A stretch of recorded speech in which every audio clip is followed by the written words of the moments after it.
All right, I'm going to keep it very straight to the point and simple. This is about a 5.5 hour course that is going to teach you how to run a high ticket coaching business. And this is everything that I've learned from spending $220,000 plus on mentorship. I've generated about $2 million with the same exact business model that I'm going to give to you. Okay. Why did I decide to create this free course? Because I believe in leading with value. I believe in being a real person and being authentic and doing my part to help you guys improve your lives. My life completely changed when I, started my online business. I have my dream life now, and I just want to help you guys. So, my guarantee to you is that if you do this course, you go through this course, you implement every single thing that I'm telling you to implement in this course, you will 100% sign clients.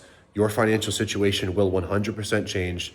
And I can guarantee you that regardless, from these videos, you will have mindset and belief shifts, identity shifts. You're going to learn a lot about yourself. You're going to learn a lot about your prospects, your business, and how to be successful ultimately with an online high ticket coaching business. So check out this course. If you have any questions about how to implement this stuff, you can message me on Instagram. But enjoy this course, take notes, and make a bunch of money and be happy. Okay, so this is just like everybody, all right? Everybody in the world.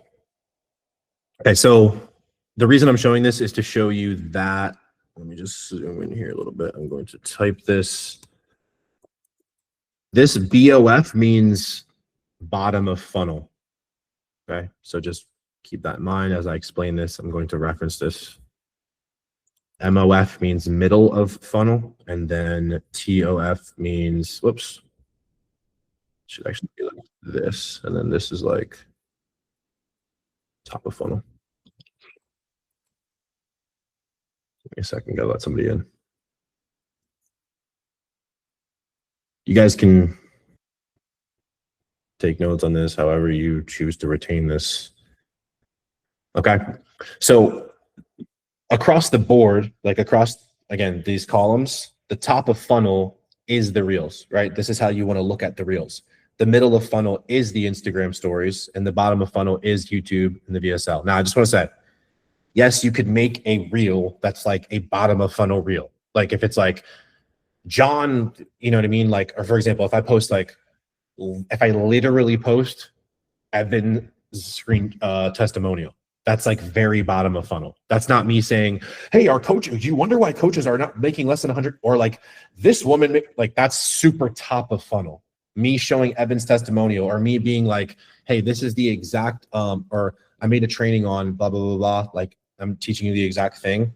Message me, that's more bottom of funnel. The reason I'm explaining it this way is to keep it simple, okay? You can make, yes, you can make reels that are top, middle, and bottom of funnel. Yes, it's possible. But the main mechanism of reels is attention. So I want you to separate yourself from the reason why you think you post reels and understand that it's simply just to get attention.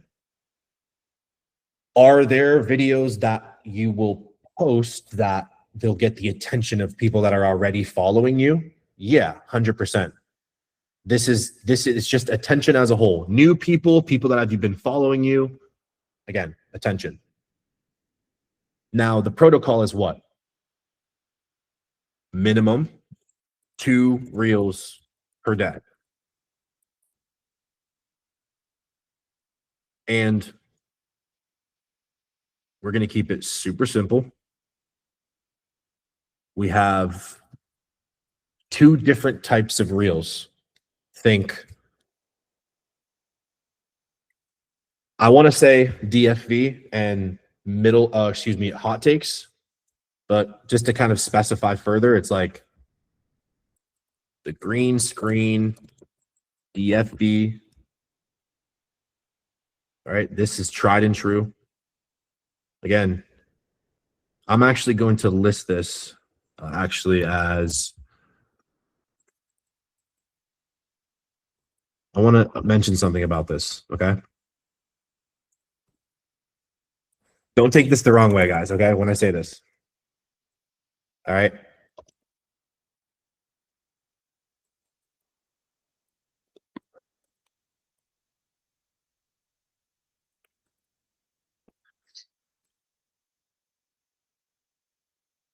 So why I said this, let me zoom in here.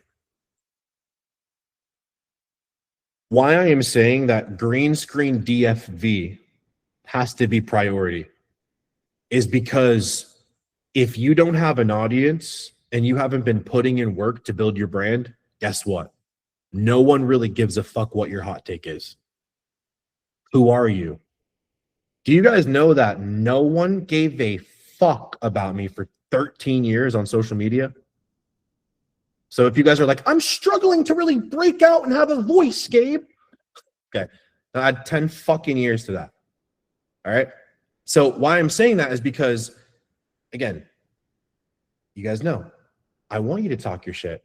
I want you to take Instagram stories, recycle them, throw them on reels. I want you to be like fucking around at the fucking gym and being funny and like having fun with your boys and or gals, whatever you fuck, right?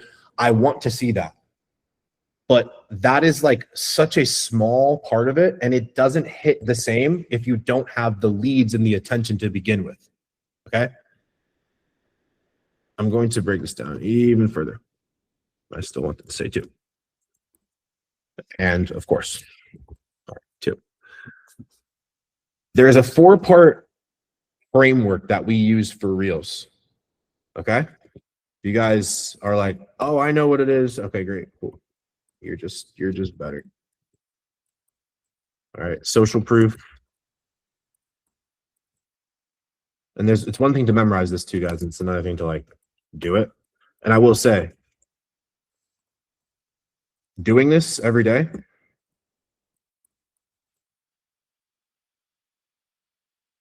doing this framework every day, fresh DFV reels, it's not something that, it's not like 15 minutes, right? It takes time. It does. You have to what? You have to ideate first. What am I going to even talk about? What's the hook that I'm going to use? Do I have a solidified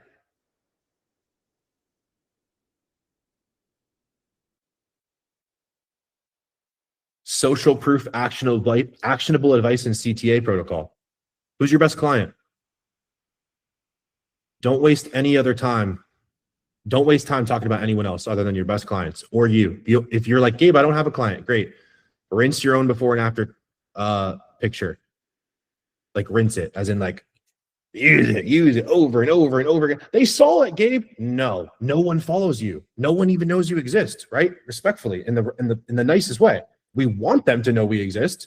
We have to forcefully show people that, for lack of a better phrase, I'm in this bitch, right? Force. It's not like I stumbled upon Max's video and I wanted to hand him my credit card and give him my money, right? That's not how it works. Why I'm saying social proof actionable advice CTA is because don't worry about making this different every video. Guys, the chances are if you suck at this, no one's ever seeing this anyway. No one ever sees it. You're like, I picked the best before and after, and I'm giving real actionable advice. You have to start thinking, you have to start removing yourself and think of yourself as a creator and understand the way the consumer mind works. Okay? You think you're so noble because you're helping people, and no one gives a fuck because it doesn't get their attention and it doesn't make them stop. So think about that. This is where all the college educated exercise science motherfuckers that are like, I'll do it on my own. I don't need to learn about this marketing and sales stuff, right?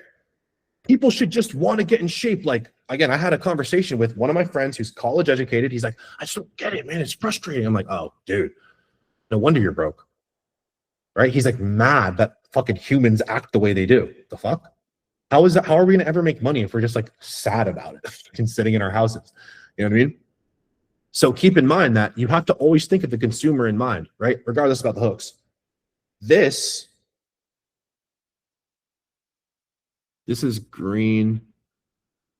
Why I highlighted this green is because the hook is the most tested part of the video.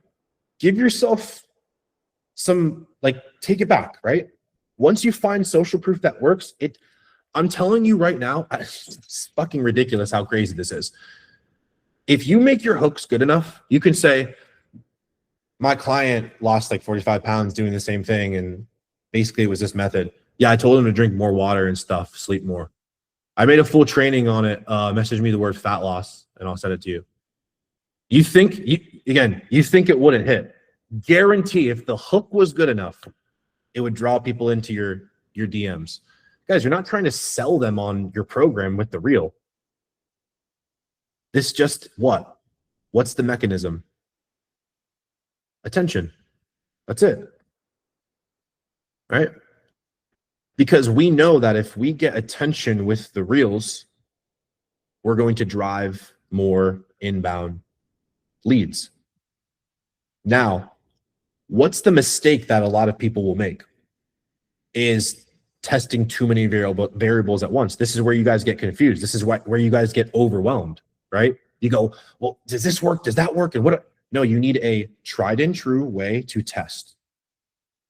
Best client. Show your best client. Actionable advice. Understand that the actionable advice is what? This is why we create the VSL. We'll get to that in a second. Why do we create the actionable advice? It's just to validate the hook. And I've done some crazy fucking spin moves on the hooks, guys. And when I say spin moves, it's like, how the fuck did he even get that to? It's because I'm like, I don't care.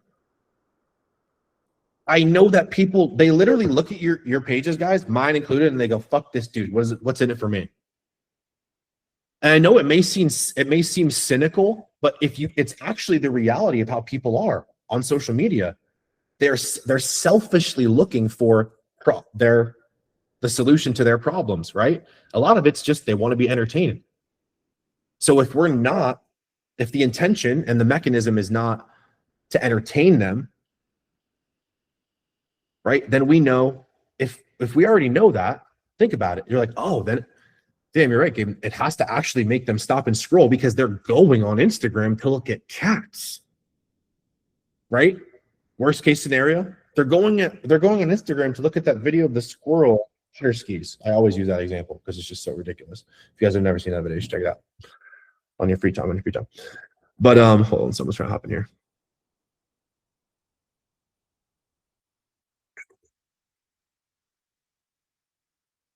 So hot takes. I want to talk about those for a second because I know that these are easier to make and it may seem like, hey, I'll just get my reels out for the day. I get it. Guys, I post like fucking 10 hot takes a day because it's that easy. If you guys haven't noticed, it's not some crazy strategy. I literally just I'm like, okay, talk my shit on Instagram stories, put a caption on it, save all of them, post all of them at one time. Like 601, 602, 603, right? I'm not like, I'm going to get shadow banned and fucking, like, you know what I mean? I'm like, what the fuck? Guys, a lot of you guys never even liked my shit. Some of you guys signed up, you weren't even following me. So keep that in mind, right? The numbers are fuck the numbers. The only number you should actually give a fuck about is your payment processor, and it should go up every month, right? Obviously, there's, yes, the DM tracker, right? That's another training.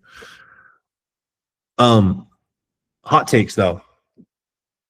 These are great for nurturing your audience. They do still get attention, and you could have a hot take go viral. Joey Perry's had many hot takes go viral. I have too, right? I've had videos where it's not even about business at all. I'm just fucking talking my shit. The reason I like those is a couple of reasons. It's super authentic. It's not scripted. And with your content, you guys have to understand that there has to be a level of polarization. And really, I look at it as like a sense of authority, right? And if you hold authority, you have to look at it as like you draw a line in the sand and you pick a side. This is what a lot of people don't want to do. Have you noticed? Right? They don't want to pick a side. They want to be friends with everybody. Right? Like their content is like that. They want to please everybody. Yeah, those guys are broke, dude. They're gonna be fucking asking me for a job by fucking summer. Those guys are poor. Like the dude at the fucking that I just saw at the LA Fitness working the front desk picking his nose when I went to check in, he makes more money than them. Okay. Anyway, hot takes. They're good, but you should think, okay, if I'm not bringing in leads from my green screen DFB, it's not like ah, shucks, I didn't bring any leads. And it's like, you have to look at it and be like, why? And 9 times out of 10, it's because this is how it's like we made it this way because we're the fucking humans using it. If that 3 to 5 seconds isn't hitting your ICP, right? Or scroll stopping to bring them into the social proof actionable advice. The social proof is like it's like, okay, the hook brings the attention in. The social proof is like, why the fuck should I listen to this person? It's like, okay, he knows what he's talking about. All right. And then the actionable advice is like, okay, what should I do though? Right? How is this going to help me? And it's simple. It's actionable advice. Drink more water. Like, I know you guys may think it's like, well, that's not enough. It's because you're trying to do that. You're trying to make it enough. Guys, you've put in so much work. You put in so much work to your physiques. Some of you guys get insane fucking results for your clients. And that needs to happen in your coaching. Don't try to coach people in your social media. That's not what they're there for. You're there to convert to them so you can coach them. So, man, does anyone have any questions about that? Oh, by the way, there's a hand raise. If you guys have any questions, please feel free. I welcome any and all questions. Okay, so is everyone clear on that? The vehicle, reels, mechanism, attention, protocol, 2 reels a day, green screen, hot takes. This is your top of funnel. Think attention, attention, attention, right? It doesn't hurt to post more reels, sure. But what's the most important is that you dial in on this protocol first. Again, I've used the example of showing you guys myself and my own business. And I'll show you guys again, because again, I'm not talking out of my ass when I say this. I genuinely have the proof to back this up. I'll answer your questions in just 2 seconds, guys. For you guys that are newer, this will be really valuable for you guys to see. You can't go past 90 days on Instagram analytics on desktop anymore, which is annoying, but 1, 2, 3, 4, 5 honorable mention, right? These are what types of videos? DFV. These videos only got this many views because I tested 25 losers against this one winner. So multiply 25 by 1, 2, 3, 4, 5. It's 125. So that means that I posted 125 times to find 1, 2, 3, 4, 5 videos that are bringing me in 90% of my lead flow. 6-figure months. And in November, we didn't spend $1 on ads purposely. Why I'm saying this is because it works. And look how ironic, and that's like an inception. I'm literally talking about that right now. Let me answer your questions. Andrew? Yeah, I've got 2 questions. So the first one is, should the hook be related to the DFV itself? Yeah, 100%. Like, what more specifically, like, what do you mean, like, related? Like if you're giving your social proof and your actual advice, say it is for drinking water, like you're using for an example, is it something that should be related to drinking water, like at the beginning? Or I get what you're saying. Yeah. So, okay, so we have to think of the intention of the reel. The intention of the reel is to what? Is to drive comments to the VSL, right? Because think about it, and we'll get to the VSL. That's the first thing that we're sending them. If they comment that word, we're call to actioning the YouTube video. That's the lead magnet. By the way, guys, if I wasn't 100% clear on that, the VSL is the only lead magnet you should use. You have to consistently, if you're fucking making 50K a month and you want to make whatever, sure. Right now, push everyone to the VSL. to answer your question more specifically, Andrew, yes, but you're not going to make, for example, I'm not going to use the hook I'm not going to use a hook that's like, did you see this scuba diver basket weaved underwater and a shark's, you know what I mean? Like has nothing to do with business coaching, right? I'm not going to be talking about the apple orchard, right? I'm going to be talking about fitness. Again, why am I using Kayla? I don't even know how to fucking pronounce her last name. Doesn't even matter. Thanks, Kayla. Why am I using her Instagram? Because she is printing as a fitness coach. My clients are fitness coaches, right? She made like a fitness coaching app. This one, Idiot Proof Business for bodybuilders. You're not going to be a millionaire using one of the 2 most famous bodybuilders in the world, probably. Dummy Proof Business for bodybuilders. So to answer your question, every single hook should be altered to match the topic, overall topic and intention of the VSL, right? So like, what is my VSL? My VSL, I'll show you guys and it's honestly like your guys' VSL is like way fucking better than even mine would be. And I'll show you. And the reason why, and I'll explain it, is because you guys, you can pat yourself on the backs for this one. You guys are different buyers than a, no offense, overweight person who has a panic attack making chicken and putting it in Tupperware, right? Do you think you're probably a little bit higher level than that? Again, doesn't mean they're not valuable humans. All right, I'm just saying, right? Again, we're talking about higher level shit here. I want to show this to you guys. Hold on.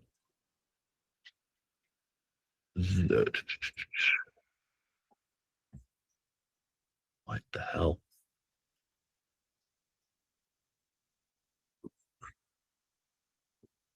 Okay, so these are my YouTube videos, and I'm going to scroll down. Okay, right here, it's unlisted. So only the people that watch this are 3,584. This has only been sent in the DMs, and 3,584 people have watched it. This VSL is literally the cash per reel method. It's just showing the content blueprint that I use, that I teach you guys, that gets you guys paid. I waste no time. I'm not like talking about myself and all this bullshit. I'm just like literally showing like, yeah, this is what you do. And then this is the client result that I got. So it's basically like a VSL that you guys would have, but like divided by fucking 8. You know what I mean? It's just like, it's very simple. Why it is this way though, is because first of all, I have way more social proof. My buyers are different. Any wasted time would detract them from the sale. At the point of me sending this VSL, the VSL is not what builds the trust. It's the fucking 20 motherfucking Instagram stories I post every fucking day, and the 3 YouTube videos I post every week, and the fucking 28 fucking reels I post every day, and the $12,000 I spend on ads up until today. And we'll do 20 this month. So again, the VSL is the point is to push them there. But think, you guys have all pushed people to the VSL, and they've literally been like they've ghosted you, right? Because the VSL is not like everything. It's just like the one thing that you need to make sure that they watch, where it completes the process. Okay, so I know that was a long-winded response to a short question, Andrew, but hopefully that answers your question. It should all be based on the VSL. So the topics are going to range, but they're not going to be out in fucking outer space. They're always going to be fitness, self-improvement related, and speaking to your ICP. Does that answer your question? It does.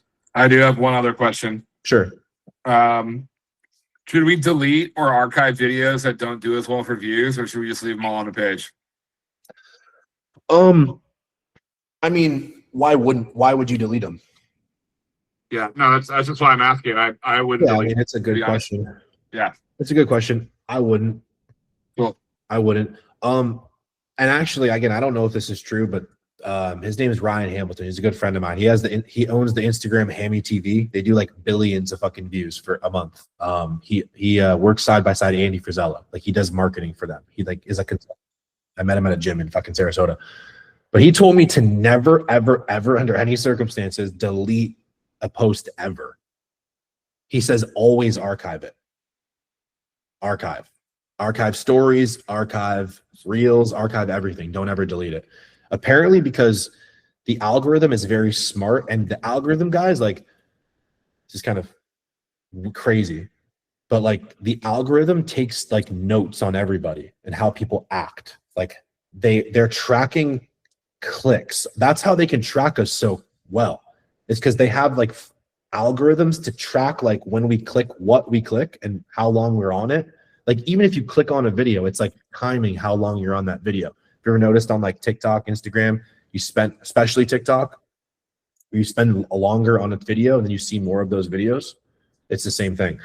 Answer your question, Andrew? Yes, it does. Thank you. Okay, got you, bro. Tanner, did you have a question before, bro? I was just gonna ask the real structure. So you recommend don't even worry about hot takes until you have social proof, or Just because it's like, it's almost like let me explain it like that, like the axe analogy, right? Or the chopping the tree down analogy, where it's like, hey, if we had a giant tree that we needed to chop down, it's like, are we gonna smack that tree with all our might in multiple different spots? Or are we gonna try to hit it in the same spot over and over and over and over again? What's more likely to knock the tree down, like get the job done? This is the way that I look at reels, which is, you probably, guys have probably noticed, like I don't just post a reel once. I'll post a DFV reel 27 times. Like, and all I do is I go, all right, I'm going to cut out like a little space out of here. I've recycled videos. By the way, this video right here is a recycled video. I posted this video 3 times before it even popped. And all I did was put, she is richer than most men. I guess the fucking algorithm liked that, right? And I told you where I stole it. I showed you guys, if you haven't, if you don't remember, the video that I stole this from. Wait. I'm gonna pull it up. I want to show you guys because I want this will give you like a mental framework to work off of. I want to show this video to you guys. All right, just give me 1 second. Give me 1 second here. Where the hell is it?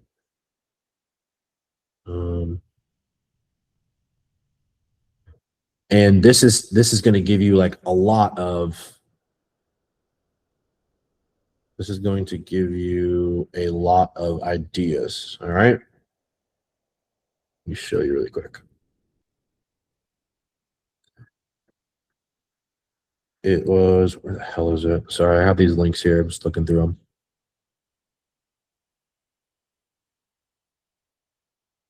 This one. Nope.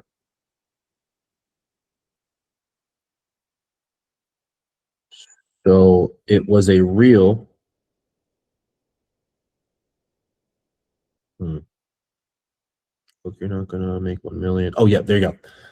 Okay, so I was looking for reels, testing hooks, because I'm like, it doesn't matter what the social proof actionable advice CTA is necessarily. I'm just trying to find a hook because I'm like, why should I get them? Like, you have to think of the reels as every part of the reel sells the person on the next part. The hook sells them on why they should even stop on the video in the first place, right? And spend longer than 3 seconds on it. The social proof sells them on why they should listen to you specifically and gives you proof about what you're going to teach them before you teach it to them. The actionable advice, again, the proof sells them on the actionable advice, where the actionable advice is the takeaway, right? Where they can actually take, there's some value. Okay, what am I getting out of this video, right? And then the call to action is a call to action to further value. It's like, oh, you want me to help you even more? All right, I'll help you. All right, I'm gonna show you this reel. This woman invented the LASIK surgery laser, but she still wears glasses. This woman invented the something LASIK, but she still wears glasses. All I did was this woman. 2 words. I literally stole 2 fucking words. I said, this woman is the richest fitness influencer. Right? I don't know. Fitness influencer, right? And then I said, okay, I'm going to pick the most famous fitness influencer or the richest fitness influencer, female fitness influencer. The only reason I got that idea is from this woman. Tanner, does that answer your question, or did I fucking go completely off fucking topic there? No, that answers and that helps, but you would recommend just doing DFV green screens over. Yeah, 100%. Because if you think about it, bro, like Not to interrupt you, but I get to a point where I'm so mechanical in my mind, I just have a hard time like where you say you repost a video to switch up the hook. I just fucking can't conceptualize that mentally and get myself to do that for some reason. I feel so repetitive when I'm trying to do green screen videos. I mean, bro, like, I mean, if you guys have to understand, like, and just to give you guys the study that Google did, you guys can look the study up. I encourage you to. Yeah, it's a Google consumer study. It's called the 7-11-4 consumer study. And they did a study. They said that on average, for someone to buy something from you online, it takes 7 hours of consumption of your content, 11 different touch points, 11 off of 4 locations. So think about that for a second. If you've posted 30 reels that were 60 seconds each, you barely even reached that, right? Your VSL is, if it's really long, it's an hour. And they need 7 hours plus 11 touch points, DM touch points, seeing your reels, seeing 4 of your reels, seeing 5 of your reels, seeing 8 of your stories, right? By the way, if you guys want to watch, like, understand this further, this entire thing is laid out in the Traffic Systems Mastery. But the DFV reels, right? They're just meant to repeatedly show the same thing over and over again. It's always going to be on that topic. People your buyers need to see your shit. 7 hours consumption, 11 on average. So some people might be more than that. Some people may be less. There are people that will be more nurtured and just come in and they're just warmer and they close. 100%. But that gives us no leverage, because it's like we can't just wait for people like that all day, you know? So with the DFV, again, it's the same thing as chopping the tree down, right? You want that more dialed in way of bringing in leads. It's not that the hot takes won't nurture them. They will. You can do them, but if you're not bringing in leads, it's like fucking, it's like just talking to nobody, basically, right? It's not that it doesn't help. It's just that it's not the point. Like, if you think about it, right?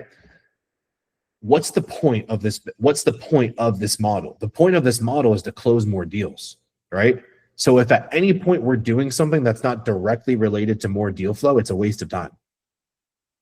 And it's almost like if you had a car and then you go into the car and it has no, like, inside. It's just like nothing is in there. It's like super sick on the outside. You go in there and everything's just gone, right? It'd be like, it wouldn't work. The hot takes are fine, right? I'm saying they're fine. They're just non-priority, right? So, like, you can do them. And again, I'll give you a great example of this is Evan.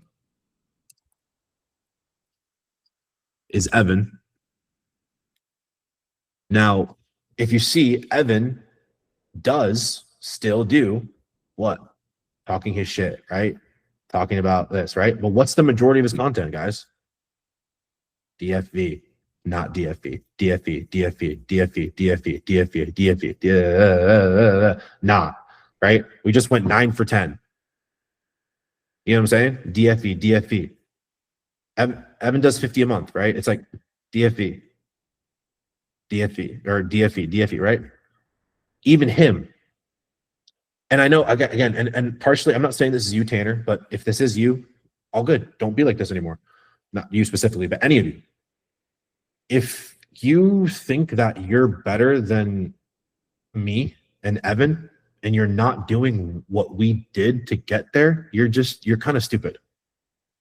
Like, as in, like, you're like, no, I'm going to do it my own way. I'm just going to express myself. Okay. You know, do whatever you want to do, right? I'm just telling you what's going to make you money. So with that being said, I think a lot of people don't understand that.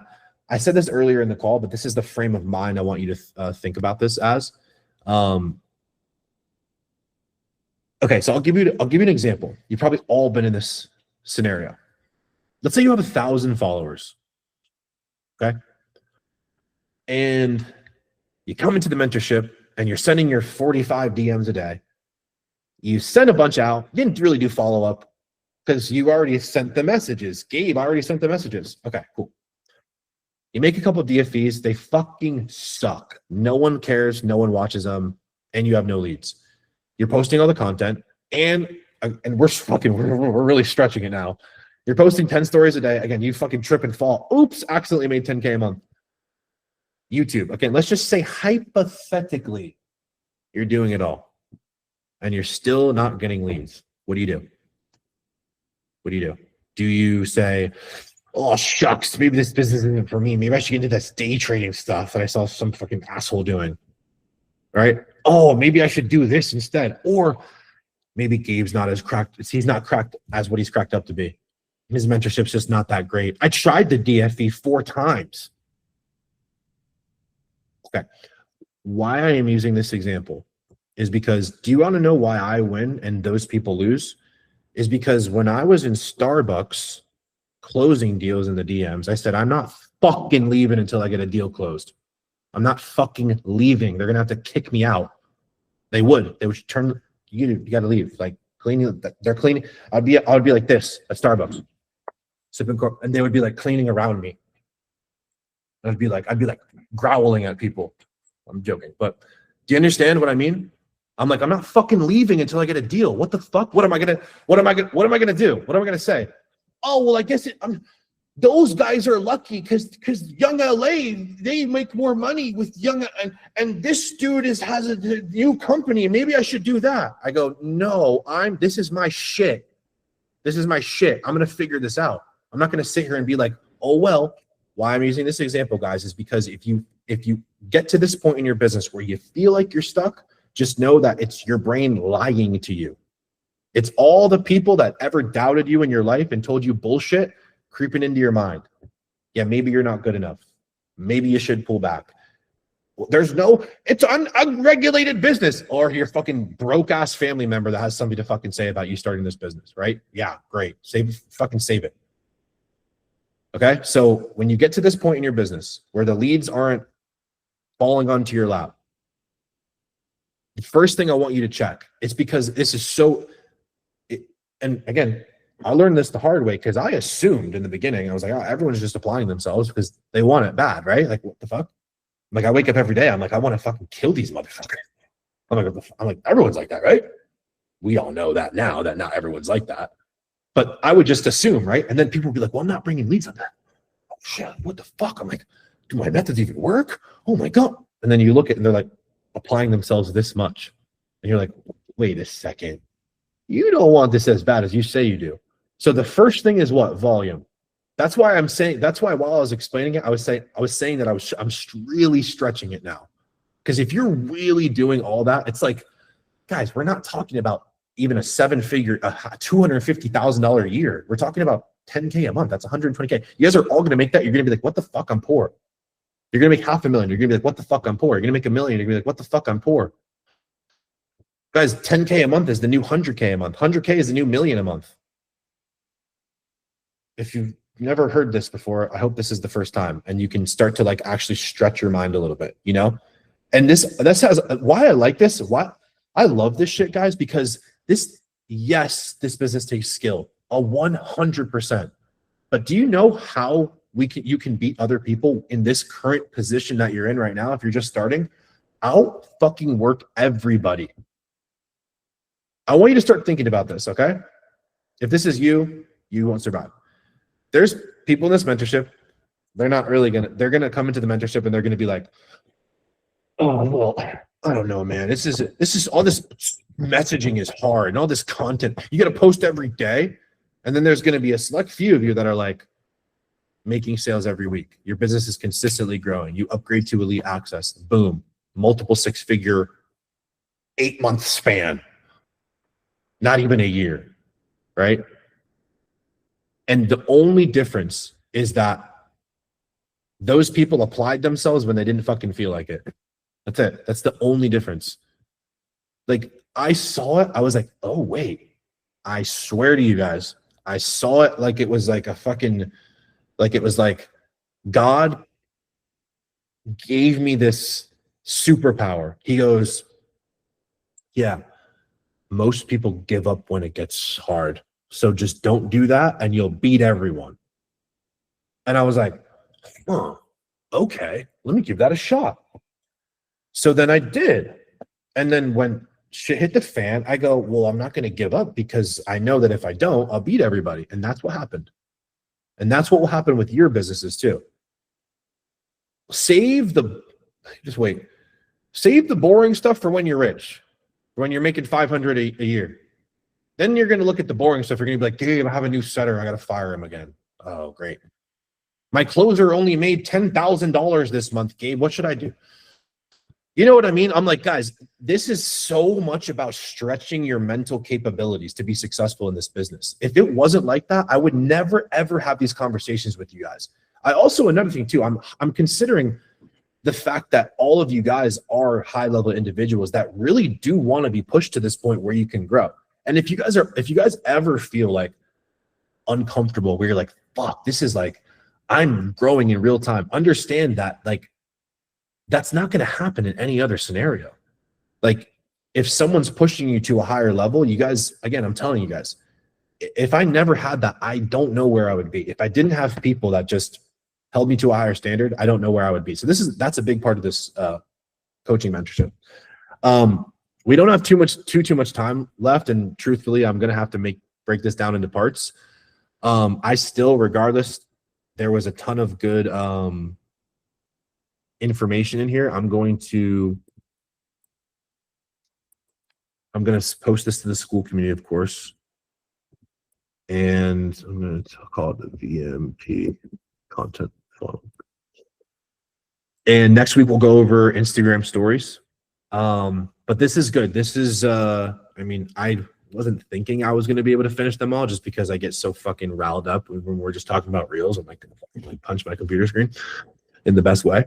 And guys, I genuinely love what I do. You know, I really am passionate about this. Like I really, hopefully they're like, really? No, but, I love what I do and I'm unapologetic and I don't care.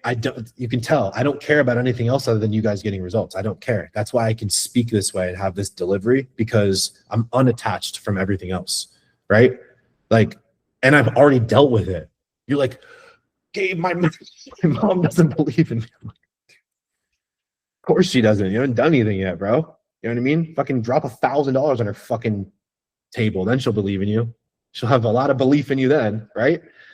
Again, I'm saying this because you got to just laugh at it, right?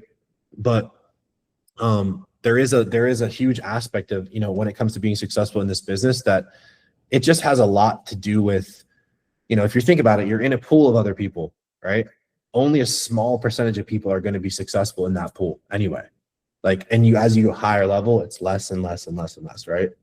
But people on the outside, they always think it's something special. They always think got people like us. Think about it. You guys that are in shape, I know every single one of you, someone has said to you, like, said something to you that takes away from your hard work, right? Oh, well, you're tall. You take steroids. You have good genetics. Your dad was a this. You have more money. That people will do all that they can to try to take away from your hard work. You know what I'm saying? And the truth be told is that's because you're so different than them, right? It's not that really a lot of times people are not trying to be malicious. They go, dude, I've had your genetics, right? And you're like, what? Right? You're like offended by it. But they don't know because they don't actually know about this shit. They don't know about laying bricks every day. They think you're coming on this mentorship and I'm like, these fucking idiots. They have no idea. And then what? I'm telling you, work harder, apply yourself. You know what I mean? It's not this fascinating shit, right? But it has to be said. It's very important. Okay, so that was part one. We're going to go into part two, which is going to get deeper into the actual top of funnel content creation, and then delve into the middle of funnel. After you watch this, we'll touch base again, and I'll just kind of guide you into the next part. Why hooks are important is because this is the number one most tested aspect of an advertisement. I forget the quote. I think his name was David Oligvi. And he said something along the lines of, when you have your headline or your hook, you've spent 80 cents of your advertising dollar. So let me break that down, what that means. That means that this is a guy that was a marketer before computers. Keep in mind, this is nothing new, right? Cat's out of the bag. Gabe, are you reteaching me something so I can understand it and apply it? Yep. Thanks, David. Okay, ready? He said that 80 cents of your advertising dollar is spent after the headline or the hook. That means 20 cents of your advertising dollar is everything else, which would be social proof, actionable advice, call to action. Now, we don't spend money on organic, do we? We spend time, we spend energy on it. But how many times have you guys been creating a DFV reel and you're like, holy fuck, an hour and a half just passed by, right? Me. How do we make that time productive? I told you guys to not try to recreate the social proof actionable advice and call to action. Keep in mind that it's just like bodybuilding, it's just like fitness. Every time you change a variable, you add another layer of complexity. It's not that it's bad, but you need data to support your decisions, right? Because if you're getting in shape and you're trying to get someone in shape, you cut cardio and calories and you add some sort of hormone and you do whatever the fuck all at the same time. Can you really assess what is doing what if you add them all at the same time? No, you can't. This is why the best coaches make 1% iterations on their clients, and that's how they make progress, right? So this is the same thing. You need a repeatable framework. You guys don't need to waste time and energy being like, oh, I used this client, now I'm going to use this client, and I used this client. It's like, don't even do that. Now, if you have a good group of 5 really good clients that are all around the same level, which is what I do, you know, like I talk about my 20K a month to 100K a month clients a lot. Obviously, they're the ones that have done the best. The fuck? Why would I talk about anyone else? Okay, so again, talk about your best clients. Guess what? If you're starting at 0, who do you think who's before and after do you think that you're going to show? Yours. Are you going to think, let's say you're not as in good shape right now. Are you going to show yourself right now? Maybe you would, maybe you wouldn't. Maybe you would show yourself really, really skinny than like when you bulked up, or really fucking out of shape than when you did a prep, right? Again, this is showing, you guys want to show the distance, right? The social proof is like, why the fuck should I listen to this person? So anyway, I don't even want to talk about it too much because it's not even nearly as important as hooks. So with this training, let me pop this up real quick. Okay. If direct stealing, copying content from your exact niche is the fastest way to get started, non-direct stealing is the secret weapon that will keep you unique, okay? I'm going to show you guys an example of when I've done this. And I talked about this before. This is this video right here. This woman, Whoops. They're like, just got your credit card. this woman invented the LASIK surgery laser, but she still wears glasses. This woman invented the LASIK surgery. Okay, so I just want to say that I didn't want to use too much of the video because they're not following the framework that I'm following. I'm not stealing the whole video. I'm stealing the first 3 to 5 seconds. So this dude, what does he sell? This woman, He's a fitness coach. Okay. That's not my niche. Fitness coaching isn't my niche. Business coaching is my niche. I sell to fitness coaches. Okay. So again, and a lot of you guys may be kind of realizing, right?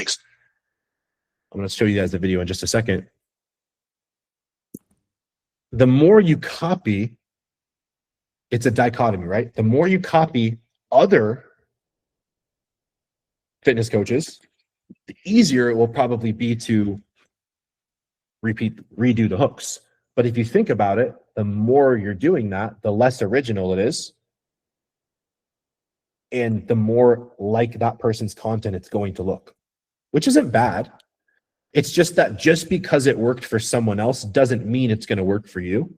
Now, with that being said, you still want to test hooks, but you still want to change as little variables as you can while still adding it in, while still keeping it niche relevant. Okay. Most of your competitors only copy content from inside their own bubble. That's why they all look and sound the same. This is why you have fucking a dozen fucking idiot business coaches that copy all my top of funnel, and then we take all their clients. But when you pull proven ideas from neighboring niches and adapt them to your offer, you instantly stand out while still riding the wave of formats that already work. Okay, let's talk about this for a second. Why non-direct stealing works? Let's say that you know, someone says 3 mistakes. You guys have seen this shit before, right? I could, you know, you're copying fucking what Alex Eubank is talking about in his shit. You can actually pull ideas from me. You guys have done this plenty of times. I've seen a bunch of you guys do this. Great, right? If you can really nail it, the video will do well. If you can really nail the video will do well. I want to show you guys an example of this. This is non-direct content stealing. And Evan did this to one of my videos. Where the hell is it here? There we go.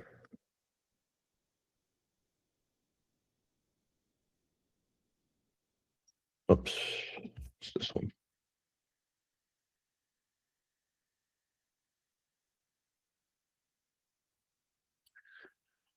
Can you guys hear this?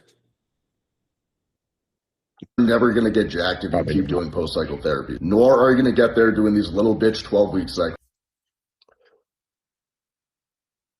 You're never going to get jacked doing post-cycle therapy. The hook that I made was, you're not going to sign clients posting pictures of your physique. He took not only the same exact caption, but he did essentially the same exact video setup. So this would be non-direct content stealing. If you guys haven't noticed, this video brought Evan 2,700 fucking leads. That's quite the flex. It truly is. That is in fucking insane that a free video brought in almost 3,000 leads. Got it. Okay. Wondering if it works. There you have it. So let's talk about this a little more. If a video format went viral in another industry, it's proven. All car insurance companies follow the same fucking format for marketing. They all do it. Have you noticed that all the car insurance marketing has a mascot? Even if it's Shaquille O'Neal, right? A mascot or a spokesperson, you could say. The Geico Gecko, right? Then they had the caveman shit, whatever, right? And then there's a few other ones, right? Because nobody in your industry adapted it, you own the angle, right? So someone said, this woman invented the ISIC laser surgery. I go, okay. I looked at it. I go, I don't give a fuck about that. But like, it seems that people do care about this video when you talk about, hey, this woman, you talk generally, hey, this woman, you show her did what? I didn't go, what did he say at 47 seconds in? And how can I match that? I just go 3 to 5 seconds, 3 to 5 seconds, guys.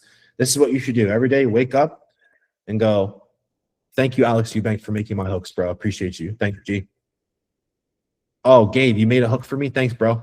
You're welcome. I work for you now, I guess, right? Thanks, Andrew Tate. I'm going to steal your hooks. Thanks, whoever the fuck. It doesn't matter who it is. Thanks. Kevin O'Leary. You know, it doesn't matter who it is. If the hook is proven, say, what did the person say in the first 3 to 5 seconds, and how can I copy the video nearly exact from a framework standpoint and inject, no pun intended, inject my own authenticity, right? You don't have to invent new content. You recycle viral hooks and formats, but in a way that feels new to your audience. Okay, now I just want to say this, guys, before I move on. A lot of people don't do this. I'll literally I'll talk about this for an hour and people will go, fuck yeah, let's do it. Then they go, yo, what's up, guys? Oh, yeah, you got to stop being fat. It's like there's no like comprehension of like what I'm telling you. I'm telling you right now, at any point that you try to make your own hooks at this point, if you've not made $20,000 a month, $30,000 a month, $50,000 a month, I'm not saying you can't do it, but don't you think it would probably be a poor use of time to do guesswork? Don't you think it would be making your job way fucking harder than it has to be? Also, just think about this, right? Do you think that if I do it and do you think that you're better than me if you don't do it? Like, seriously, I'm not saying who's better. I'm just saying, like, do you really? I'm telling you what to do. I'm literally saying, do this, it will work. But then when you do your own version, this is where a lot of the confusion comes from, guys. I'm telling you.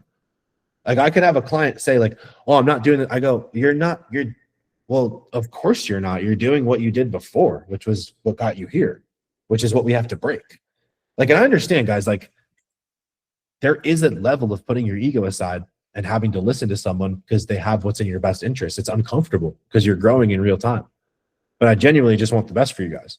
I hate seeing a video and it's just, a client pulled the hook out of their ass. It's kind of a wasted video. It's just wasted time. You know what I mean? So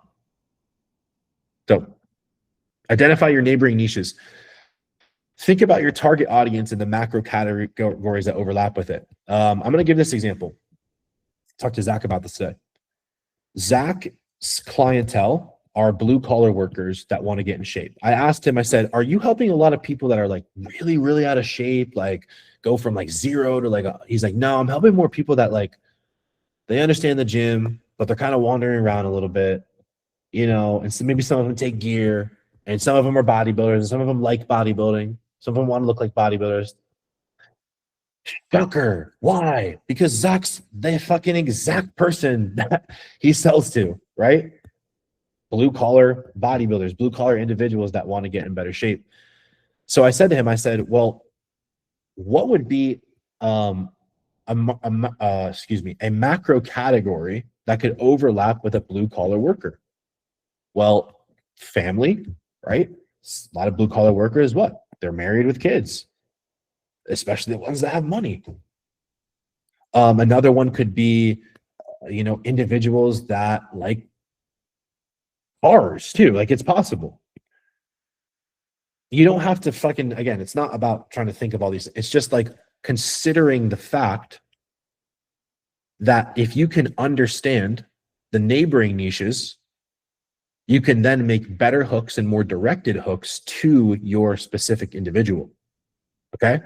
So like, it's just very likely that if I'm a fitness business coach, if I copy and steal hooks from offers from businesses that are make money online, right? Or real estate sales, for example, it's likely going to do well in my niche because it's a neighboring niche. It's not the same thing. They're not selling to fitness business coaches, right? But for example, this video right here,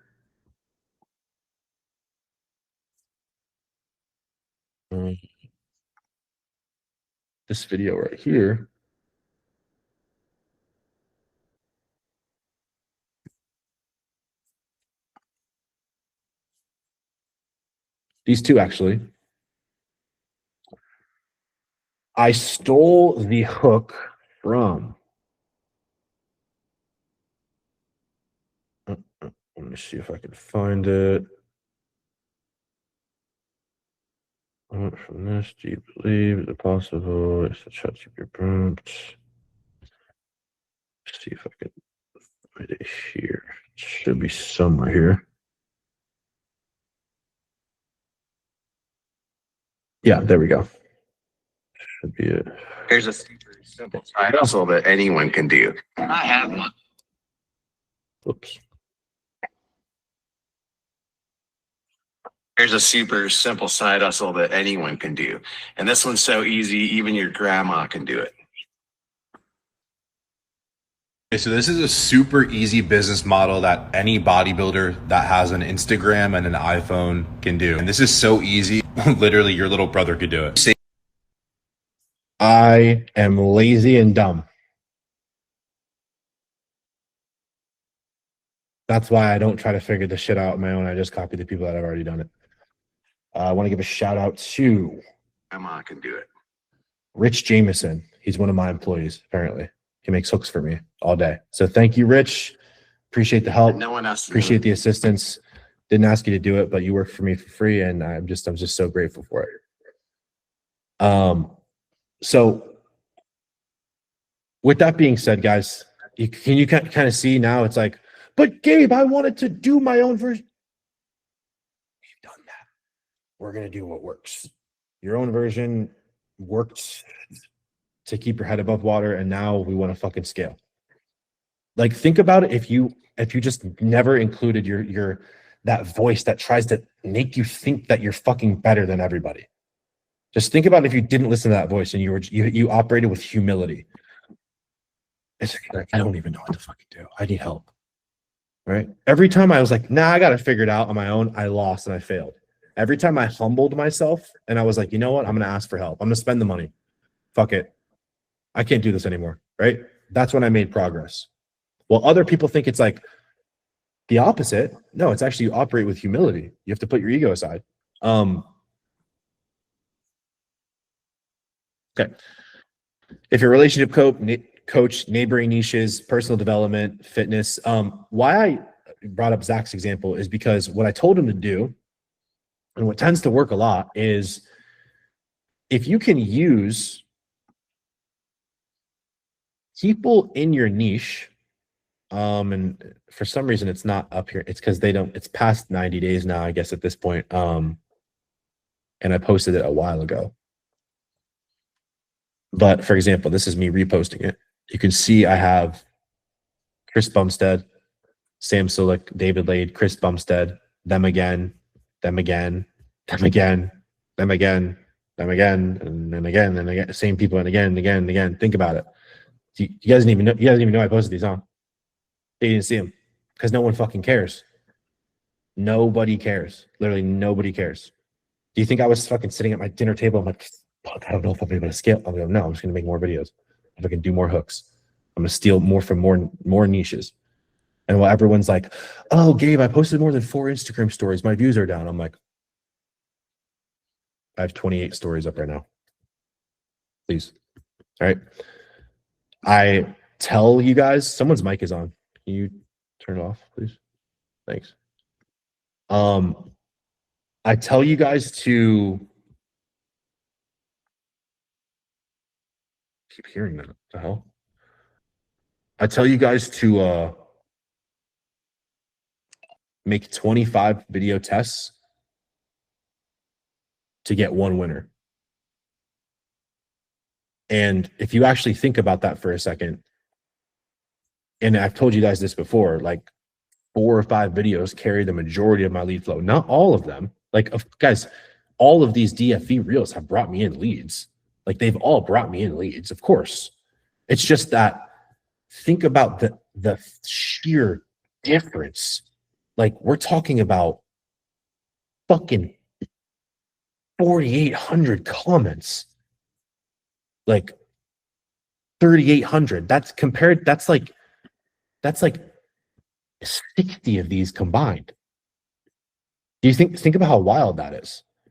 So like, if you actually think about it, you're like, you want to find those 5 winners that are going to like pad you every day, right? It's like, those are going to bring in the leads no matter what, right? These are always bringing me in leads, always bringing me in leads. Then I just rinse them. I do them over and over and over and over. Every time I post it again, I'll make an adjustment. You see, like I'll post like, I'll take time away. I'll zoom in. I'll add another caption. What was he trying to tell us? What did Rich Piana know? He is richer than most fitness coaches. Oh, darn, it didn't work like the other one, right? The fitness industry is cooked. You're not Sebum or Sam Sulik. No hook or no title, right? Same thing. You're not going to be a millionaire bodybuilder. I did that one fucking 1,500 times, right? So again, I'm just showing you guys that I do this, right? And I'm a prime example of that this works. Pick niches that share the same audience mindset, ambitious, looking for growth, even if the business model is different. I keep fucking losing my train of thought, but Zach, why I wanted to bring up Zach's post is because if you look at Zach's page right now, he just posted a video of Seth Feroce, right? If you guys don't know who Seth Feroce is, he owns Hammers, Axe and Sledge, Axe and Sledge Nutrition Company. He's like the fucking poster child for blue collar bodybuilding. He's like second to, like, I would say Branch Warren, right? They're like the most blue collar bodybuilders. Why did I tell Zach to put Seth Feroce in his hook, in his visual? It's because Seth Feroce is a familiar face. Guys, this is a business that you can work smart and you can utilize the faces and the brands and like people recognizing that face to your advantage, right? I had to use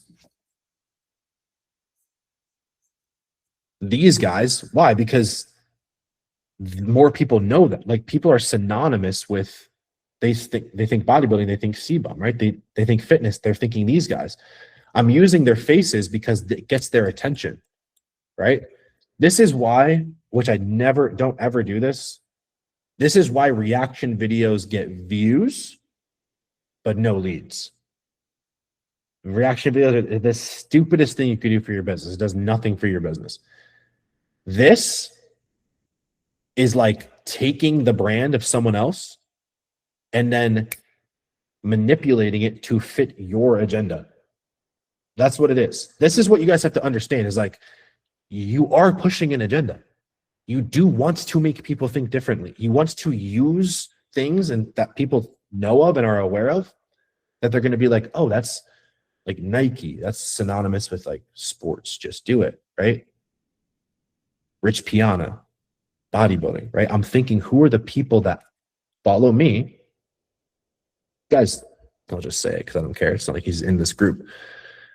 This is the video that made Regan Grimes cold DM me. Ziz's brother. You guys know Ziz? His brother. How do I make money, mate? Whatever, right? Those are the guys that are asking me how to make. Regan fucking Grimes, guys. He's like, yo, sponsorships aren't. So if you guys, he literally said to me, he said, sponsorships aren't paying enough. They're not paying what they used to. He said that. He's like one of the most famous fucking bodybuilders in the world. So why I'm saying this is because, gee, I wonder if this is working to get the right types of people to my page. Of course it is. I made an example with Zach. I always make this example because it's just so fucking ridiculous. But like, if I was going to make a video and the hook had something to do with underwater basket weaving, scuba diving, it's not going to go towards the people that I want to work with. So like, I know it's a ridiculous example, but like, that's what doing your own version of it is like. So like, utilize the green screen, utilize people's faces that are niche, that are that your audience is familiar with, you know? Again, blue collar, bodybuilder. If that's your niche, boom. For example, I'm trying to think of like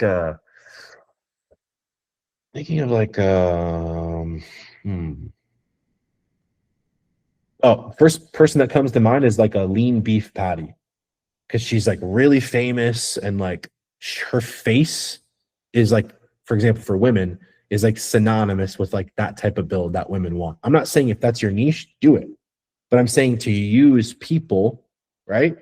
Why I talk about, Chris Bumstead is because he's a bodybuilder. Rich Piana, he's a bodybuilder. These fitness guys, they're in the fitness niche. They're famous. People already know them. I don't give a fuck about what happens past the 3 to 5 seconds necessarily enough to just get them to the social proof. It's like, you want people to trust you really bad, right? And you have good ass information. Guys, you have really good value to give. So some of you guys, some of your client transformations are insane. Like literally insane. You guys are changing lives. But if we don't consider the fact that people have short attention spans, people have trust issues, People have they're driven by their ego, right? And their tire kick. Like, you know what I mean? Again, those are the people that are on social media, guys. No one is really going on social media to buy your coaching. They're not waking up. Today's the day I sign up with Kayla. Yeah, mom, I just had to let you know. No, they find themselves in a conversation because you've been fucking talking to them, having a FaceTime conversation on stories every day. I know everybody that watches my stories, they're like, is he talking to me? Is he talking about me? Is he talking to me? Yeah. Right? Because I know that those people are on the fence. Like, I want those people to convert. Let's talk about stories. And again, it's going to have to be another training, but a couple things one thing that I want you guys to do that this will save you so much. Like, if you don't do this, it's like you could save yourself so much time and energy. And you have to have this part of your content creation process. You have to have you have to be able to research the content that works, consistently save it. When you save these links, like, guys, for example, I started to save these links, right? When I started to get good, content, and then not all of them worked. Some of them didn't. I started to save these links, and then lo and behold, my feed turned into only these videos. So it was like just my Instagram was just giving me free material, right? And that's the easiest part about it, guys. It's like, it got views. You literally can take the first 3 to 5 seconds. It's mind-boggling. It's really mind-boggling to me. Like, even the fact that, like, this woman, I took fucking 2 words. But it's just, again, it's the hook. People, their attention spans are short. Like, think about it. There's so many other people competing with you that aren't even fitness coaches. Like, they're competing for the attention. You know what I mean? So think about it. Think about how, like, much of a disadvantage it puts you when you know that, and you're like, well, I'm going to, like, just do what I think is going to get their attention. It's like, can't do that, right? You can do that. You can experiment. I'm not saying not to. I'm just saying right now, if you're not getting in leads, you can't waste your time with experiments, right? Of course, you're going to be experimenting with content, but I'm saying within the framework, you have to apply yourself to the framework. Right? If you're going to post 5 reels a day, sure, whatever, do your thing, but you have to at least get your fucking DFD reels out, because they have to perform, or else you won't bring inbound leads. So keep, a list. And one more thing I want to right here is take the viral format and swap the niche context. Viral real estate hook, 3 mistakes rookie agents make that cost them sales. My version, fitness coaching. Yours, 3 mistakes new fitness coaches make that cost them clients. Actually, it would be me, but this is the what is it? The example that I took was the one where I said this one. There's a super simple side hustle that anyone can do. Now, something I want to point out. out is this, right? If you actually look here, you can see that I'm using the white bar and then the skinny text underneath. I'm not saying, okay, let me fucking, like, add a cooler text from CapCut, because again, this is when fitness coaches fuck themselves over, because they're like, I'm going to try to be different. It's like, okay, be different, but use what works. You know what I mean? It's like, are you going to go in fucking gym and do, like, you know what I mean? Just to try to be different? Like, you're going to fucking, like, jog while you squat on a bouncy ball? I don't know. Like, it just makes no sense. No, doing it to be different doesn't get you results. Doing what works and adding your own spin on it is what gets results. This video right here, you can see I did my own version copying the hook, which is what I'm teaching you guys to do. Dummy proof business. He said idiot proof. I just said dummy proof, and I said for bodybuilders, right? For bodybuilders. He was just selling to anybody, right? Because he sells like an ebook or something. And I took the same thing and I said, 198K a year, must be jacked. Just put it to my niche. And guess what? I tried this a few times and it didn't work. A few more times it didn't work. Sometimes it did, right? Like I can maybe find here. This one brought me in 65. Here, this one brought me in 61, right? This one, 51 leads. See how I'm for gym lovers and bodybuilders. The fucking algorithm didn't like that one. They just didn't.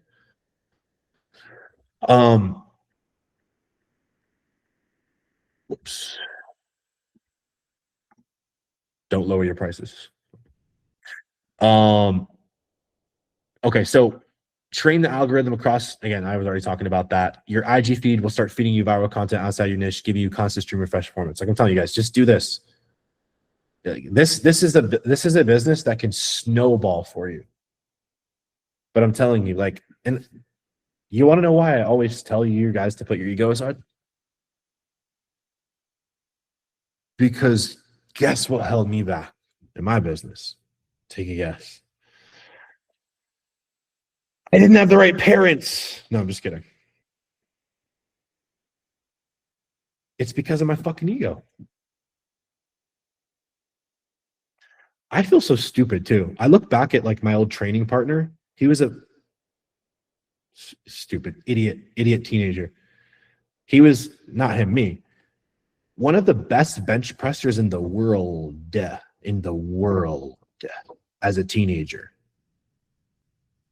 16 years old, had the 4th best bench press in the world. And I would argue with him about training styles. My way works better. What? Gabe, shut up.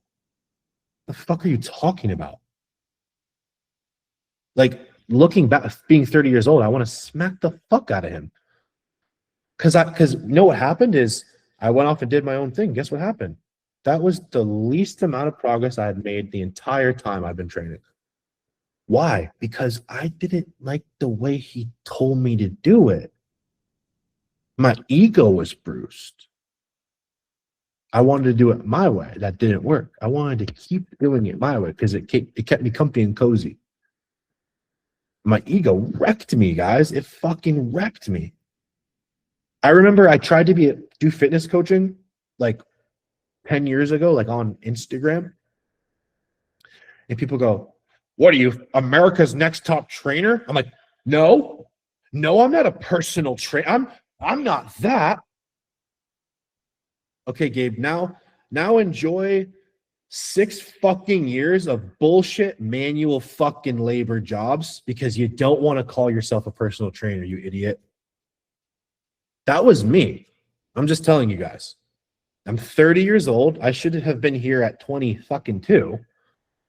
But the good old ego came in and it fucking devastated all of my success up until I was humbled because I was 25 with fucking $1,000 in my bank account. And I had my life was nothing what I wanted it to be. And I knew that if I kept going down that path, I was not going to be successful.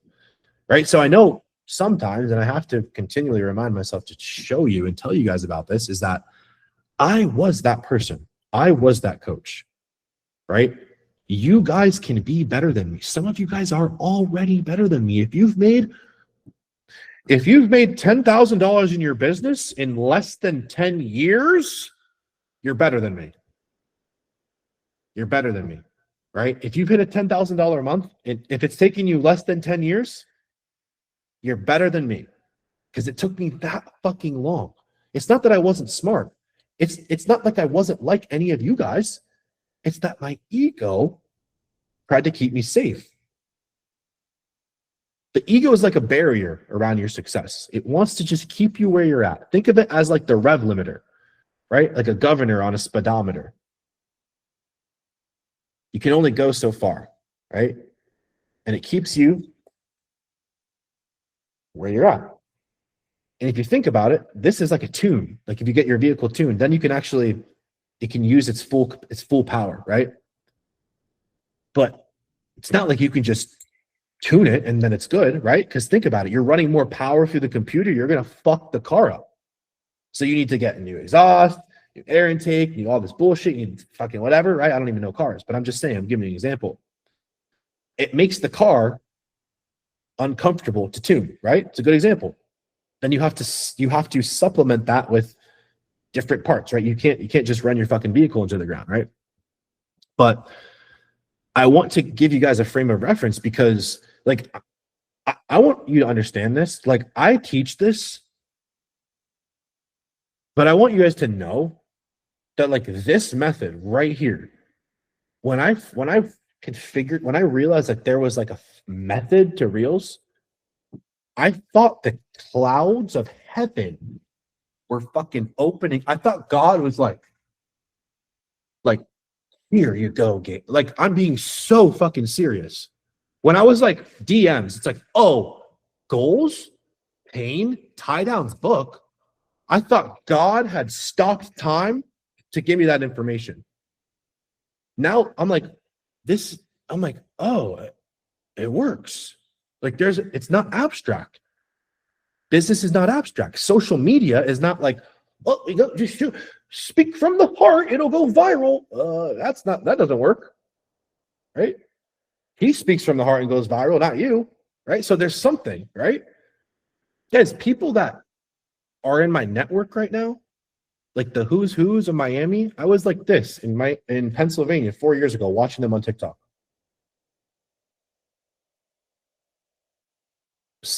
A good majority of those people are like, yo, what's up with this like cash per reel thing?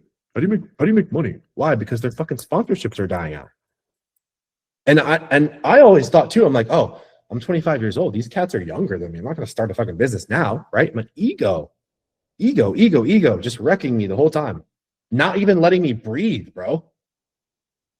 So not to fucking rant on that too much, but I just want to say like that I was that person. And I've learned from there were very hard lessons to learn, guys. They really were. Like they fucking it's just such a hard lesson to learn when you realize that you're the problem. Isn't it shitty? You feel like shit, right? But that's the first step. It's like, I'm the problem. I have no one else that I can blame. And now I have to take responsibility for my actions. So I don't tell you guys to do this stuff because I'm like, you have to do it this way. I can do it. Go ahead, do it your own way. I'm saying do it. It won't work. Literally, it's like my mentor, Brandon, like he would just be like, what are you talking? What? You're like, brother, I'm trying to help you. And I'd be like, yeah, but bro, if you go too heavy, your joints will hurt. And then like, it's just like, I couldn't give a better example of that, you know? So anyway, one more thing I want to say about this is don't just change the words, study the format. Did the viral video use jump cuts every 2 seconds? Was the text large and centered? Did it open with a pattern interrupt, camera flip angle? Take those elements, add them to the video. Okay. Common mistakes to avoid.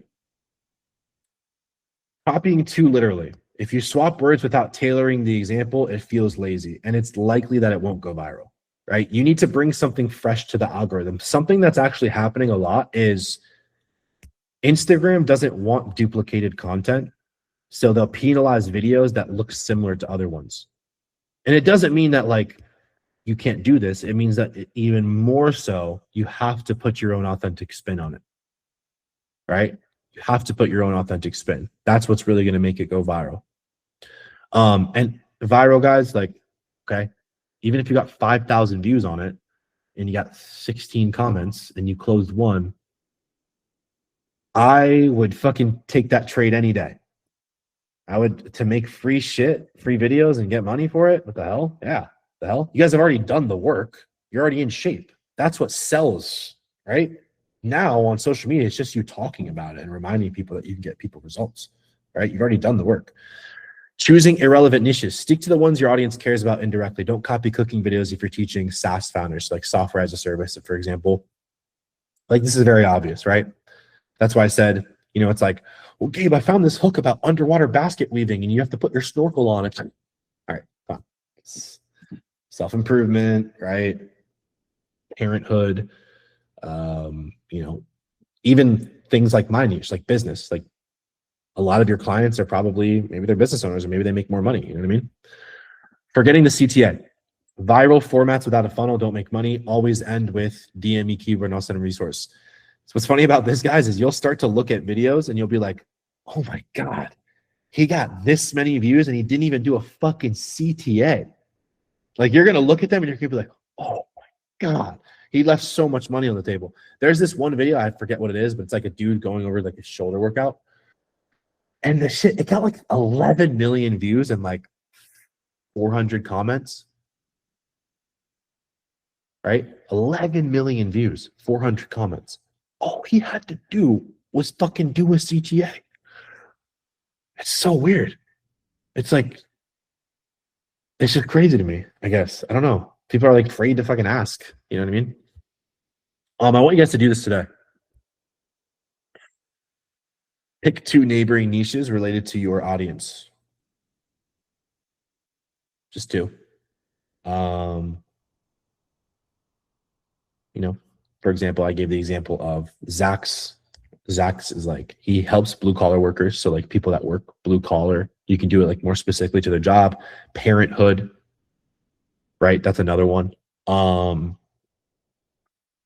Search for viral reels in those niches, save 10 examples each. Like, and honestly, guys, I'm gonna be straight up with you. Like, you're gonna get out of the, oh, I'm saving every link, because you're gonna know what works, right? This is like the hardest part about it. It's easy, but it's like the hardest part. It's just like finding the videos that work. Get what I'm saying? You guys need to write this down. I'll zoom in here and save it. Save this. Write down 1 to 2 ways to reframe each hook for your niche. So like, try one iteration and then try another iteration. Totally cool, right? But again, don't put unnecessary pressure on yourself to try to change every part of the reel. Just don't do it. It's just unnecessary. And even guys, like, keep these videos 45 seconds, a minute max. They don't need to be, you don't need to pile in all your knowledge. Literally no one cares until you make them care. The only time you can make them care is if you take them through the DM process, take it through the process, they comment, then they get the lead magnet. If you guys are not understanding of how to set up ManyChat, I have that all set up in the school community. The ManyChat will auto respond. You can go in and see the lead. You can send them the lead magnet, right? And then you have the DM conversation with them. You book them onto a call, and you will be golden. One thing I want to say is I use the beater car analogy a lot, explaining to you guys that in the beginning, your business will be like a beater car. It won't be like a supercar. Okay. It's going to be like a beater car. It's going to be shitty. It's going to look like shit. It's going to fucking, bumper's going to drag on the ground, but it's going to get you from point A to point B, which means you could trip and fall and make 10K a month in this business. I fucking fully stand by that. So if your business is like a beater car in the beginning, just keep in mind that it's not going to look like or operate like a supercar. Just understand that. We can get there, but if you have a beater car, are you like, oh, I'm not going to work today? No, you better go to fucking work, because you drive a beater car, so you probably need the job, right? It's my way of explaining how you need to not overthink this process and just simply execute. Go from point A to point B. You're not going to go from point A to point B in style. You're just not. Stop trying to look cool. It makes you look weird. Just be yourself. That's what's cool. People like that. When you're just yourself. So where the hell? Okay. What I wanted to say was, I know that I tell you guys to post different types of reels, right? Like the hot takes, the DFV. But I said this before, and if you're not bringing in leads, right? I don't want you to focus too heavily on making middle of funnel reels. All right. And for you guys that are not understanding of what middle of funnel means, this means that we're going to talk about this in just a second, right? On next call. But the way I want to explain this to you guys is like, middle of funnel, the vehicle for middle of funnel is Instagram stories. So to give you an example of what this means is like, I use all these videos on my Instagram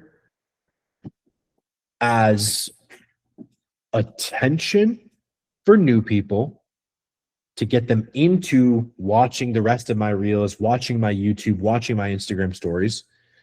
And I also don't post for views.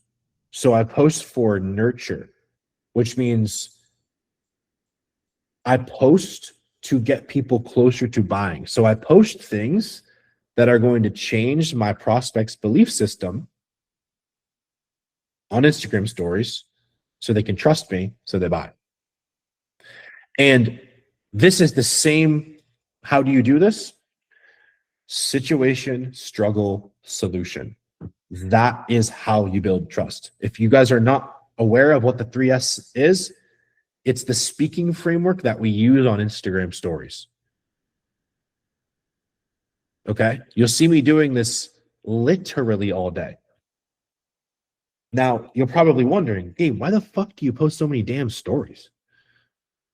Chill, coach. I'm just kidding. Maybe you guys think that, maybe you don't.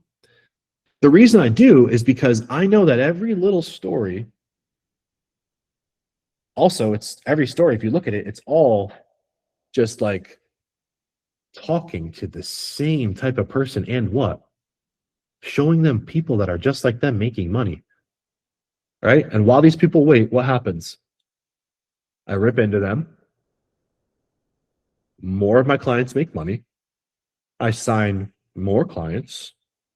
My clients make more money. And then I talk my shit again, and then more clients make money. So I use my middle of funnel as a hyper trust mechanism, right? And we're going to talk about this in just a second, but Reels nurture is a secondary mechanism of a reel. A reel is only really meant to get the attention of the buyer and of the prospect so that they spend time on your bottom of funnel, going down to the Instagram stories, watching the YouTube video. This is why, my good friend, I won't say his name, but he's been trying to go viral on YouTube and he makes no fucking money. And I don't try to go viral on YouTube and I make money because guess what? I am not concerned about fucking views. I'm concerned about money in my Stripe payment processor. Okay, so by the time you're getting to this part of the video, you've already completed part 1 and part 2. By this point in your business, you probably have already made some tweaks to your content, especially at the top of the funnel, like reels and stuff like that.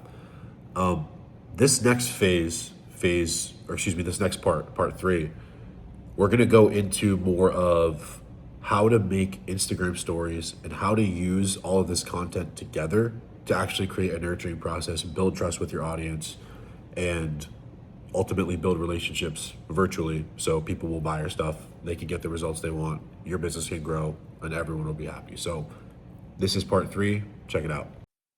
I can guarantee you, if you're not at $10,000 a month, the biggest reason is because you're not doing this. I want to just say this, okay? Reels, they bring in leads, but it's not the only way that we generate leads, okay? If you watch the lead generation framework, if you watch the DM trainings, there has to be an aspect of outreach. Like if you're thinking like, well, a couple things. I had a client message me this week and I said, I ran out of people to DM. This is actually what happened. You messaged all your people, likely one time. The content wasn't being posted, so all of those people weren't being nurtured. It's like they got a message from a random person just because. Think about it. And then in that process, there was never any follow-up. And then also there's no doubling down on the reels, so you're not bringing in new leads, right? So if you feel like you're running out of people, first of all, there's always going to be that ebb and flow of higher leads and lower leads. But you have to look at it as like, I have a job to do, and there's multiple ways to do one job. So in the DFE framework is like optimally how you can bring in the most inbound leads, but it's not always going to be the way that you book calls. Just won't be. We still do outbound, right? We still generate conversations out of the blue with people, and I run ads, and I have setters, and I have a whole team. So if I'm not above it, I promise you that you're not either. And I want to just say this. This isn't, I'm laughing because it's like, this should be an obvious thing. This isn't like optional. Like if you have a scale, you know, you're like, well, I didn't make 3 YouTube videos a week. Well, fucking do it. Right. If you're looking at your, if I look at your Instagram story, I'm just so you guys know transparently, whenever you guys ask me a question, ever, I always immediately open your Instagram. Immediately. I go, is this person even executing at bare minimum? Because your question is, I love you. It's literally irrelevant. You don't have leads? Well, no shit. You have 2 fucking stories in the last 3 days, right? You posted 1 YouTube video. What, you got discouraged because it got 42 views? Welcome to the club. You guys know I had 0 followers at one point, right? Even my YouTube videos, some of them don't get over 500 views. It's, again, we're not optimizing for views, right? We want to make money. Again, we're all adults here. The days of trying to be fucking cute on Instagram and go viral, those days are over. If you want to do that, go work with another mentorship. They'll fucking, you know, make you feel better about yourself. This isn't the one. We're here, like, literally, guys. A lot of you guys are parents. A lot of you guys have tons of responsibilities. A lot of you guys you have hopes of leaving your already 6-figure job to replace that job with this income. Think about that for a second. If you make 6 figures at your job, think about what it will actually take to make 6 figures in this business. It's easier. We can take a phone call and make a $3,000 sale, right? But think about what it will actually take. If you guys are confused about this, when you're done, I feel free to go watch the Instagram story that I just posted. I just talked about this with Dylan, actually. And like, the thing that you guys have to understand about, again, and why I'm harping on this so much is because, like, it's just that, and it's not in a bad way. I want to talk about entitlement. I want to talk about it, okay? Sometimes people are entitled because they think that they deserve the world, right? We would say, oh, that dude's so entitled. Like, he thinks he deserves everything, right? But entitlement, guys, is a dynamic. You can also be entitled and think, well, this doesn't work for little old me, and I'm just going through something. Guys, everyone is going through shit. Like, it's hard for if you've never made videos and you're fucking 32, you've never made Instagram videos, yeah, it's going to be awkward as hell. Yes, 100% people are going to judge you. That's going to happen. So, like, that's a big thing that you guys have to understand is, like, if you're on Instagram, which I've talked about this on my Instagram story, I see some people, guys, the best case scenario is that you don't try to do it your own way. You just follow the blueprint and get a solidified system down for your authentic content first before you try to start going off on the rails and doing your own thing. Because I'm telling you guys right now, like, I'm not saying people are judging you, better watch out. Don't make content and don't do this if it's like in vain. It's like for no reason. You know what I mean? You're going to literally go through all of this shit for no fucking reason. You're literally, like, again, I don't think it's cool to be 30 years old and, like, trying to figure out the business, right? So all of you guys that are, it doesn't matter what age you are. I'm just saying all of you guys have a system here where part of the system, guys, and part of being successful in this business is literally cutting out all the noise. Fuck what you heard about sales before at your job, what some other asshole said on YouTube, what you, Gabe, should I be doing this? No. Gabe, should I be doing this? No. You should be doing the blueprint. You should be making $10,000 a month in your first 37 days, scaling to 10K, then to 30K in phase 4, right? And then phase 4, 30K, then getting into the big boys club and making real money. Okay. So I just want to press this, guys. If you're like, damn, I didn't know I needed to post this much. If you didn't know that, that's just because you didn't watch these. Okay. If you're confused about any of this, guys, by the way, just feel free. You can ask me questions at any point, but I don't want you to be confused because you will get discouraged. Like, if you're like, hey, I have a problem in my business and I'm never considering the fact that your data isn't tracked, your Notion isn't tracked, just like, all your school community videos, it just says that they're 0% finished. And then I'm like, fuck, I'm sitting here, I'm like, damn, I don't know what it could be. To give you guys a parallel to understand this, imagine if you had a client that was so fucked up in the beginning. They were like, dude, I want to get in shape. I hate my wife is like, you can tell she doesn't look at me the same way, and my kids don't respect me, you know. And then you have no data on this person. He complains to you every week that he's not getting the results that he wants. And then you go, okay, well, how's the nutrition? How's it? Oh, well, I'm not eating the diet. I'm not, right? You'd be like, what the fuck? You would be like, of course you're not going to get the results, right? And this is the same scenario. So I just want to be super clear. This isn't really a conversation that I have to have with really most of you guys, because truth be told is like, if you're already at this point, you want this shit bad enough, right? It's like, come on, guys, you know. And again, to go back to, I've used this analogy many times. It's the beater car analogy, right? You don't need to have to try to fucking build a Ferrari day one. You need to just have your beater car, get yourself from point A to point B, make your 10K a month, then you can refine the systems. But it's the same thing as the gym, right? At first, you guys just fucking went into the gym, you threw everything at the wall and you saw what stuck, right? That's how we did it when we were fucking, maybe some of us started working out when we were teenagers. Maybe luckily, maybe by some, you know, crazy chance, we had a mentor, you know, someone that could help us, good friends, but we were fucking throwing everything at the wall and seeing what stuck until we learned, right? Until we actually figured out what works for us. So anyway, I just want to really drive that point home. So a couple things. Let me review this because this is very important. So I want to talk about this content stealing. All right. So hooks matter because they're the most tested part of any piece of the content.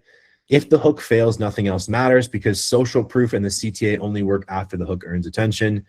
All right. So if you are not focusing on making better hooks, I don't make the rules of fucking human psychology. It's just that unfortunately, it won't get enough people's attention. I wish it was different. I wish we could just be like, buy my shit. In a perfect world, you could just say that and people would buy your shit, right? Most people burn time because they keep changing everything, right? New client proof, new advice, new CTA, new editing style, new structure. Don't do that, okay? And what this means is keep the same exact framework for every single DFV reel. The only thing, I'm not saying you can't change the social proof, throw in another client, give a different piece of advice. Sure, yes. Say a different lead word for your CTA. I use Playbook. That's the one I've been using. But why I'm saying this is that don't make it hard yourself trying to be like extra creative because you're like, oh, I'm going to try all this new shit. Do that with the hooks, right? One thing I do want to say as well. I know I tell you guys to post 2 reels, but don't think that if you post 2 reels and you're not getting the results that you want, don't think that I'm going to be mad if you post 4 or if you post 5. Or again, if you are posting these reels, right, it takes testing. You're posting these reels. Don't ever be in a situation in your business where you're like, DFVs aren't working. No one cares about my stories. I already DM'd all the people. Okay. First of all, that is irrelevant. Like, do you think that many people in this business haven't been to a point in their business where they literally have felt stuck? Where they're like, oh, I don't know what to do. This is where I come in, guys. Right? If you're like, oh, I don't know where the leads are supposed to be coming from. Again, there's a system for every part of this business, okay? Repeatable framework. I want you guys to be able to memorize this off the top of your head. Hook, first 3 to 5 seconds. Social proof, which is your best client or your transformation. Guess what? If you don't have any clients yet and you're your only before and after, milk that, right? Show people that consistently. Actionable advice and then the CTA. But this is the most tested part, okay? One thing too, I'm seeing a little bit of, and it's just because you're just mistaken on what you believe that people need. Don't try to teach everything in the reel. You've already done that in the YouTube video. And remember, guys, Instagram stories, we're not optimizing for views. I'm going to show you guys this shit so you guys can get out of your own head. I'm going to go to my first Instagram story, the oldest one. It's a video of Chris Bickley. Shout out Chris Bickley, the GOAT, the Savage. It's got 776 views. I have 157,000 followers on Instagram. Do you guys ever see me crying about, guys, the algorithm? We really got to do something. I'm shadow banned, I think, guys. No, Guys, there'll be even less some days. I'm not optimizing for views. We convert less than 30 people a month. That is an insane conversion. That's like, you can't even calculate. That's like 0.000000001% of my Instagram story viewers. Not even like my whole following. So like, if you're getting discouraged about your views are going down, that's because you don't understand what actually generates leads, and you don't need as many views as you think you do to get a sale. I'm going to map this out. I'll give you guys a mental map really quick, okay? Let's say you start this business at 0. You're like, I have 0 followers, I have 0 clients, I only have my physique. That's all I have. The best thing that you can do, and the only proof that you have, is your own physique. You can only speak authentically on your own, with your own results, your own experience. So what else can you do? You can't lie. You could, sure. I mean, people do it all the time, but then they go, phew, they crash and burn, and then they're fucking not here anymore, right? But you can only be honest about your own transformation, right? And again, 0 followers. Let's say you post 30 videos, none of them pop. Welcome to the club, guys. Welcome to the club. Guys, I literally have been trying to do this for 10 fucking years. Like on the 8th year, I was like, oh, maybe I'm not like totally like half retarded and maybe this could work. You guys are getting there in 8 weeks. Like, I promise everything's going to be okay. Right? So the reason I'm saying this is just because if you were at 0 followers and 0 clients, the first thing that you would need to do is get one person through the process. Think about it. One singular person through the funnel. You may have people that follow, but they don't really watch the stories. But then you get some trickle down, and then you get people that follow, watch the stories, but they're not in DMs because they're not biting on the DFV. Okay, I got to make the DFVs better. Then you start to get people that come into the DMs, but then they're not responding, right? And again, they don't know who you are.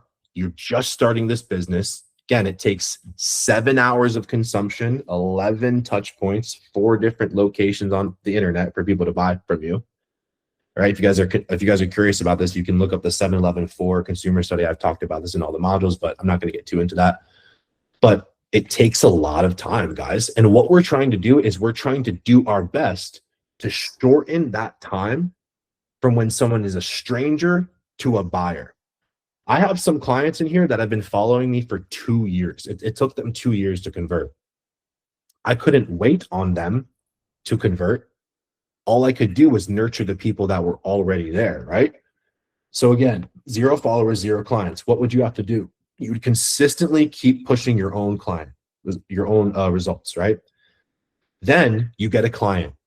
You have 100 followers on Instagram. You get 28 story views, but you have a client. What do you think you should do then? Consistently post that client again, right? So now they see the new client. And then what is part of the Instagram story blueprint? Showing your client wins, showing your client work, showing your life, talking about your situation, struggle, solution, right? You're changing people's belief systems because the people stories, they're more likely to buy from you anyway. So if you're seeing, oh, Gabe, this dude watches my stories every day, but he doesn't buy. Calm down. He's gonna buy. She's gonna buy. You just have to do your part, right? It's very likely that all of you guys were watching my stories before you bought, right? You had to at least go through a couple. So I know if I post 4 Instagram stories and I'm like, I don't know, I don't really bring energy. It's like the chances of them converting and that time being spent on my page is not going to hit them as hard. Versus if I'm directional with every single Instagram story, and then there's fucking 20 of them, who do you think is going to convert the client sooner? Me. I would convert them sooner because it's just like if you walk into the gym every single day and you say hi to the same person, it's not crazy to be like, yo, bro, do you want to catch a workout one of these days? Yeah, I'm down. What do you got next week? Oh, Monday, I'm doing chest. Cool. Let's link up. Let's do chest. Oh, bro. Yeah, bro. So I do this coaching thing. Blah, blah. Oh, you know what's so funny? I'm actually a video guy. Oh, that's crazy, right? Then he's your video guy, right? Then he becomes I'm just giving a crazy scenario. And all of this happened was just because you said hi to him every day when you saw him at the gym. It's a touch point. It's a touch point for connection. We're just doing that virtually, and we're doing it at scale because you couldn't scale in person meeting people. What, are you just going to go to a fucking new gym every single day and just meet more? It would be virtually physically impossible, right? Anyway, this is why this business works, not to get off track, but copy hooks from your exact niche. This is easy, quick, proven. You blend in, everyone looks the same. Pretty much every one of you guys has been doing this. It's totally fine. But something that I want you guys to engage in more heavily, especially if you feel like, hey, like I'm not really able to spin these hooks the way I want to, take a hook format from a neighboring niche and adapt it to yours. You're not stealing the whole video, just stealing the first 3 to 5 seconds, okay? Copy the first 3 to 5 seconds, the opening line, the visual pattern interrupt, the editing rhythm, and the caption format, right? Don't try to make it your own version. The only thing that needs to be tested is the hook. You can keep it super basic, green screen, basic text. You don't have to fucking keep them on the video super long, literally less than fucking 60 seconds. Now, don't copy the whole script. This is very obvious because people are going to make different videos and they don't have the same endpoint as we do. That's why you want to spin the video. Again, you're going to be able to make your own hooks at a certain point, but right now this is going to be the biggest bang for your buck. All right. So social proof rules, right? Use your best clients repeatedly. If you're new, use your own transformation, right? Like I just said, don't rotate proof constantly just to feel fresh. Again, new viewers haven't seen it. You guys need to keep hammering it over and over and over again. There's still people that haven't seen the DFE videos that have the most views, okay?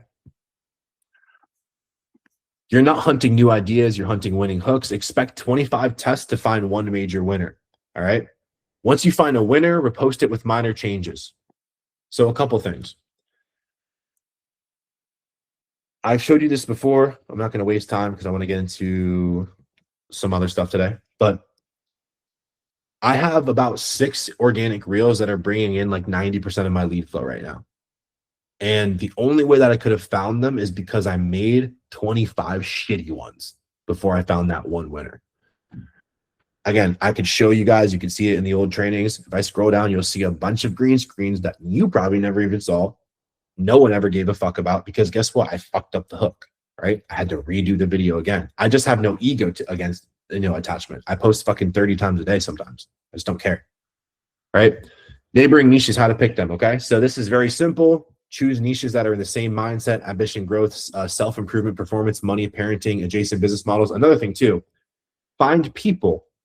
If you find a person that's in a neighboring niche that makes a lot of talking videos, and it doesn't have to be green screen, it doesn't have to be just like your fucking thing, but it's the talking videos. Again, you can find anyone. It's easy. It could be easy for you to say, hey, I'm going to copy Gabe's hooks. Sure. But if it doesn't work for you, you have to find a way to make the hook work for you. And it just requires testing. You understand what I'm saying? So I'm not saying you can't copy me. You can't copy Evan. You can if you want. You can copy anybody. It's just the fact that, like, how many times are you going to do it until you realize, okay, I need to go a little more adjacent versus like just right in my niche. And I need to get a little bit more creative with these hooks. Get what I'm saying? So common mistakes to avoid: writing hooks from scratch. When you guys have probably noticed, if you ask me like, hey, how is this hook? I ask you, what video did you take it from? Right? Because the reason being, it's like, oh, we just take a hook. Guys, I'm telling you right now, do it your own fucking way. Sit there for fucking 4 hours and try to fucking, oh, I'm going to, what's up? Maybe if I like jump into the camera, or if I like fucking like do a spin in the first frame, or it's like, guys, don't do that. I'm telling you from someone that did that. Don't do it. Don't be stupid like me. Like, again, we have enough stupid people in this world. So let me be the stupid one. You guys can be the smart ones. You can just do what works. What literally took me a decade to learn. Okay. So let me pop open this Miro board here. All right. You guys know that I was going over this training of vehicle, mechanism, and protocol. All right. So I want to talk about IG stories. All right. And the point of Instagram stories is to nurture the audience.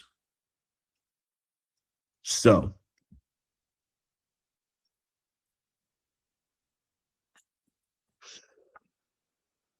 protocol is I'm going to put 6 to 20 LGs today. Now, if you guys see, if you're like 6 to 20, like where does the 20 come from? It's because that if you actually watch the Instagram story trainings, I tell you to speak and elaborate on what you're posting. Speak about it. Talk about it. Don't just post your fucking food. Talk about why you posted it. Don't just say, guys, eating healthy is not that hard. See, you can make your food taste good. Is that situation struggle solution? No, that's literally what every other fucking fitness coach does that makes no money. They all do it. Why? Because I've worked with most of them, right? I've worked with people that come and they go, they do what they think is going to work, right? They're like, oh, well, I'm going to tell people that eating healthy is easy. Hey, like, how does that help someone that fucking has a mental breakdown when they have to make chicken and put it in Tupperware? That doesn't really help them. You know what I'm saying? So in the nicest way, Instagram stories is meant to nurture your followers. That's why it's the middle of funnel. If reels are meant to bring in attention, the Instagram stories are literally meant to nurture them closer to buying.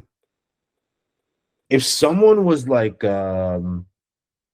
let's say, for example, I have someone in my passenger seat and we're driving on a road, and at the end of the road is $1 million. And I'm going to give them $1 million at the end of the road. I'm driving, and every time I stop, what I do is I tell them, I go, hey, there's going to be $1 million at the end of this road. I'm going to give you all the tools to be able to execute on getting there. If you just trust me, and I'm going to give you, and I'm going to show you the path. I know it seems kind of foggy ahead, but I'm going to show you the path ahead to this $1 million, right? This is the way that you want to look at Instagram stories. If your clients are trying to get in shape and you're trying to help them make progress in their life, each Instagram story, it's the reason why most people don't do it is because they don't think they don't think Instagram stories are worth it, right? They go, well, not a lot of people watch them. Guys, remember, we're not optimizing for views. We're not optimizing for views. This is how you guys with less than 500 followers can make 10K a month, nurturing your followers that you have. Okay. So understand, like, I want to just say this too. Like, you have to, especially in the beginning, every person that comes in is a lead. Don't be like, oh, I don't know if this is good. You can't afford to do that. You can't afford to like pick and choose in the beginning. If you try to do that, it's just going to extend the time that it's going to take for you to scale. So I want to show you guys my Instagram stories really quick because shocker here, I fucking practice what I preach. Okay, so you guys will see that my Instagram stories compose of 3 different things. And it's essentially the same exact things that I tell you guys to post on your Instagram stories, but for fitness.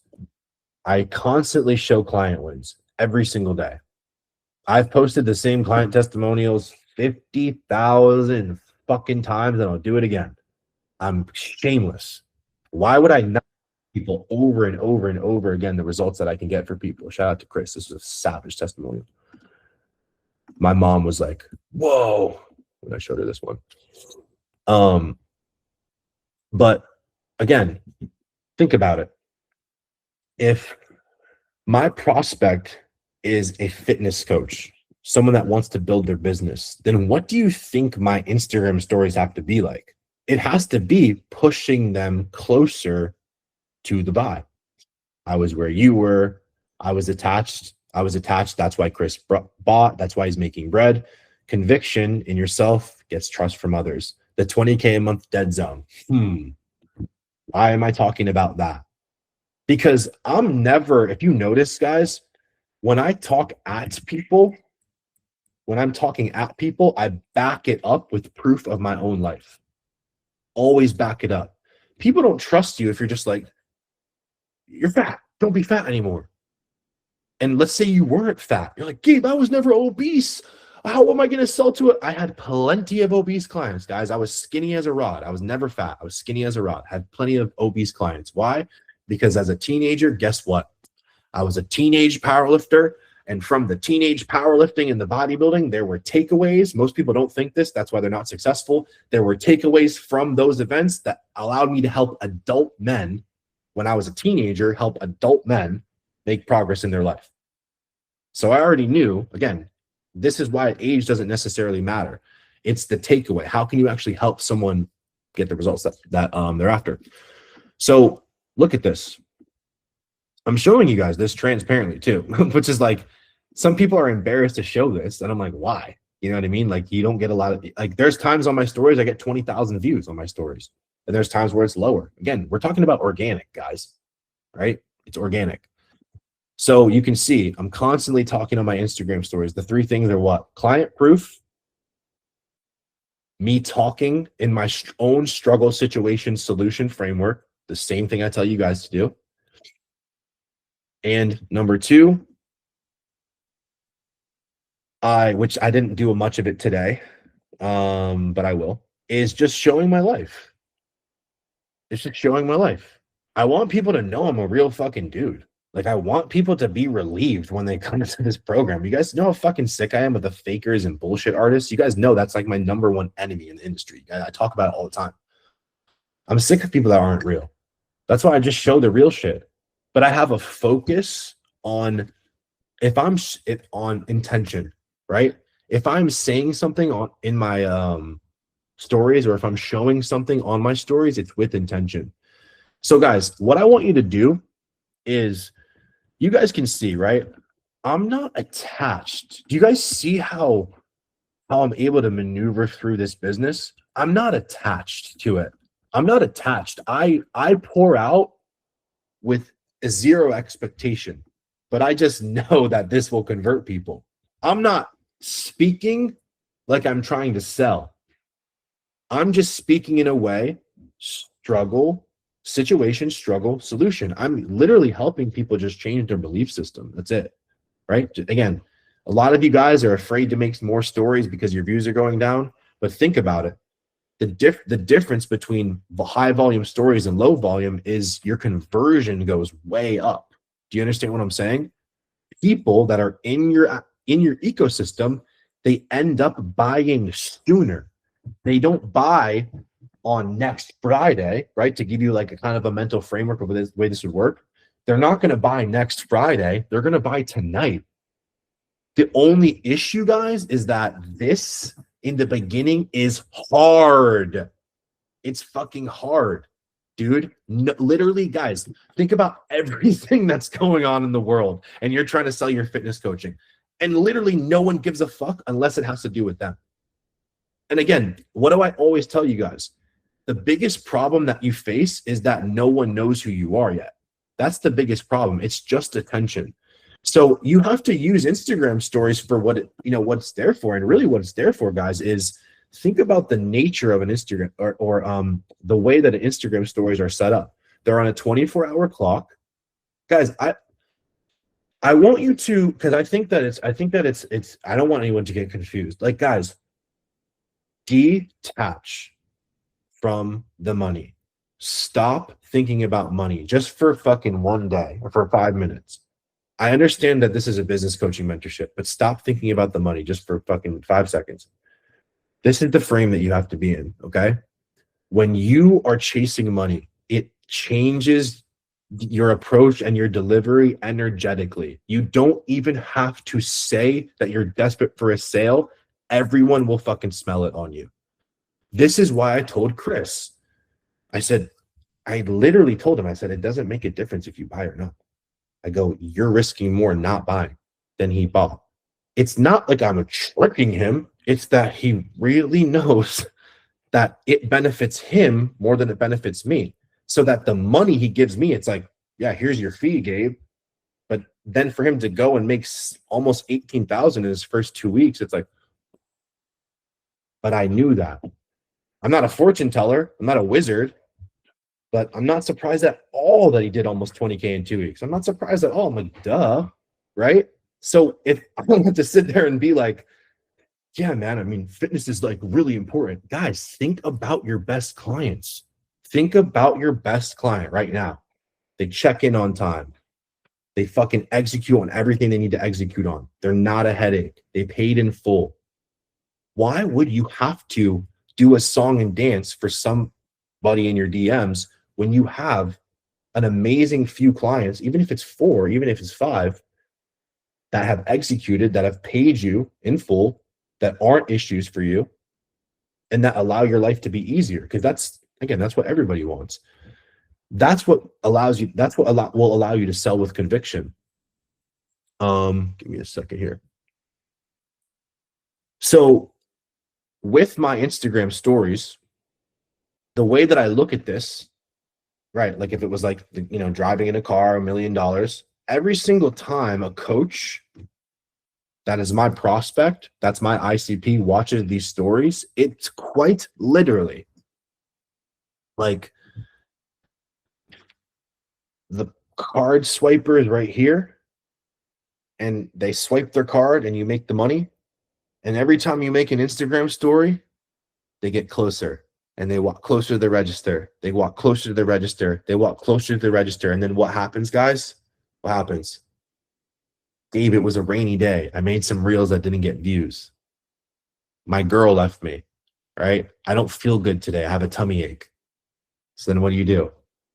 You pull back, you pull back, you pull back. And you go, I don't know what it was. It's that you lost momentum. Momentum is really hard to gain, and it's really fucking easy to lose. It's hard to gain, easy to lose. So keep that in mind. The momentum is what continually nurtures the prospect. It's not just what you're saying in Instagram stories. I want to drive this point home. It's not just what you're saying. It's the fact that you're there every fucking day without fail. That is what leads them. They're like, the consistency that they see with Instagram stories, like, dude, he's here every single day. Like, he's showing up for me. Guys, you don't realize this. A lot of these people, they'll watch your content more than they talk to people in their own real life, especially men that like live alone. I know I live alone. There's days where I don't even talk to anyone else other than clients and my team. Like, you understand what I'm saying? I think you guys have to really understand, number one, like, the money is made because you're the one with the responsibility to convert the client. You understand what I'm saying? So it's a big responsibility. Like, if you're thinking like, I'm gonna go on Instagram stories and I feel like it, it's like, well, they're never going to be pushed to that point. And even if they are, it's like you're deciding as they walk up to the register, say you work at the storefront, be like, nah, I'm not feeling it. I'm not feeling it today. And they're like, what do you mean? I'm trying to buy. You're like, nah, I'm just got some stuff going on, so I just don't feel like it. And then he would be like, okay, I'm going to go work with someone else. Or the worst case scenario, guys, and the way I want you to frame it is like, people will take your clients. And I don't mean it in a bad way, but it's like, think about it. There's so much competition. How do we set ourselves apart? I was talking to my mom about this the other day. What's the most important resource in life, guys? You guys know what it is? It's time. You never get it back. It's finite. Time is finite. We only have a limited amount of time. And with every minute that goes by, we have less of it. Time is the most valuable form of connection that you can give somebody, giving them your time. And guess what? The only reason that they would give you money is because they've spent time with you. Everybody knows how valuable time is. It's literally, guys, like you're showing up as a friend for them every single day, multiple times a day. The money is a lagging indicator of value. This is why in the beginning it's hard. You guys have noticed? It's like, I'm kind of posting, I'm sending the messages, but no one's really coming through. That's because, again, in the beginning, it's hard to get the attention of people. You're a nobody. Like, no one knows who you are. And again, I know you guys are all, I'm not saying you guys are all great people, but you're in it for yourselves. I don't take that in the wrong way. You guys don't want to build your fucking business. I'm not fucking complaining on Instagram stories like, oh, why is the world this way? I know how people are. I want to be the one that helps them. I want to be the one that helps them, but in a leadership position, which is what you guys are all in, if you're not showing up on Instagram stories every day, don't try to be perfect. Oh, I didn't nail the situation struggle framework. Did you make your 6 to 10 Instagram stories today? Did you ask yourself this question? Did you give it your all? Did you actually, oh, you were tired? Guess what? So am I. There's fucking time. There's days where before these group calls, I'm like this. Like this. And I'm like, holy fuck. I don't know how I'm gonna do this. And then I open an energy drink and I give the best fucking group call of my life. And it's because that is what's required. A lot of you guys have to understand that it's more of an acceptance of what situation you're in. Before, because you were making average income, because you were living more of an average life, and now you want to extend, you're going to hit those points of uncomfortability way more consistently. It's going to be like a daily and weekly thing. And I was just talking to Leon about this, and we were laughing about it. New client I signed up today, and I was telling him, this is his first group call. I was telling my joke with all of you guys because I think you're all psycho. Because you're all fucking you all, first of all, have done the hardest thing is get in shape. That is so fucking hard. To have a 6-pack and be in shape, it's more rare than to be a millionaire in this country. Everyone knows this. If you guys didn't know, look up the statistics. It's more rare to be in shape than it is to be a millionaire.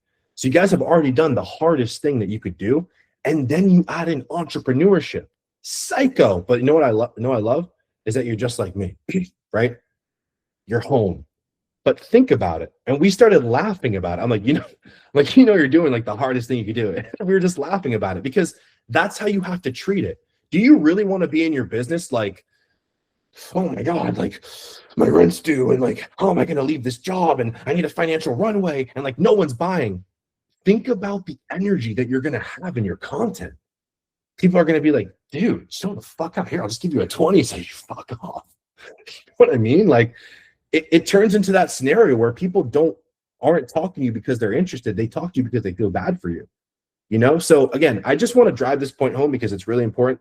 Instagram stories, guys. Of course, Reels is very important and the YouTube VSL. And if you can master Instagram stories and the true mastery of Instagram stories is stop trying to sell with every story. Just give value, guys. Like it is miraculous how much your revenue will increase if you just detach yourself from the money and understand that the money comes from the detachment. And what I mean by detachment, don't go on Instagram stories and be like, all right, like, what do I need to say to like get people to buy? What do you need to say to somebody so that they have the belief system? You guys can write this down. So that they have the belief system that their current situation is no longer acceptable, right? That their current reality is not acceptable. And I'm going to send this to you guys before we get off. This is a document that I want all of you guys to study. This problem is costing me more than money. They have to have that belief. This problem is solvable. This solution fits me. And I trust you to guide me. And then the last one, number 6, I'm going to show you this document in just a second, is I believe I will follow through. So I'm going to talk about these 6 beliefs before we hop off with the next 12 minutes that we have. And this is going to be part of the Instagram story training. But hold on, let me screen share this with you.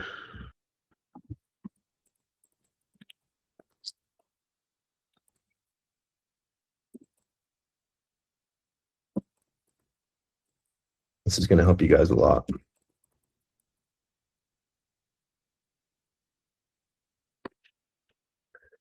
So what I'm gonna do is I'm going to post this in the school. I'm gonna post it in the Slack right now into the team chat. You guys can look at it there, but regardless, I'm going to screen share it so you guys can just check it out after.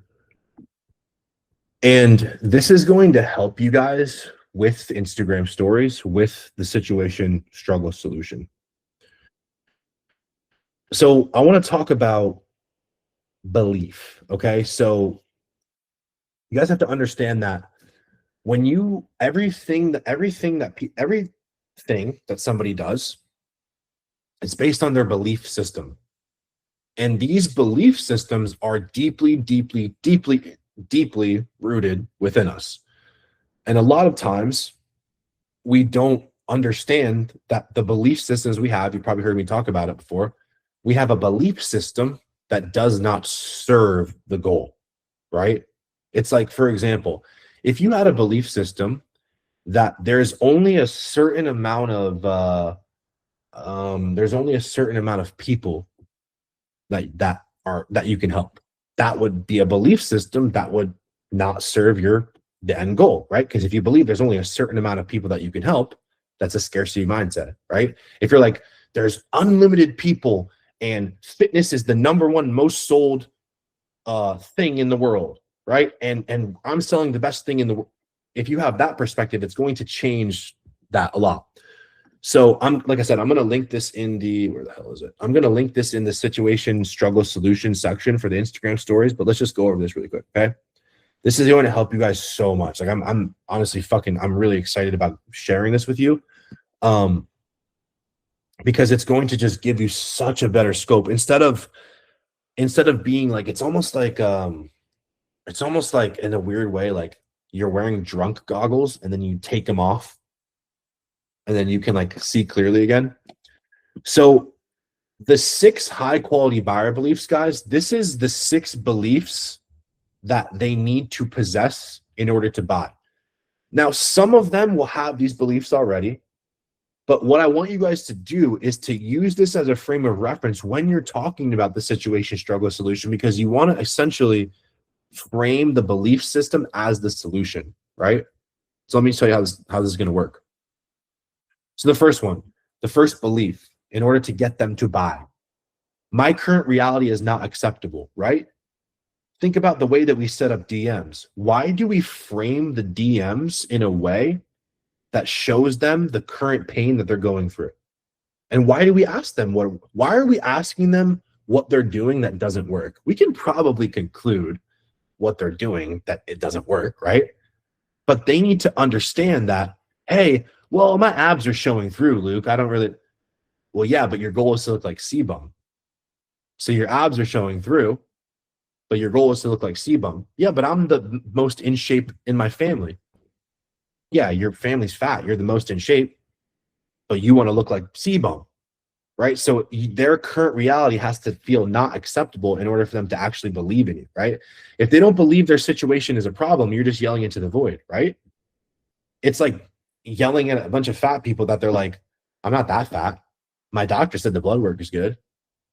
Pain creates motion and discomfort creates demand. Like even when I say in the Instagram, in the DM framework, the reason why we have to build a pain gap is because if they don't feel the uncomfortability and the pain, they're not going to be inclined to book, right? This belief sounds like if they were to say this, what I'm doing isn't working. I can't keep repeating this here. I'm behind and I know it. If they're still emotionally attached to hope without change, they won't buy. Their job is not motivation, it's confrontation. So this is for a lot of the people that, again, you don't have to be at 0. You just have to understand that your current reality is not acceptable. That's what's going to actually make you give any of you guys thousands of dollars. This problem is costing me more than money. People don't buy to get things. They actually buy to stop their pain. That's why people buy. Think about it. If you were in extreme pain, like you literally, like you fucking chopped your finger off and it was like fucking, yeah, oh my God, blah, blah. You are going to rush to the hospital. Are you going to try to negotiate the fucking bill while your fucking blood is squirting out of your fucking finger? No, you're going to be like, it doesn't matter what the price is, just I'll fucking deal with that later. fucking give me the thing so I can fix my finger, right? They must believe that the cost of inaction is higher than the price of your offer. Again, this is why you can't let people come into the DMs and be like, oh yeah, I'm just, kind of, just seeing what happens, right? They need to feel like a sense of urgency, right? The cost might be lost income, lost confidence, lost time, lost identity. And truthfully, a lot of adults are not going to fucking say this shit out loud. So again, expect to have uncomfortable conversations sometimes.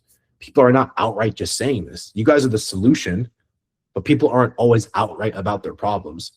If your content only talks about features and tactics, the belief is never going to form.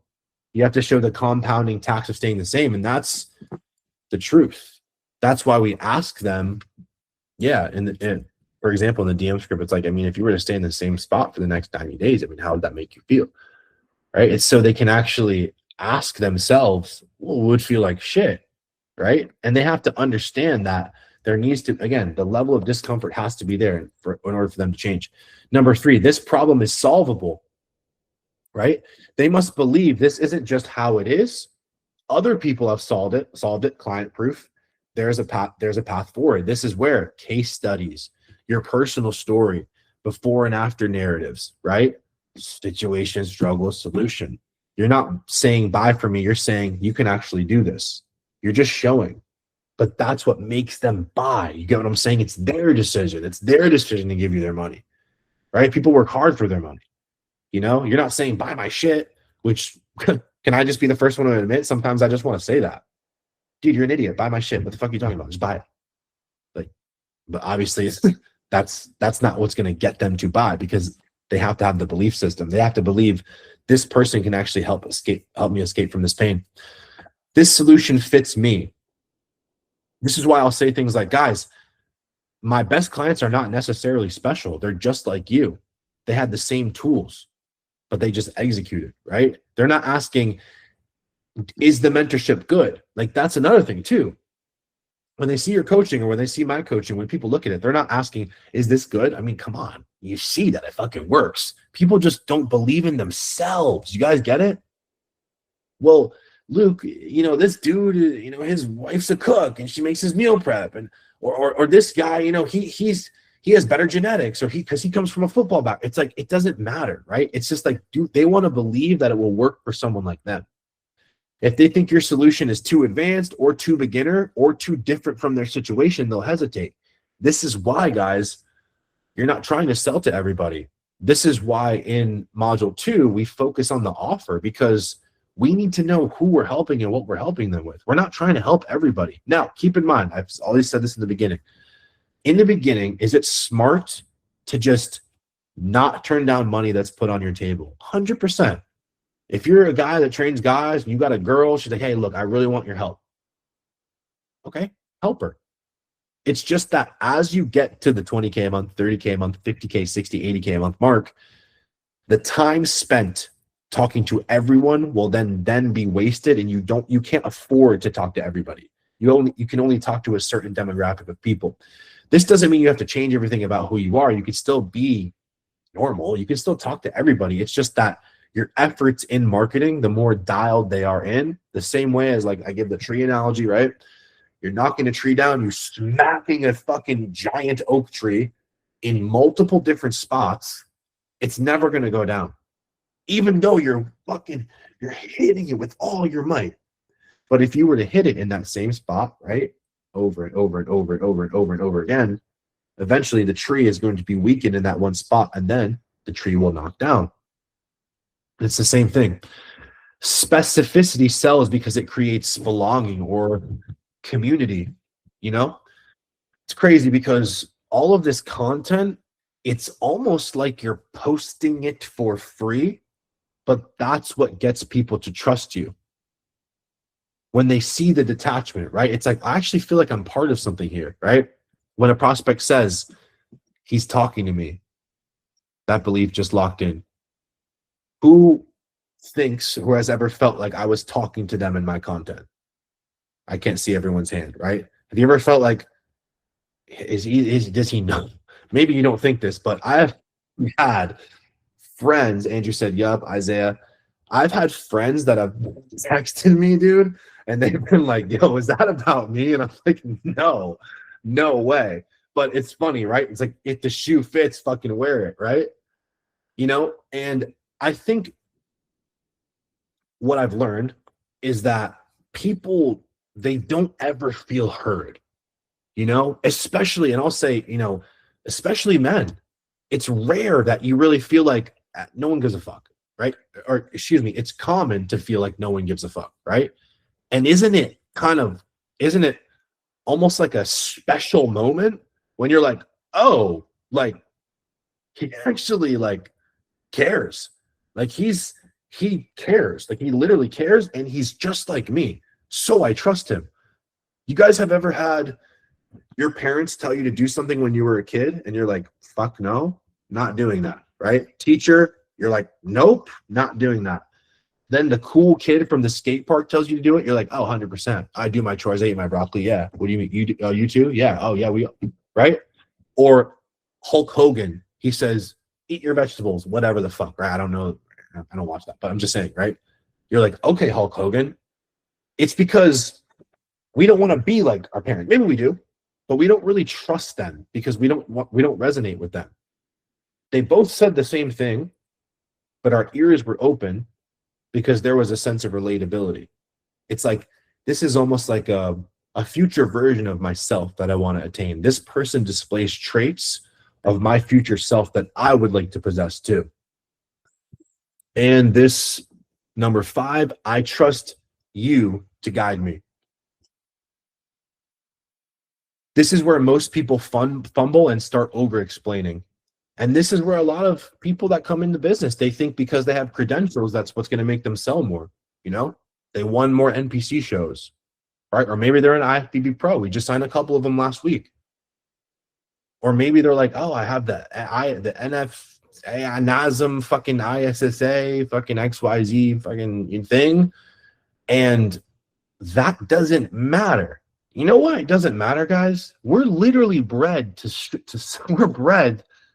And the way that we are educated is to show that that doesn't matter. We've all had fat fucking gym teachers. We've all had broke teachers that are teaching finance, right? We've all had it. We've all had our parents or other people that haven't even done the fucking thing. Well, I'm your dad, but you're poor. Fuck your mom, my fucking dad, right? Well, I'm your mom. You're not. I don't care, right? It doesn't make a difference. It's congruence. We talk about that word. Congruence means this. How you are in person. Guys, if you met me in person, you would be like, of course if I'm fucking chilling there, fucking sending him text messages is going to be different, but you would really see in real time a person who is 100% congruent. 100%. The same fucking way that I am online is the same way I'm fucking in person. Now, obviously, if I'm like chilling with the boys and we're fishing, like it's different. You know what I mean? But I'm still that same person. There's still elements of that in my content. So congruence looks like this, guys. You bring the fire every day in your content. You're hitting them hard. You're changing belief systems. You're giving value. And then in DMs, you buckle a little bit. And then on sales calls, you're shitting yourself, right? That's not congruent. What people are looking for is like, is he the same way in content as if when I send him a DM? Is he going to be like, hey man, whatever works for you? Like, imagine if I sent a voice memo like that. You'd be like, what the fuck? You would literally lose respect for me. You'd be like, I thought Gabe was like, didn't take shit from anyone, and then he increases his prices and he doesn't buckle on it. Then I'm like, what if I was like, oh, let's see if we can do a deal? You know, it's going to sound so weird. It's going to be so odd. So once you draw that line in the sand, and you're like, well, this is who I am. I'm not going to buckle on this. I'm going to continually keep this same energy throughout my content, my DMs, my sales calls, and my coaching. Because remember, what gets them in, they're expecting the same thing, right? That's why when I send you guys a voice memo on Slack, it sounds the same way as if I was talking on stories, right? I'm not saying, hey guys, now that your clients, don't work too hard, find balance. No, if anything, it's worse, right? I mean, the 20K guys won't tell you. Maybe they would, maybe they won't. Our calls are like, why the fuck aren't you at 50K a month yet? Why the fuck aren't you at 100K a month yet? Right? It's like, great, you made your fucking 20K. Can we fucking triple that? Can we quadruple that?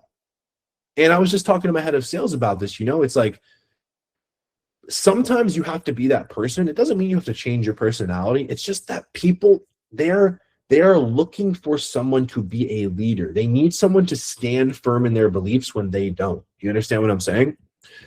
Questions that they're subconsciously asking, which I'm sure you guys have asked about me. Does Gabe really live what he teaches? This DFV method. He tells us to post stories, but does he post stories? Check it out. Check it out. I don't tell you guys to do anything that I wouldn't do. I slam the content. I would never say, guys, this is what works. See you on my masterclass on February 7th. It's like, no, that's a different model. I'm not teaching you guys something that I didn't actually do to build my business. Do you tell the truth even when it's uncomfortable? They need that. They need that, guys. Everyone's a fucking bullshitter, dude. Everyone's like, they don't want to rock the boat. Think about that. You never wanted to rock the boat. I didn't want to upset anybody. And then who's upset in the end? Who gets fucked over in the end? You do. You get fucked over in the end when you're not telling the truth, even when it's uncomfortable. Does this person understand my world?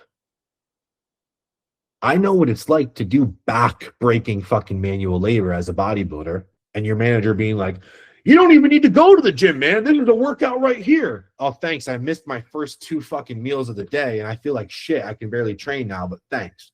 Right? That's why when I'm on Instagram stories, I can talk about that. I've worked in the warehouses. I've done bullshit fucking construction jobs. Right? I've done roofing in the middle of July. I've painted. I've worked at these fucking warehouses. I've worked at GNC. Right? I've worked at these minimum wage sales jobs and all of these I've done it all. So anyone that has that slight similar experience to me, they're going to be like, yes, this person knows what it's like. Because there's going to be things that I'm going to say that you could not make up. Right? You couldn't fucking try to fake it. It's just real. You know what I mean? This is really important too. Authority without relatability feels cold. This is why when you're saying, and guys, again, I understand that sometimes you'll do this inadvertently, but do your best to get out of this. This section will help you with that. Authority without relatability feels cold because you're just talking down to people. You're talking at people. Relatability without authority feels weak. Hey, I'm just like you. Oh, fuck.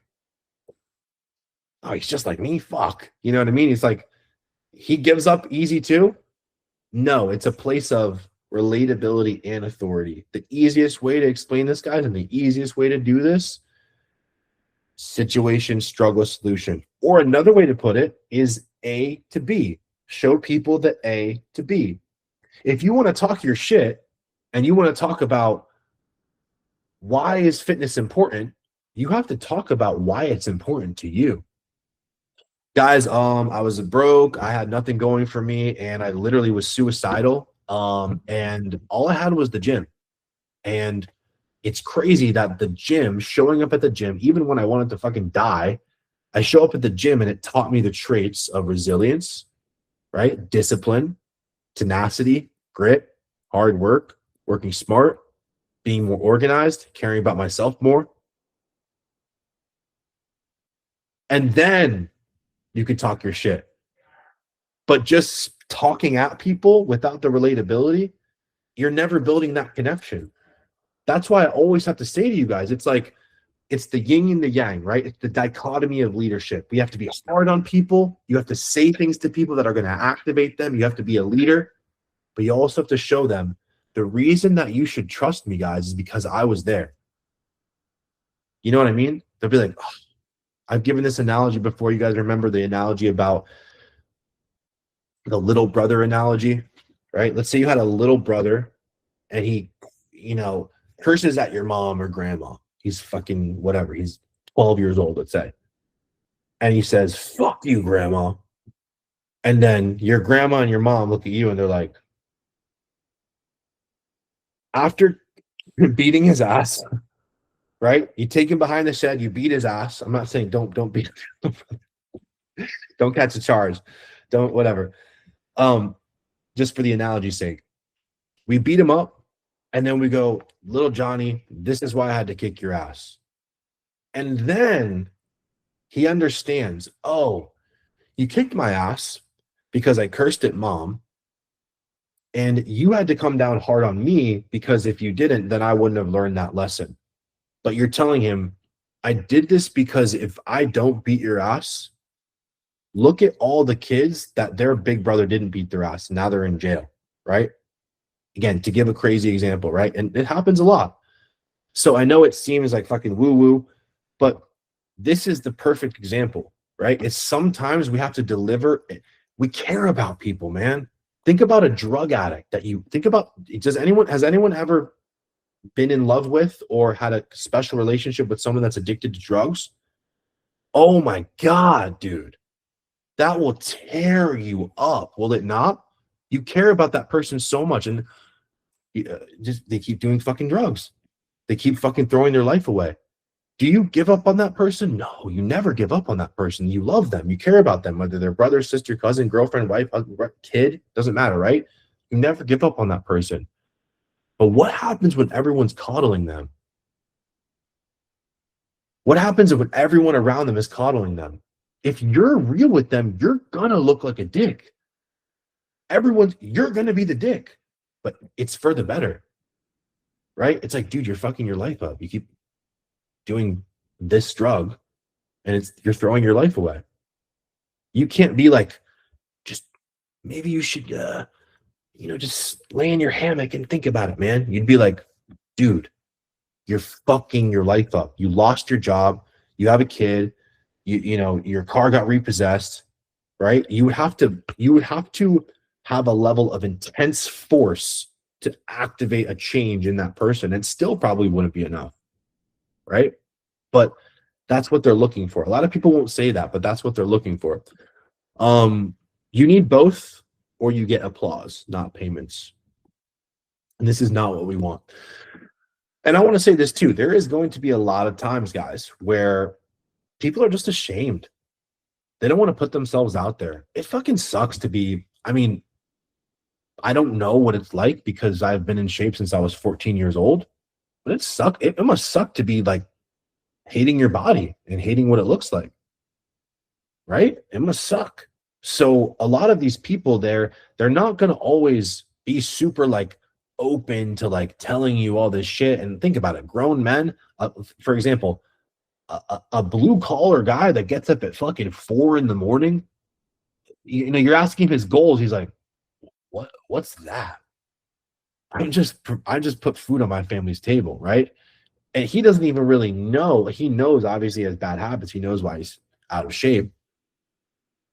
But these are the types of people that they need to feel that you have that connection with them, or else, again, the trust is never going to be built. Number 6, this is big. I believe that I will follow through. This one's brutal, guys. It really is. I just said this before, right? A lot of prospects don't doubt you. They literally doubt themselves. And doesn't it suck so bad? You're like, fuck, I wish this person believed in themselves, man. Right? If this person believed in themselves, they get the results they want. I'd get a sale, and then everyone would be happy. But we can't accept that. We can't just be like, they doubt themselves, right? Remember, guys, and these are going to be a lot of your best clients. They've failed before. They've quit programs. Zane, $100K a month. He was in fucking 5 mentorships before this one. Get what I'm saying? If anyone, he would have a lot. If anything, he would have a lot of doubt, right? And the thing about doubt, guys, is they've failed programs before.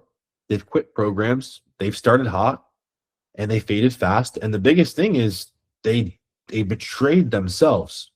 That's the thing about self-doubt is when you make a promise with yourself and you say, I want to make $50K a month, right? I want to make a certain amount of revenue. I want to buy my girl an Audi RSQ5. I don't know. That just seems like a cool car to buy. But that fact, right?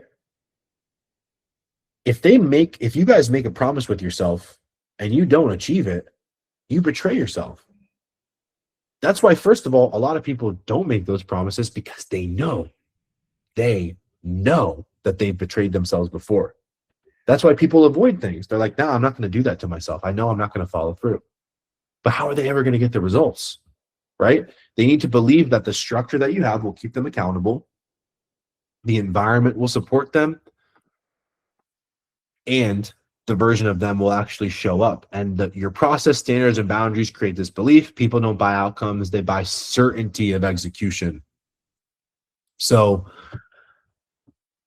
this is why I'm constantly telling prospects in my Instagram stories, in the DMs, on sales calls with my reps as well. And they're showing and we're saying, like, look, there is going to be a level of belief that you have to have in yourself in order to be successful in this program. But they're not going to believe in themselves unless they have guardrails. You understand what I'm saying? It's like bowling with the things up, right? The guardrails up. That's kind of like what you are. You want them to hit that strike, but you know that before they were going to go in the gutter. And many times when they've rolled that bowling ball, what has happened? They try to hit the strike, they end up in the gutter. Now it's like they don't hit the strike. They may not hit a strike, but at least they know now they're not going to go into the gutter. That starts them at square one. Does everyone understand that analogy?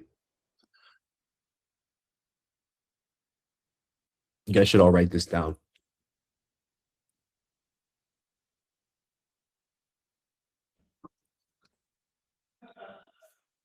Selling isn't persuasion. It's belief transfer. And I'm going to be honest with you guys. I wish I knew this 5 years ago. Because I'm telling you right now, this will be the most important reframe that you could ever possibly go through when it comes to selling better and making more money. Okay, so that was part 3. And if you have any questions about how to implement this stuff, you can message me the word elite and I'll personally message you back and I'll help you implement this stuff. This is my life's work. This is the business model that I believe in and I know it will help you. So as you go into the rest of this course and you finish up part 4,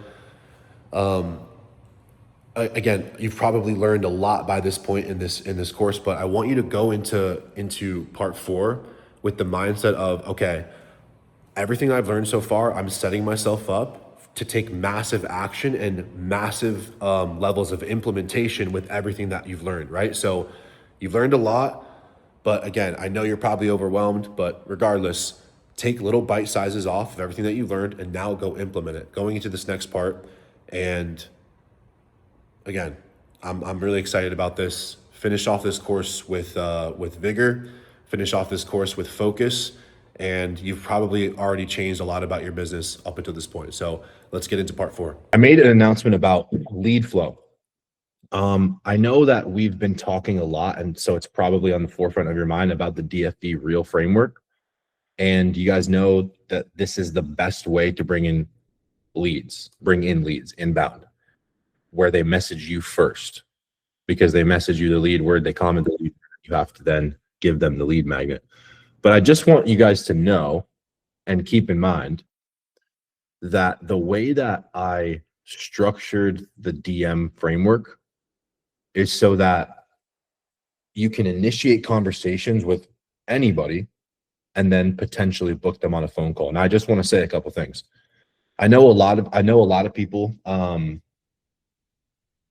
have been struggling with DMs and getting enough leads, converting them to phone calls, right? Yada, yada. And I just want you guys to put something into perspective. Like, when you're learning the DFV Real framework, you have to understand that just like anything else, there's going to be a learning curve, So when I have you guys in the Notion dashboard where I'm saying, hey guys, we want to get a minimum conversation volume just to get the pipeline going, you have to keep in mind that like the number is just one part of it. And that even if you were to round up a bunch of people and have conversations with them, the effectiveness of the conversations is correlated to, first of all, how much content and how quality of the content you are putting out is. So first things first, I know I've had a lot of questions about leads, DMs, and all that. I just want to say this. So you guys don't make this business harder than it has to be. And this is the main theme that we've been following on these calls, through the content framework and how you can actually understand how this all works together. So we're going to be talking about YouTube today.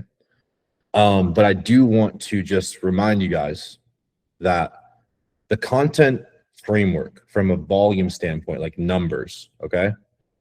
Minimum 2 reels a day.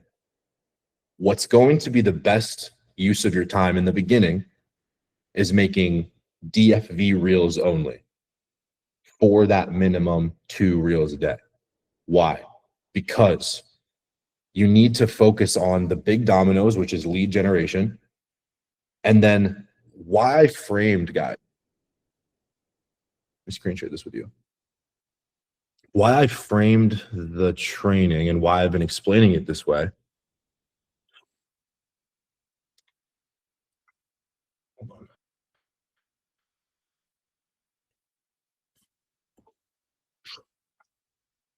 Why I've been framing it this way is because I want you to treat Instagram Reels as your number one way of getting attention, just attention. Because you have to think, guys, and just remember, to get someone to the DMs, that's the first part, right? But it's likely that even though people are in your DMs, they're not going to be converted if they're not getting those touch points in the content. Does that make sense? So if anyone that's been struggling with content and they're like, why do all the, like, it's such a strain to get someone on a call. Like, why is this? It's because the content is what sells them on the trust. You understand what I'm saying? Like, they don't trust you yet just because they're having a conversation. You're like, Gabe, I'm using the framework. Yes, the script works. The speaking framework works, but it's also barring the fact that the content is there, guys. So, and I said this in the voice memo. Okay, so I know, again, everyone wants to make as much money as they possibly can. Okay? So I want you guys to ask yourselves this. If you're not posting the content, then it leaves too much room for error. Like, it's just too risky, right? I remember a lot of you guys have less than 1,000 followers. So like, you can't afford to miss content. Your content's not, if you have never done this business or you're a beginner, your content's not going to be good in the beginning. Neither was mine. If you guys, I didn't have audio on it, but if you were to watch, I sent a screen recorded video of when I started this business in 2017. And if you actually like watch those videos, like, I'm talking about nothing. Like, I'm just trying my best. I have no fucking idea what I'm doing. Lo and behold, I'm making no sales. You know what I mean? For very obvious reasons. Because I didn't know how to talk to my audience. So the way that a visual here, why I'm explaining it, vehicle, mechanism, protocol. Reels are to get attention. Okay. If you don't have any reels, then you're not bringing in new people. And the people that are there, will they be nurtured by reels? Yes. But not even close to how well they could be nurtured with Instagram stories and YouTube. Think logically here, right? Reels. How long is the longest reel? It's like 90 seconds. And if you want to keep someone retained for 90 seconds, it's got to be a good fucking video. It really does. Hook has to be really fucking good. Right? The social proof has to be like, wow, that's impressive. The actionable advice has to be like, very good, right? Interesting. Now, the reason I'm saying this is because, guys, I don't want you guys to post the reels and then like skip the stuff in the middle when the way it will look like is this, right? If I would show you, it's almost like,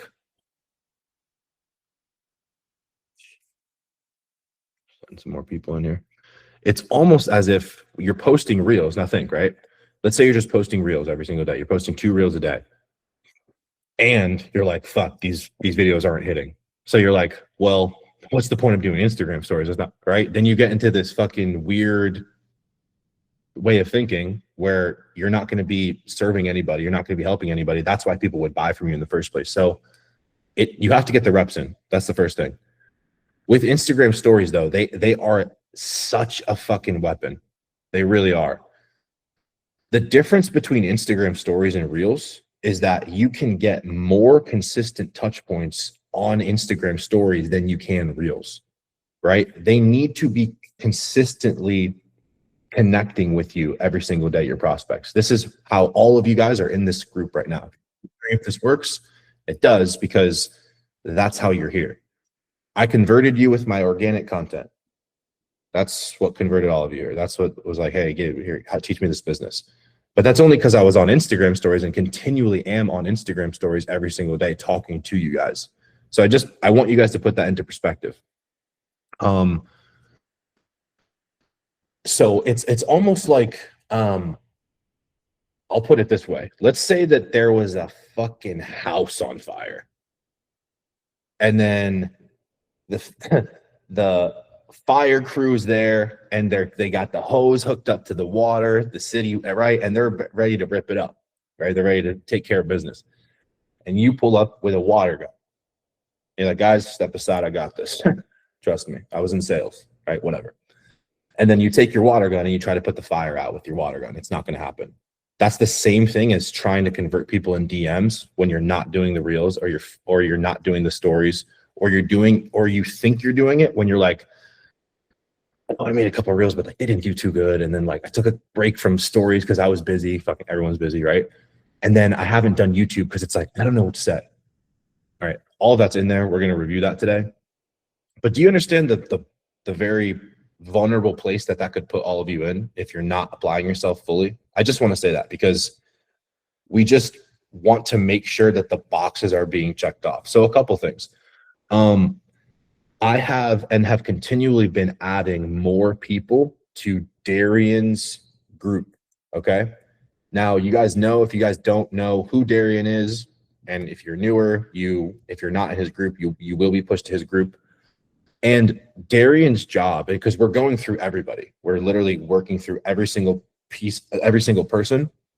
And what we're doing is we're looking at your content tracker. If you're newer, then it's irrelevant, but we know when you start. So we know where you're at in your Notion dashboard, where you're at with everything. It really, really leaves me in the dark, guys, when the data isn't there, because that is how I coach you guys. Okay. If it wasn't based off of data, then all of this would be feeling and speculation, and that would be terrible.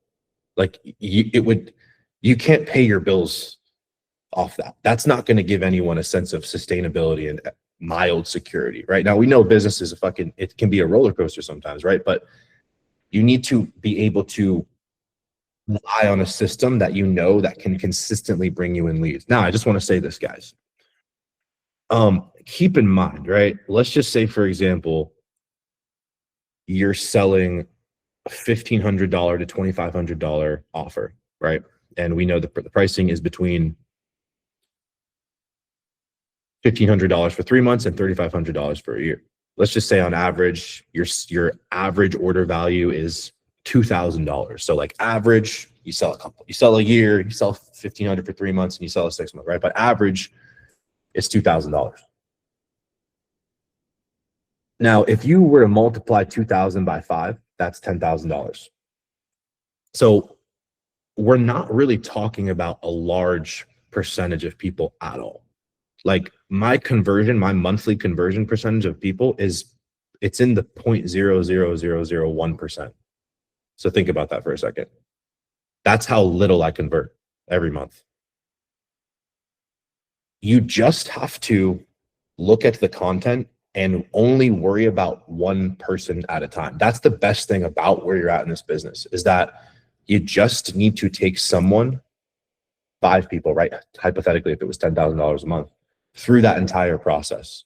The reason why business owners struggle in this business is because they don't know to do this. So then this becomes very discouraging, and you lose momentum because you're like, I'm fucking 32 years old. you know, I want to start this business thing. And I say 32 because like, get fucking real, right? You're in your 30s and you're in your 40s. You don't have time to fuck around. No offense to the guys that are younger, right? Neither do you. But again, you have to think about this, right? This isn't a game. Like this isn't, we're not fucking trying to be influencers here. We're trying to run a fucking business. We have responsibilities, we have things that we want to accomplish, right? This is a big deal. So I just want to drive that point home, and also keep in mind that like there's going to be days where you don't book calls. There's going to be days where the majority, especially in the beginning of your DMs, are going to be outbound. Because what I mean, tell me, what else could you do? What I don't, is there, if there's a better way, please, we'll do it. I'll fucking do it today, right? It's just that it's hard and it feels salesy to initiate a conversation with somebody, because you don't, again, it's like, is this person really converted yet? Because the DMs isn't converting that person. It's just like validating them in your atmosphere. And then it's like structurally getting them to a call. But the content is what sells them. So anyway, I just want you guys to know that, because especially in the beginning, like you have to look at it like this. Sales are a lagging indicator of the work that you've done, right? You do the work, you build the goodwill, and then people build trust with you because you're giving them value, because you're changing their beliefs, because you're putting in the reps. Like you really are like showing up for people in a fucking very real way. And it feels like you're doing it at first, but that's because the money is on a lag, right? It's the feedback loop isn't as quick as you think it is. Okay. So one thing I do want to point out here, all right, is there's a training inside of the school community right here. It says weekly YouTube video structure. All right. Now, to review somewhat, this is the simplest way to look at content, not DMs, but to look at content, because this is the content call, guys. How to look at content in a way where your efforts can be validated, because you know that every single rep that you get with the content is going to push the people, right, who are the traffic, through this process. And that's what actually gets them to convert. And guys, think about it. If you're converting off of Reels, and then I'm not saying that this won't happen. It will happen. I mean, you're going to be talking to a lot of people. There's times where people will come in off of Reels, watch a couple stories, fucking barely watch the VSL, and they're like, dude, I'm in, right? That has a lot to do with that person's life circumstances, has a lot to do with their buying beliefs. And number three, and most importantly, it has a lot to do with how well they're converted with the content. Some people are just in different spots. But I just want to explain it this way, right? Top of funnel, if we look at a funnel, you guys know a funnel shape, the top of the funnel is Reels. And we're doing the reason why I tell you guys to mimic hooks that are already working is because it saves energy, it saves time. Like that's really what this is. If you guys could scale to fucking 2 million a month on your own and we were superhuman, then you understand you would never need a team.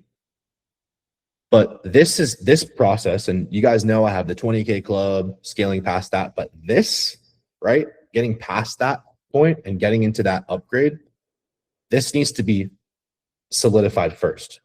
Like nobody has a team that's productive, that's making the money that they want, that isn't following this system, especially with organic. And that's the thing with organic is like, organic is the core. You will never not do organic in this business. It's always the core. So like, again, this is what converts people. Top of funnel, Reels, Instagram stories.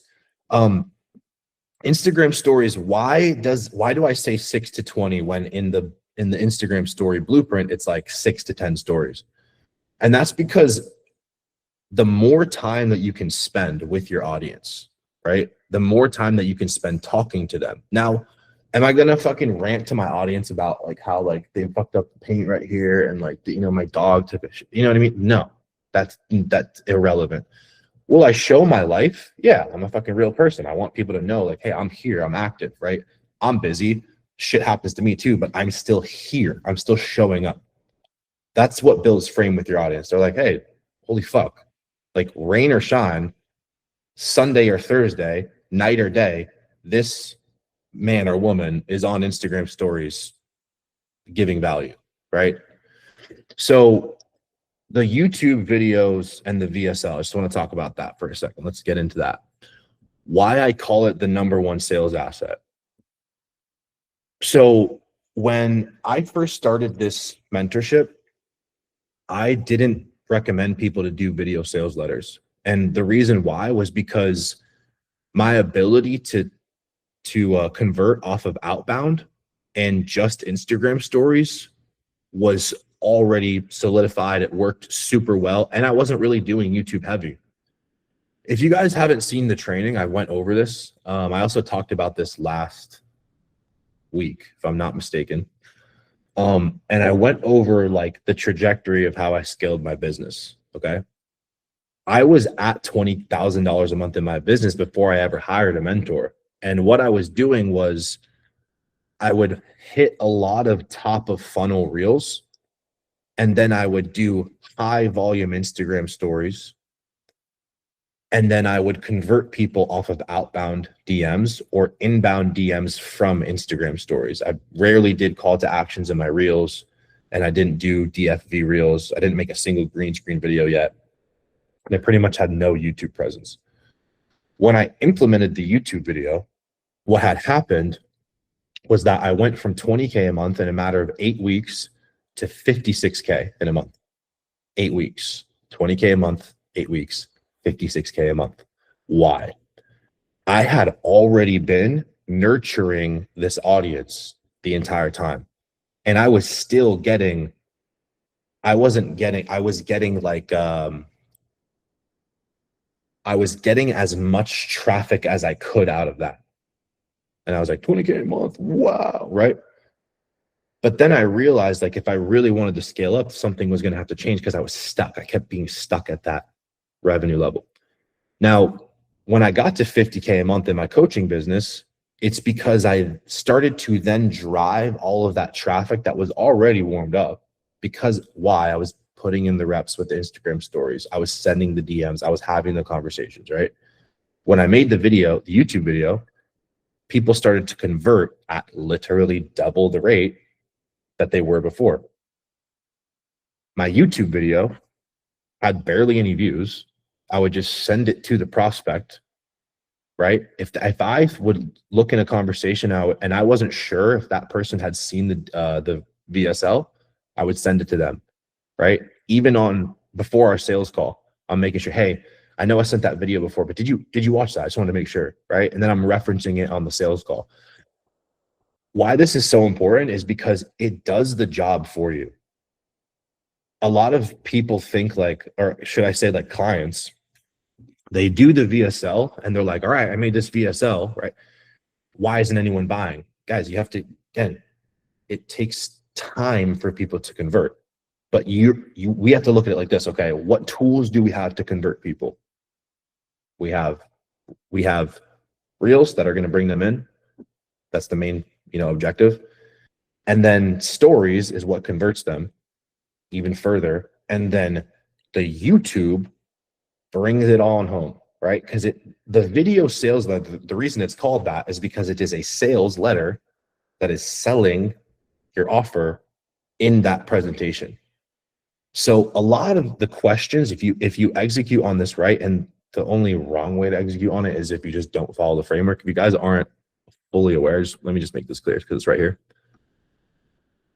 This is how I walk through how to create this video sales letter. These links right here, if you click this one, sales letter framework example, this is how you first make the document, right? And then this is my sales letter, hint, hint, use it, make your life easy, right? This is my sales letter.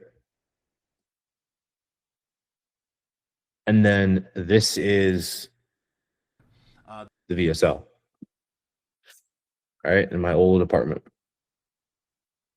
Now, the VS, again, right? So we're bringing people into our funnel. We're nurturing them with Instagram, but we can't force people to buy. because then we're going to be salesy. It's just, we can't force them to buy. We need to build trust so they want to buy from us. The YouTube video sales letter is the #1 sales asset because every single person that comes into your funnel is going to watch this. And if they don't, it's kind of like, the way I would look at it is this. I would be concerned to get on a call with someone that I don't know if they've watched a lot of my Instagram stories and watched my YouTube. Why? I'm going to have to be doing a lot of like answering questions that are distracting from the point of the call. And I'm going to have to be doing trust building on the call. That's the last place that you want it. You want them to be already like 80, 90% there. So much trust being built already by the VSL. And then that's what's going to make them more likely to convert. So again, I know you guys come into the mentorship, and I'm just going to pop this open really quick. Open.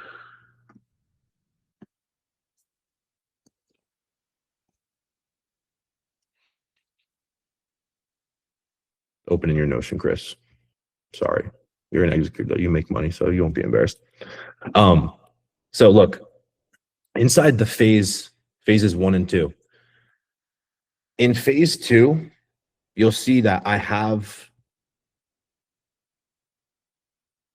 content mastery, the modules, and then create the video sales letter. A lot of people, though, I've seen it happen. They'll come into this and they'll be like, how do I make reels? People aren't converting. How do I do this? I don't have leads, right? That's why we have to like reel it all back in. And I have to ask, is the data being tracked? Is the YouTube video sales letter there, right? It's like literally saying, dude, I was standing in front of a burning house, and no matter what we did, we just couldn't put the fire out. Holy shit, like maybe it was it a propane tank just burning out? Like, what happened, right? Oh, we were using water guns. I'm like, what? Yeah, we were trying to put the house fire out with water guns. Doesn't that sound ridiculous? It's the same thing. That's why you guys are like, wait, what is that? You know how it's like, it literally feels like you're pulling out their teeth to get them on calls. That's why. It's literally there for you. The problem that arises, guys, is this. You've all been there. I know it because I've been there. You run out of leads, your energy changes, then you go into sales mode. You go, I need leads. So you do a CTA, no one gives a fuck, right? CTAs wrap up the goodwill that you've created with the organic content where you weren't trying to sell. So it becomes more strenuous on you when you're, and you will be so, it's literally gonna be so frustrating because you're like, how I want these people convert, but it's that we don't have a scope on, hey, is this person even executing at, is this person being even nurtured at the bare minimum level with my content? So one thing that I do want to, I'm gonna just bring this up because I want to show you guys this. Like, Gabe, what data do you have to support this? Well, I'll show you this study here. Okay, so Google did a study. Let me zoom in here. Called the 7-11-4 study. I've brought this up before, but I'm telling you guys again because for this exact reason in here. The 7-11-4 consumer study says that customers require 7 hours of interaction across 11 touch points in 4 different locations or platforms before making a purchasing decision. This framework highlights the need for extensive multi-channel, YouTube, Instagram, engagement to build trust in a noisy digital landscape, replacing older, shorter marketing rules, because just showing up is not enough anymore, guys. Key components of the 7-11-4 rule. 7 hours, again, this is on average. The total amount of content, blogs, videos, podcasts a consumer consumes Building deep familiarity. 11 touch points. The number of interactions or engagements, emails, ads, social posts, reviews needed to nurture trust. And in our case, it would be Instagram stories, Instagram reels, DMs, things like that, right? Them even liking a post, them even just seeing a post with their eyes. And then 4 different locations, the distinct platforms. It says website, social media, email, YouTube. But in our case, again, 4 different locations would be YouTube and Instagram. And then within Instagram, I look at them as sub locations where it's like people hang out in different spots on Instagram, reels, stories, DMs, things like that.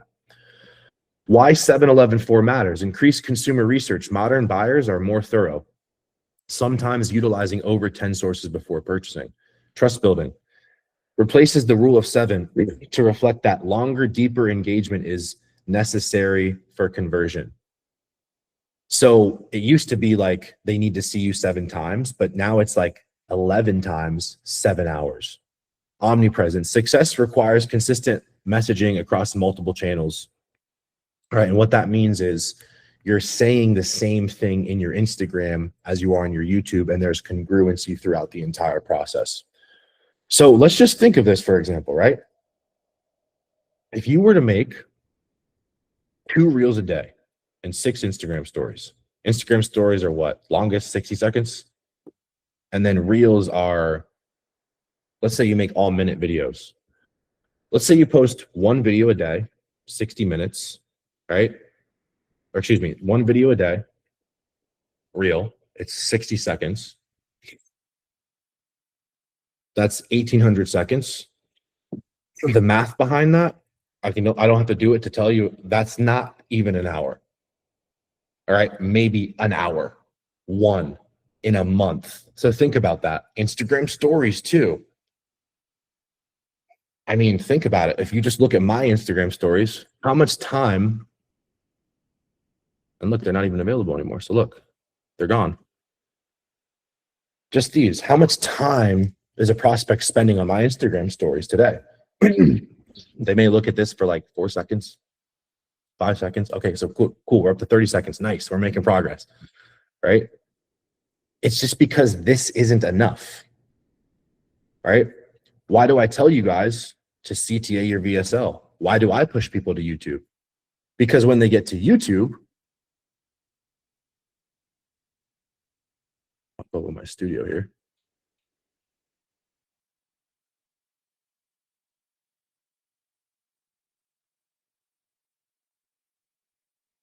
Then they start spending 30 minutes with me, 2 hours with me, 17 minutes, 15 minutes, 17 minutes, 18 minutes, an hour and 40 podcasts with clients, right?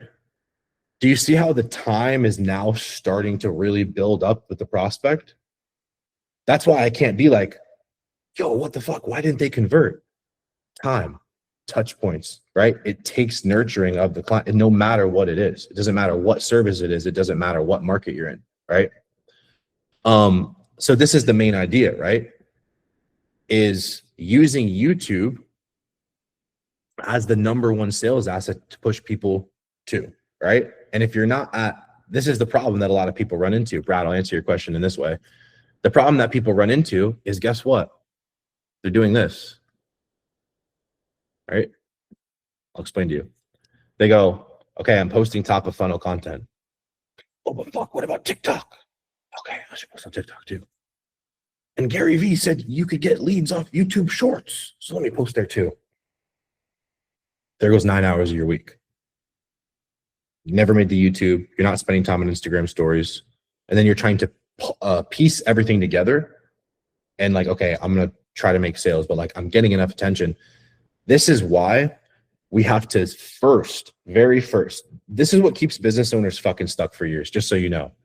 The same people that were in mentorships when I was a fitness coach that are still at the same amount of money, they have this like delusion in thinking like, oh, I need to have this omnipresence online. You haven't done anything yet. No one knows who you are. You need to build a business first. You need to actually have like proof first.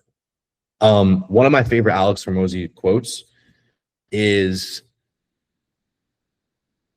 that when it comes to content, the best way to make the best content is to do a bunch of shit, and then talk about what you did. Does that make sense to everybody? You're literally what did you do? Talk about what you did.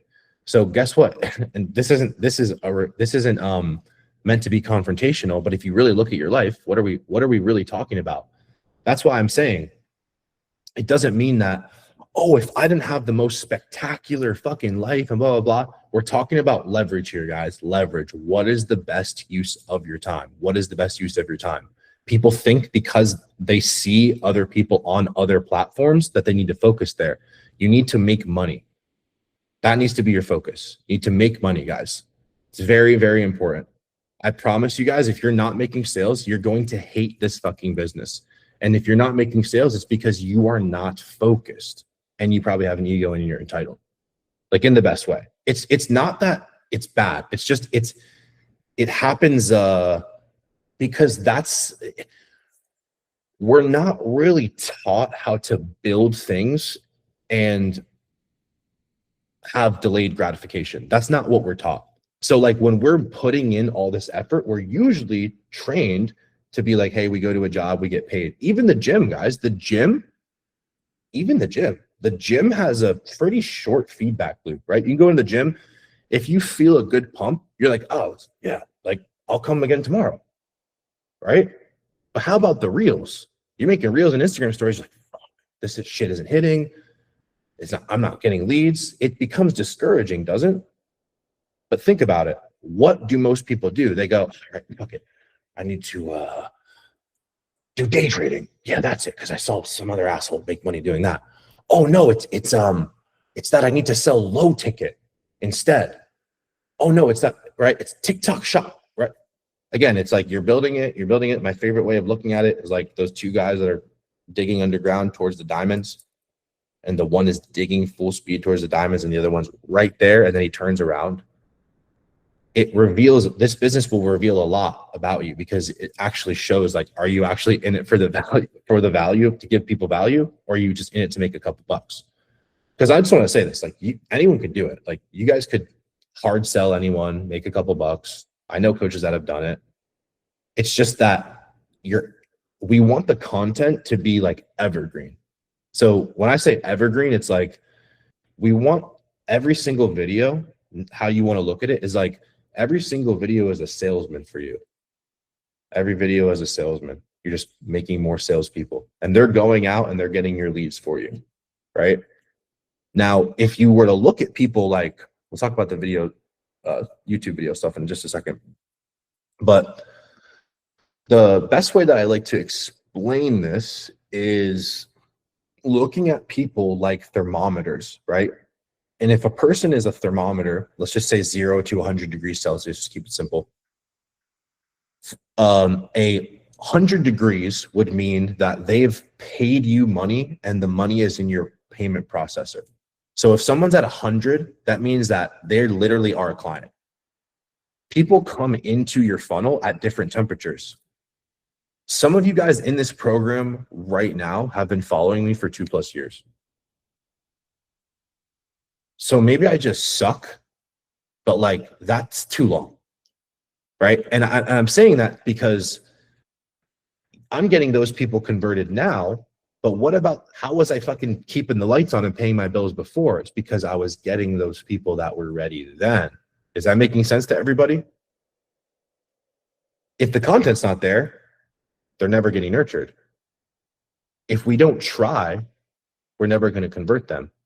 If we think and don't know about the Google consumer study, we're going to think, Gabe, I did a DFV. They saw the YouTube. Why aren't they giving their money to me? Because for some people and a lot of people, it takes more than that, right? So I don't want this to be a fly-by-night thing where you're like, I just make a couple sales here and there. It's supposed to compound. Your brand is supposed to compound. And what I mean is that the people that are, and I just want to, again, so you understand this, a lot of the people, and I want to say the majority of the people, just so you know, guys, the majority of people that you speak to, that you literally message, they're not going to ever buy your thing. They're just not. There's only a small percentage of people that are actually going to buy. Now, let me see here. Let me draw this out for you guys. So I'll give you an example. And this is, really to help you guys think more clearly about this process. All right. So let's say we have 100 people. All right.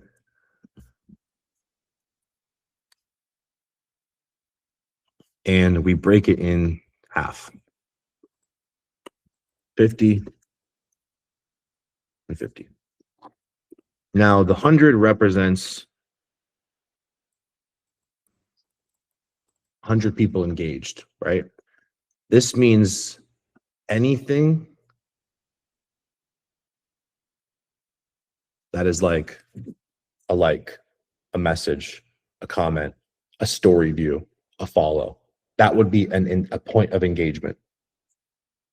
And if we were to take all of those people, again, they follow, they like, they comment, they watch Instagram stories, half of them, and again, this is an average, this is not exactly everybody, but so you can have a better frame of reference, not ever going to buy,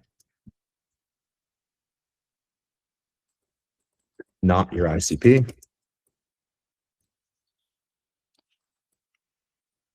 Okay.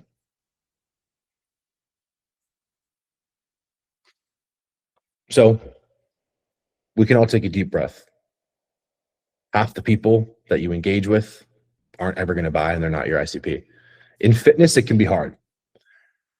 And why I mean when I say that, it's because anyone could be a client. I could be a client. Fucking anybody can be a client for fitness. I don't for me, it's harder. I have to you have to have criteria. I have to say, you know what I have to do all day? I go, no, Dylan, Chris Bickley, Michael Hart, no, Kat, no, Ricky, no, Jordan Smith. That's what I have to do all day. I'm not saying I have to. I'm like, oh, it's so hard. But the reason I'm explaining it that way, guys, is because fitness, think about it. Let's say someone's not so confident and they're out of shape. Do you think they're going to be posting selfies all day? No. There's a lot of people, they do what? They're consumers. They just consume content. They don't make content like you guys. So if you think about it, it's damn, literally anyone can convert. Yeah. It's just that it takes getting them into a conversation first just to see. When I said this in the voice memo today, don't act like, and I know, guys, I get it. You're going to have idiots in your DMs. Trust me. You're going to have people that waste your time. It's just that ask yourself this. Did I do the best I could do to at least try to have this person in the conversation without wasting my time? You're going to get to that point, though. You're going to be I wasted time with that person. I was in a conversation with that person for 4 days, and guess what? They're over here. Right? They're literally over. Oops, they're over here. They're never going to buy. They're not your ICP. Now, how do you know? Well, the way you treat it is this. You initiate the conversation. You don't have to push people because you're just following the framework. If you are doing everything that you can and they're look, I'm not interested. Great. At least that makes me feel so good. Guys, when I was DM closing, when I would close in the DMs, when someone would be like, dude, I fuck with you. You're the shit. You got great eyebrows. I'm kidding. But I would just be like, cool, whatever, right? Why? Because I know. It's I'll use the analogy of being put in jail. Right? You go to jail, you're like, fuck, I'm in jail. When am I gonna get out? You don't really know for a little bit. But the guard's he's gonna get out tonight. But you're freaking out. You're like, which by the way, I've been in that situation. I'm like, fuck, I gotta get the fuck out of here. I gotta get back to my dog. Right? And he's chilling. He's oh, he's gonna leave at 8. At 7 p.m., I'm like, I'm never gonna get out of here. Right? An hour later, he's like, all right, Janice, you're good. I'm explaining that so you know. And you can say, okay, if I'm talking to these people, you don't have to get discouraged because you know that they're just part of these types of people, right? Now let's talk about this other 50, all right? This is really where it gets fun. Let's break this half down into two more halves.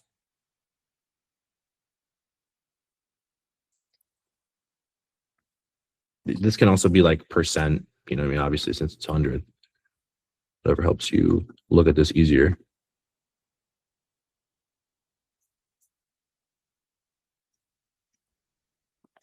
So this should be not 35, it should be 15. Okay, so now let's talk about time. This is going to be a light bulb moment for a lot of you guys. So now out of this half, I've broken down this half of people by 35 and 15. And why I've done that is to show you a timeline, a nurturing timeline for these people. I'm gonna put 14, and then I'm gonna draw another line. Play into what I'm trying to explain. All right, I'm gonna put 1 here. So we have 13, 35, 14, and 1. 35 of these 50 people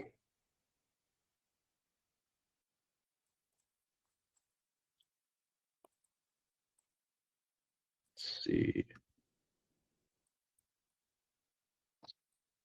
even say 6 months.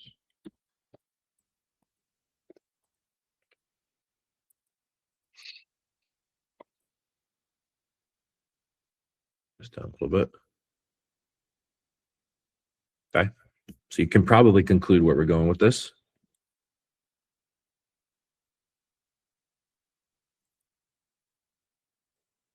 We'll say 7 days to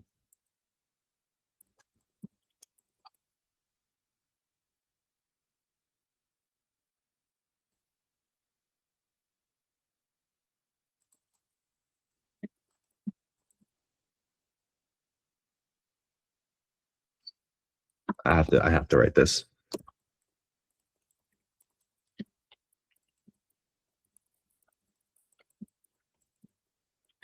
So we have a saying in sales.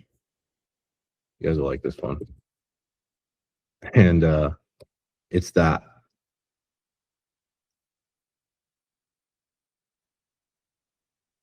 in sales, God always gives you one. Right? So if you had a sale come through and you're like, damn, that one just fell right on my lap, just look up to the big man upstairs, say thank you. Okay? Because God always gives you one. And I have here less than a week, because see how this is the minority of people that you're going to be talking to? Why is this important? Because if you treat everyone like this, you're going to think you're fucking crazy. You're going to think you're not good at this business. You're going to think you don't know how to make content. You're going to think you don't know how to, and then guess what? What are you doing? You're talking to these people the whole time. You're talking to these people the whole time. They're never going to buy. It's very, you can quickly know through the DM framework, right? You don't have to, guys, you don't have to rob people for their money. Okay. It's like, you know, 35 people of this 50, they'll take 6 months to a year to convert. That's being generous. Some of you guys, it literally took you 2-3 years to convert. You guys have been following me since I was making fucking TikToks when I first started this shit, right?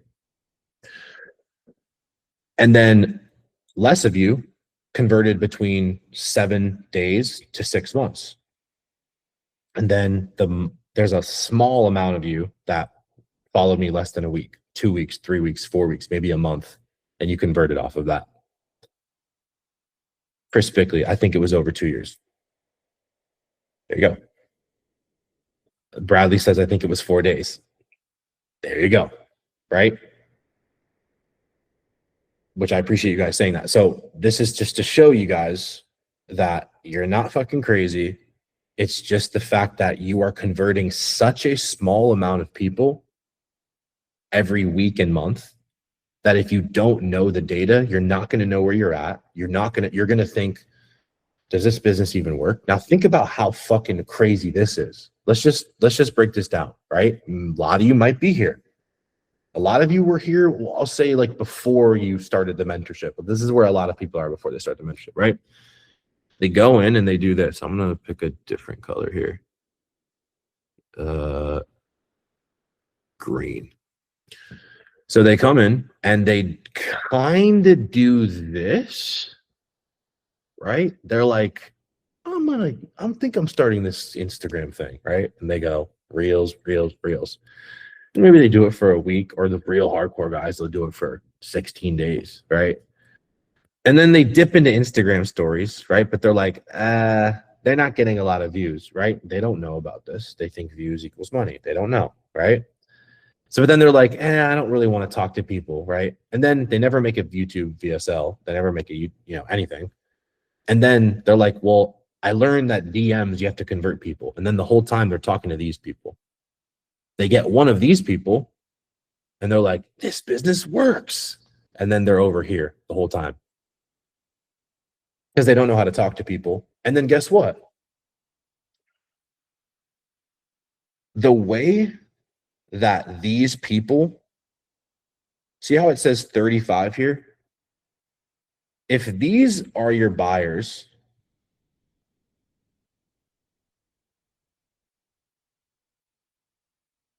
and these aren't, then that would mean that this 35 eventually becomes the 14. Does that make sense? Because they get converted from pocket to pocket. 35 people, again, 35%, however you want to look at it, it takes them time to convert. But you can push people from the 6 month to a year pocket to the 7 day to 6 month pocket, less than a week pocket. The more you're nurturing with Instagram stories, the more consistent you are with everything. Of course, keep making the reels, that never stops. And then consistently pushing these people closer and closer and closer to buying. If this never happens, this process takes too fucking long to justify. Do you get what I'm saying? Chris Bickley took 2 years to convert. Am I waiting at Chris Bickley's doorstep? Please let me run your Amex, right? No. I'm over here. I'm not worried about him. He'll come when he's ready. I'm over here. I'm worried about the people that are going to convert now because they just need time. Now, this is where it gets fun. Okay. Back to what I was just saying before. Doesn't this make a lot more sense now? Right? They just have to spend. People don't do it. People don't. That's the hard part. That's it. Cat's out of the bag. That's it. That's the hard part. You guys think it's like, oh, strategy? Guys, people don't have enough balls and heart to just be on Instagram stories every day without missing a day. Like, that is literally the difference. Like, they just give up. They just stop. I'm just someone who didn't stop. Like 100% Christian, almost like delayed gratification in the gym concept. Guys, do you have any questions about that? Feel free. By the way, you can raise your hand. Does anyone have any questions about that and how to implement that? I know I just went over a lot. But feel free if you guys have any questions about that. If you're like, hey, I don't feel like that's working for me, or the Instagram stories, I'm like confused on how to make them. Go ahead, brother. Michael. I think you're muted. Yeah, I was just wondering, how would you learn to differentiate between the people who are never going to buy and then break down the ones who are? Like, break them down in a sense of like 35 to 14 to 1. Yeah, it's a good question. The best way that we do it is just the DM conversation because it tells all. Okay. There's going to be a lot of people too that if you're in here, that they're just here, but you can't force them to buy, right? Right. What it takes is, it's like you would never know if you never had a conversation with them. You don't know. It's just all speculation until you get them to the bottom of the funnel. That's why the main goal is to generate as many possible DM conversations as you can. right? Okay. When someone's in your DMs, and this is probably the same for you since you just signed up, you're consuming that person's content more. You're like, well, let me see what these stories are about. Let me see what this reel is about. What is he talking about here? And while in that process, while you're binging that content, while you're checking out the YouTube, while you're doing all of that, you're literally being more and more and more warmed up to buying. Okay. I wouldn't know that unless you either message me asking for help, or I initiate a conversation with you and see where you're at based off of the DM conversation. The reason that the DM conversation too, guys, is structured the way it is because we need to check off the boxes before we give them the ever so sacred, which this is no joke, the ever so sacred Calendly call booking link, right? The Calendly link, if you have it in your bio, by the way, guys, I know some of you newer guys have it in your bio. It's all good. Take it out, replace it with the YouTube video. Calendly link's not going to be in your bio from this point forward. It's going to be something that you're utilizing inside the DMs, but not everyone gets the call link, right? A couple things I want to point out before Brad, does that answer your question somewhat? Mike, me? Mike. Yeah, Michael, does that answer your question? Yeah, it does. If I may, I just have one more question. Absolutely, bro. These, so this logic, these numbers, the 100 engaged, am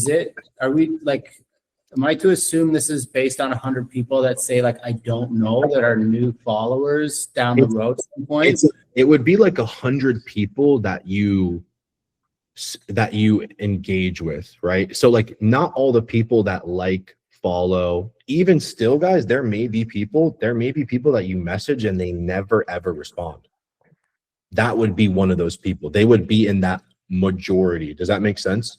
I get that. Yeah, no. So I'm asking from a place of like, so my followers, like I think I have, I don't know, maybe like 600 and change right now. I would say like 95% of those followers are people that I already knew, and they're just following and engaging just to support me and my new business. Like I would bet that like another like 95% of that are people that are never going to buy. They're just here to support me, my new business. So I'm like, so can I just say this? Unless you've spoken to all 600 of them, you don't know that. So you're making a false bet. yeah. Okay. So that's the first thing. Number two, that's today. It's day one. You just signed up. Yeah. So again, it doesn't change the fact that you still have to generate the conversations, right? You just have to see. You actually don't know. It's what holds someone back from that is it's ego. It's like, I don't want to message someone because I think that I know that they're going to need this or not need this. Yeah. Right? It's like, you don't really know until you initiate the conversation. That's what most people don't. By the way, guys, I've had conversations with like influencers that have 600, 700, 800,000 million followers, and they're above sending messages and they're broke because of it. Just because they're above initiating conversations. One thing I do want to say, Michael, is that if you really think about it, a lot of guys, for example, let's say you're coaching men that are like in their 30s and 40s, the conversation of getting in shape is an afterthought. First of all, it's an uncomfortable conversation. And if you're consistently projecting yourself on social media as a leader, when you initiate a conversation with someone like that, it's likely that that's going to be what it takes to get them booked on a call in the first place. I made an announcement about this in the school community, in the Slack. I have like 3 one-on-one clients that pay me fucking 3 times the price that you guys do, and they're already millionaires, but they have coaching business on the side. One of them is my boy Raphael. I had to have a sit down with Raphael to tell him that there are people in his DMs that this is a tattoo artist that sells a coaching program for tattoo artists. He had people in his DMs, but we're talking about tattoo artists that are making $30K a month. So what the fuck are you going to tell me? I'm a tattoo artist that makes $30K a month. Well, you have to have someone that makes triple that a month come into frame. If someone's making $30K a month and I'm making $160, how are you going to tell me that what I'm doing is wrong? I have the entire frame. The only time that I would lose frame is if I go with what you're saying, right? Does that make sense? So to tie up this thought, you have to initiate conversations because people have huge fucking egos, dude. Like they just do. We still do outbound. Like my setters, I still do outbound. If I see someone that's in my stories, I'll just send them a voice message. I'm like, we've never had a conversation with this person. I've never even seen them before. I'm now seeing them in Instagram stories. I'll just send them a voice message. Does that make sense? Michael? My bad. I just wanted to make sure that your question was answered, brother. Yeah, it does. Thank you. Perfect. Yeah, absolutely. Kayla, go ahead. Oh, I was gonna ask, sorry, I wrote my question down, so I don't want to forget. It's all good. So I have so many people I've messaged and they haven't opened it. So, some of these people watch my stories, some of these people like my stuff, some of these people have done neither. But my question is, how much time do you let pass before you follow up with the people that haven't opened the message? With, because you don't want to seem crazy, but also it's like we're sending all these messages, you know, like we have to. Yeah. You're saying like follow up? Yes. Like how much time do you let pass between someone that hasn't opened your message? So there's a couple things, and this is like a term that I call like keeping them in the pocket. If you're messaging somebody, and by the way, this is all frame of thinking, right? You have to start thinking and believing that your Instagram is a store. So like if people are in your store and they're liking your shit and you sent them a message, it's odd.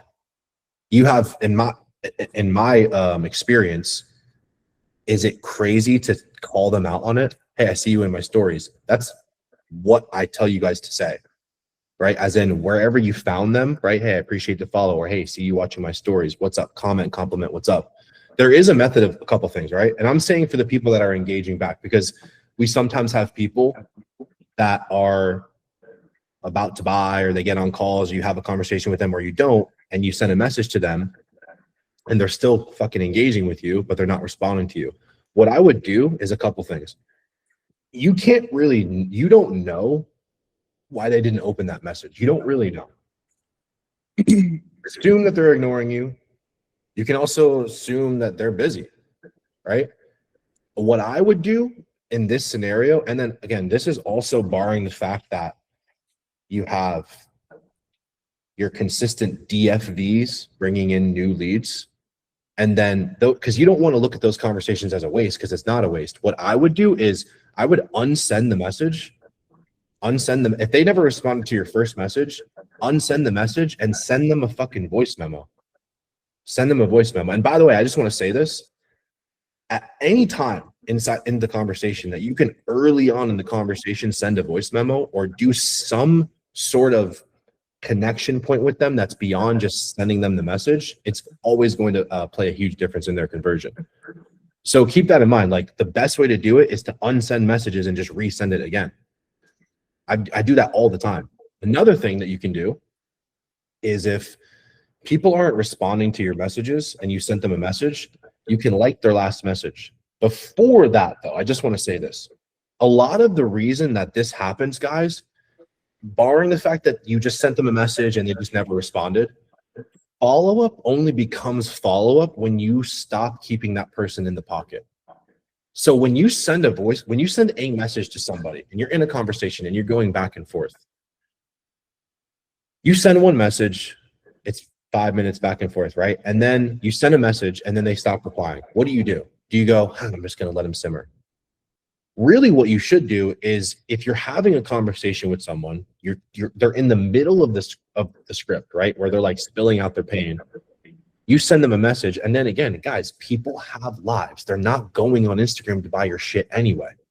Like they're going on Instagram, you're having a conversation with them. And because of the content that's nurtured, you're making the call the best possible option for their situation after actually extracting the information in the DMs. But if that does happen, stay in the pocket. Like send them another message. Don't let it go 15 minutes, 30 minutes, an hour long. Send another message. Does that make sense, John? Does that make sense, Sally? And oh, by the way, just to elaborate on that, Same with my client Billy, the same exact thing actually happened to that. Is that more so what you're saying? Wait, if I'm looking at a prospect, right? My fucking rent is due. And I know I can help them and I'm convicted. I'm not going to let that person go until they literally tell me to fuck off. And this is not follow-up. This is staying in the pocket. It's just sending more messages after another, right? This, if you only did this, you would get more conversations booked. You would get more people booked. It's just staying in the pocket, right? This is the nuance of setting. Does the script work? Yeah. Are people busy? Yeah. Do you have to show people that you care about them so they give you thousands of dollars? Yeah. You get what I'm saying? Like, you have people there. Does that make sense, Kayla? Yeah.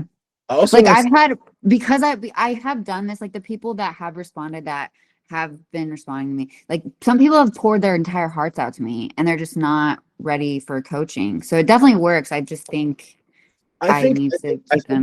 there's a, of course, and what I would do, Kayla, too, and by the way, I encourage any of you to post your DMs in the sales channel. Post your DMs, screen record your DMs.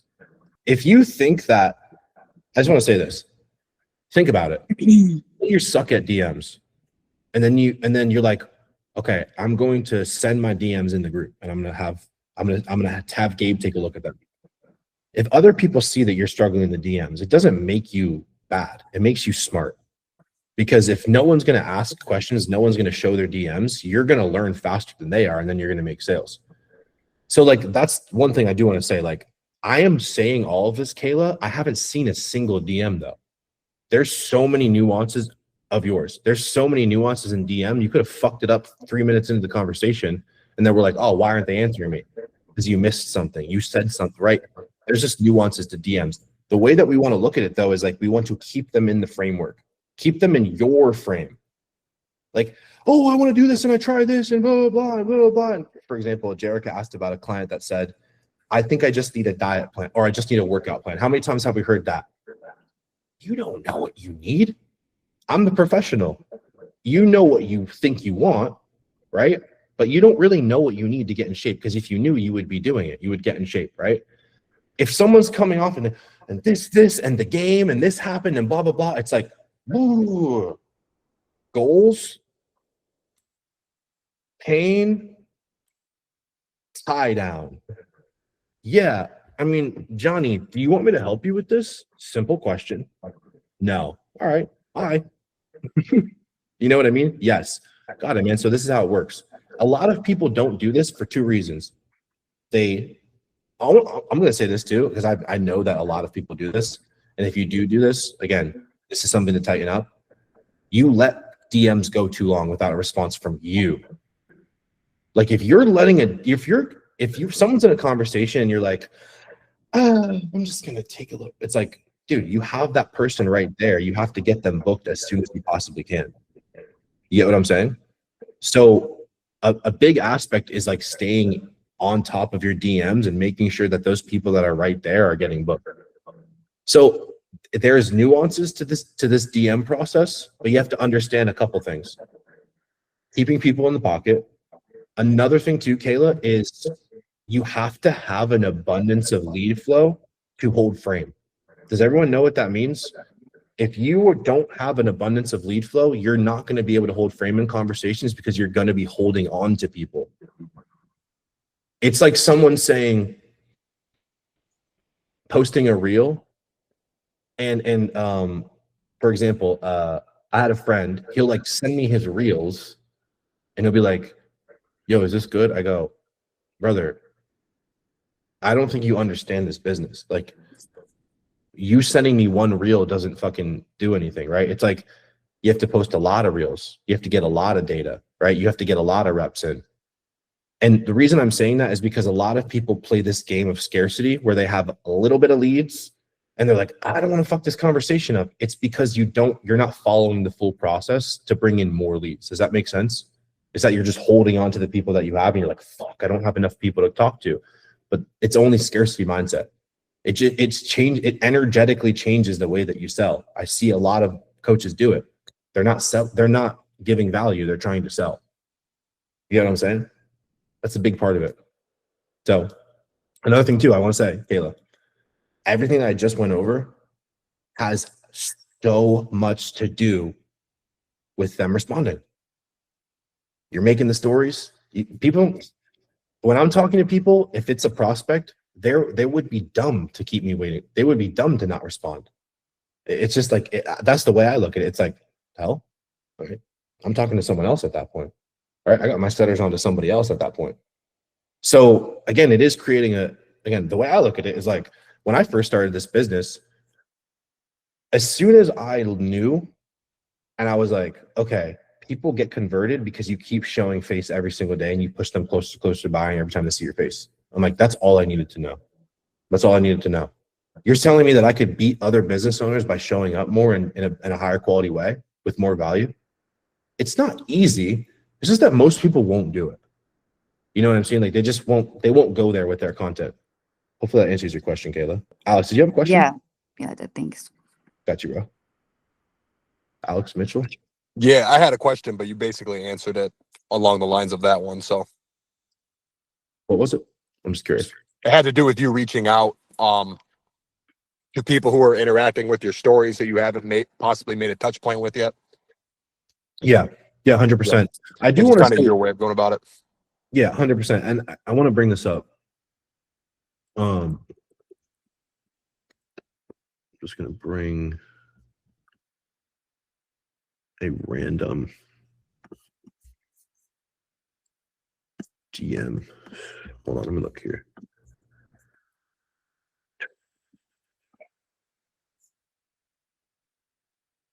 Okay. Chris, I'm putting you on the spot again. Shout out to Chris. He did like, I don't even know, 17.5 in 2 weeks. Crazy. Each part of the DMs tracker is responsible for annotating a choke point in the sales process. So what that means is that if you are having a lot of conversations with Chris, which Chris is, and his offer rate is also really good, you can see where it's like, hey, 50 conversations, 3 offers, 45 conversations, 0 offers, 52 conversations, 0 offers, 56 conversations, 1 offer. All of these conversations, these are the same and different people every day. It's just the total number of conversations that he's having.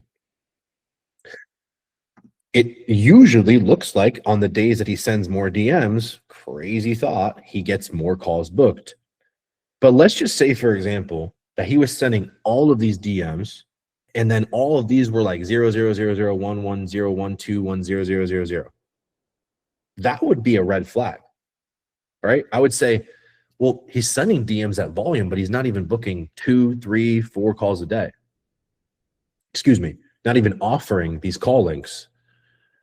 So if he's not offering the link, that means that he's not progressing conversations in a timely manner. With the conversations that he has, something in the DMs, which it could be a number of things. This is why there's lots of hours of training on it in the school community, because that's what it takes to understand this process.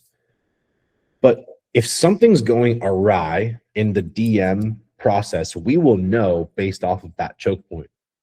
Because if someone's getting no offers out, we're like, well, something's going wrong in the DMs. You're either not getting to them soon enough, you're not saying the right things to them, and or, which is likely in the beginning, you're doing DMs, but you're missing content and they just haven't had enough time to be nurtured yet. It takes time. It just does. And if you think about it, $10,000 a month, 4 people converted, 2,500. It's just like, it's too simple at that point.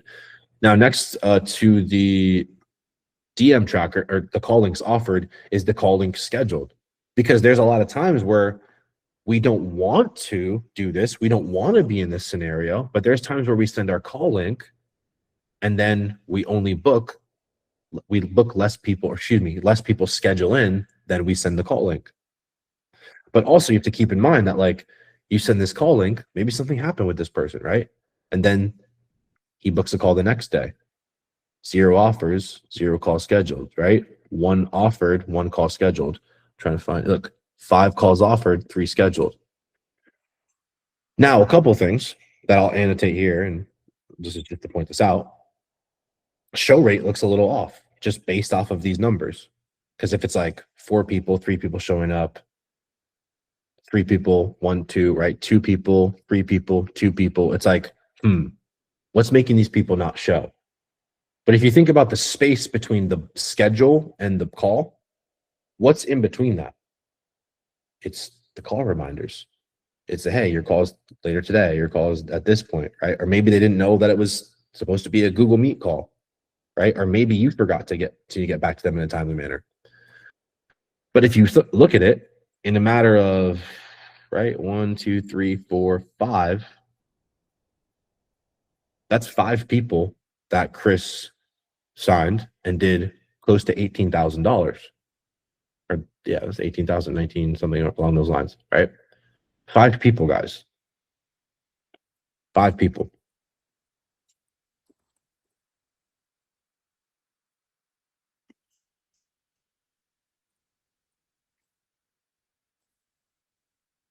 Do the math.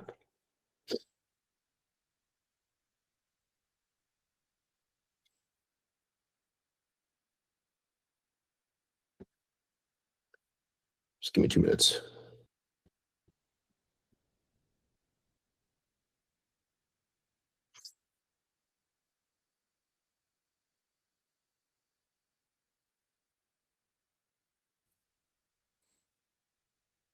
That's 0.02% of people that he converted this last month from his 24,000 followers.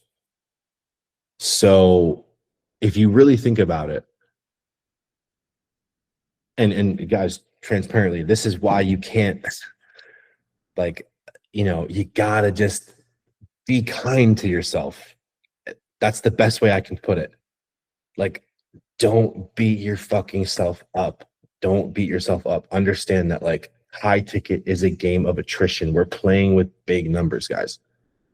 We're not signing 30 clients, 50 clients, 100. A lot of you guys will probably never have more than 30, 40 clients, and your life will be amazing. And you can let all the fucking IFBB pros that are still charging the same amount of money as their coach from 2002, you can let all them have the 100 clients, right? And run themselves into the ground. We have a different offer. We have a different offer. So again, why I'm saying be kind to yourself, because I truly believe this call was very revealing for everybody to be like, okay, this is the actual numbers in this process of, like, the awareness, right? You're going to talk to people that are shitty and that suck. That's just the way it goes. And guess what? It's going to be the majority of people. Think about it. It's literally going to be the majority of people. Like, if we were to say that 50, right, 50 conversations, 3 offered, he offered 3 calls out of 50 people. That means, like, he only out of 50 people, 3 people he even got to the point where he was offering it. Likely because why?